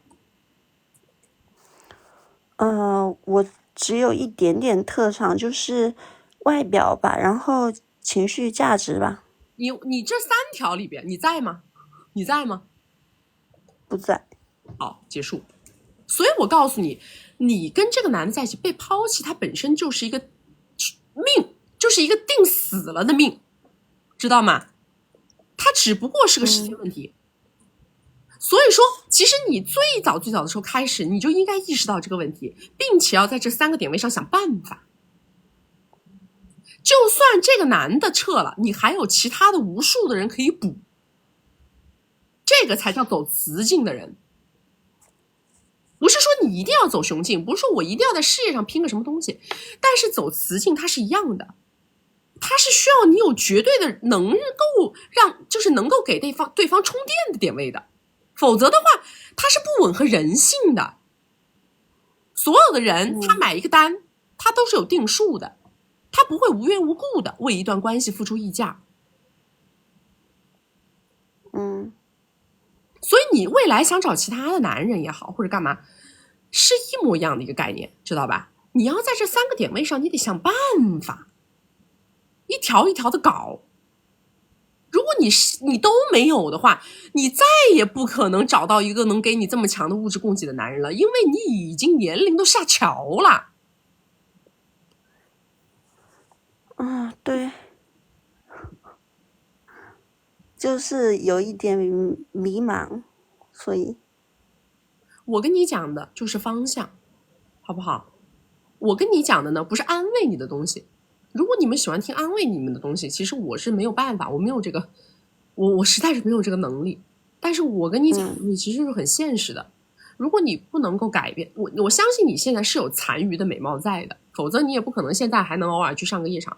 但是你现在残余的美貌对抗你现在的年龄来说，它是完全没有参考价值的。因为比你年轻的，比你漂亮的太多了。是，对。所以你不能偷懒，一定要在自己身上下硬功夫。没有硬功夫，你就别想了。而且你手上的这点米慢慢的会吸得越来越狠，万一以后再遇到一个骗子，那就毁了。嗯，是的。我的认知我都不知道该怎么去表述我的想法。我跟你讲，你真的不要想那么多。我跟你讲，你一定要去提升自己的学历，这是第一件事儿。嗯，你一定要去练你的脑子的思维能力和表达能力，否则的话，你真的后面的路会越来越难走的。好的，好吧，你可以下去先把金贵的关系看一下，然后到我们的社群里先跟小姐妹交流交流，好吧？好的，好，好的，谢谢曲曲老师。拜拜。你们现在这个年龄啊，我跟你讲，我这么语重心长的跟他讲，其实是因为他可能目前呢还有残余的美貌在，残余的美貌一旦被燃烧殆尽，你就真的什么都没有了，明白吗？我告诉大家了的，我们看男人是一模一样的，有米的老男人才叫大叔，对不对？女人的年龄她是要用什么去对抗的？要用绝对实力去对抗，否则你不可能存在在高端圈层，这就是一种妄想，知道吗？永远想你这个美貌，所以我跟大家讲过了的，在脸上下功夫啊，到7分足矣，明白吗？到7分足矣，在脸上下功夫下到7分，你一定要在脑子上下功夫，对不对？只有这个东西会随着时间、随着年月、随着年纪去沉淀、去增长，给复利。脸这个东西，无论你在上面砸多少，它的衰老都是亘古不变的一个走向，明白吗？为什么我们说一定要终局倒推？终局是什么？你们看，我现在有的时候啊，看这个巴菲特老爷子，他们那个每次开股东大会，我看他们讲话，我真的是觉得我的内心啊非常的澎湃。你们知道为什么吗？因为一个人他随着这么多年啊，不断的在坚持长期主义、价值投资，坚持自己做简单的事情不出错，一点一点的去累积自己看人、看事情、看项目的标准，你就会觉得这个人他在你面前的时候啊，他是完全翻不完的一本书，越听越挖越有价值，对不对？你会在听他说话的过程当中，你会觉得自己非常饥渴，明白吗？这个就是他随着年纪不断的在沉淀的一种东西。即使他7老80了，你依然会觉得，如果我有机会能站到这个人的身边，这该是多么牛掰的一件事儿，是不是这个样子？所以这个就是所谓的复利，不仅仅是在经济点位上，它也在智慧点位上，也在认知点位上，对吗？但是很多姑娘啊，你们年轻的时候啊，获得了米，可是你们没有用好这些米，你们没有让这些米变成丰富自己的武器跟子弹，然后不断的把你的重心就放在这个皮子上面了。可是这是一张无法挽救的、没有回头路的、必然走下坡路的一个东西。请问它能用到什么时候？什么样的人能看你这张脸看得不腻？对吗？我很早的时候我就已经明白这个道理。你们看我的脸，该是没什么痕迹的东西吧？这说实话啊，我跟你们讲，我是很早的时候我就悟明白了这个道理。因为我很早的时候我就看透了我身边的姑娘们，我就发现了，永远都会有比你更漂亮的，而且永远不会有不老的。你知道吗？我任何时候我走出去，我哪怕跟再年轻的姑娘走出去，我内心一点都不怯，我一点都不怯。任何一个男人他看到我，他必然要尊重我。为什么？因为我有认知，我甚至还能给他更多灵感。这些东西是那个所谓的光有外貌的女孩子做不到的，对吧？所以你们一定要去在这种点位上想办法，不要偷这个懒。现在短暂的偷懒呢，你们就会发现你们未来的人生路越来越难走。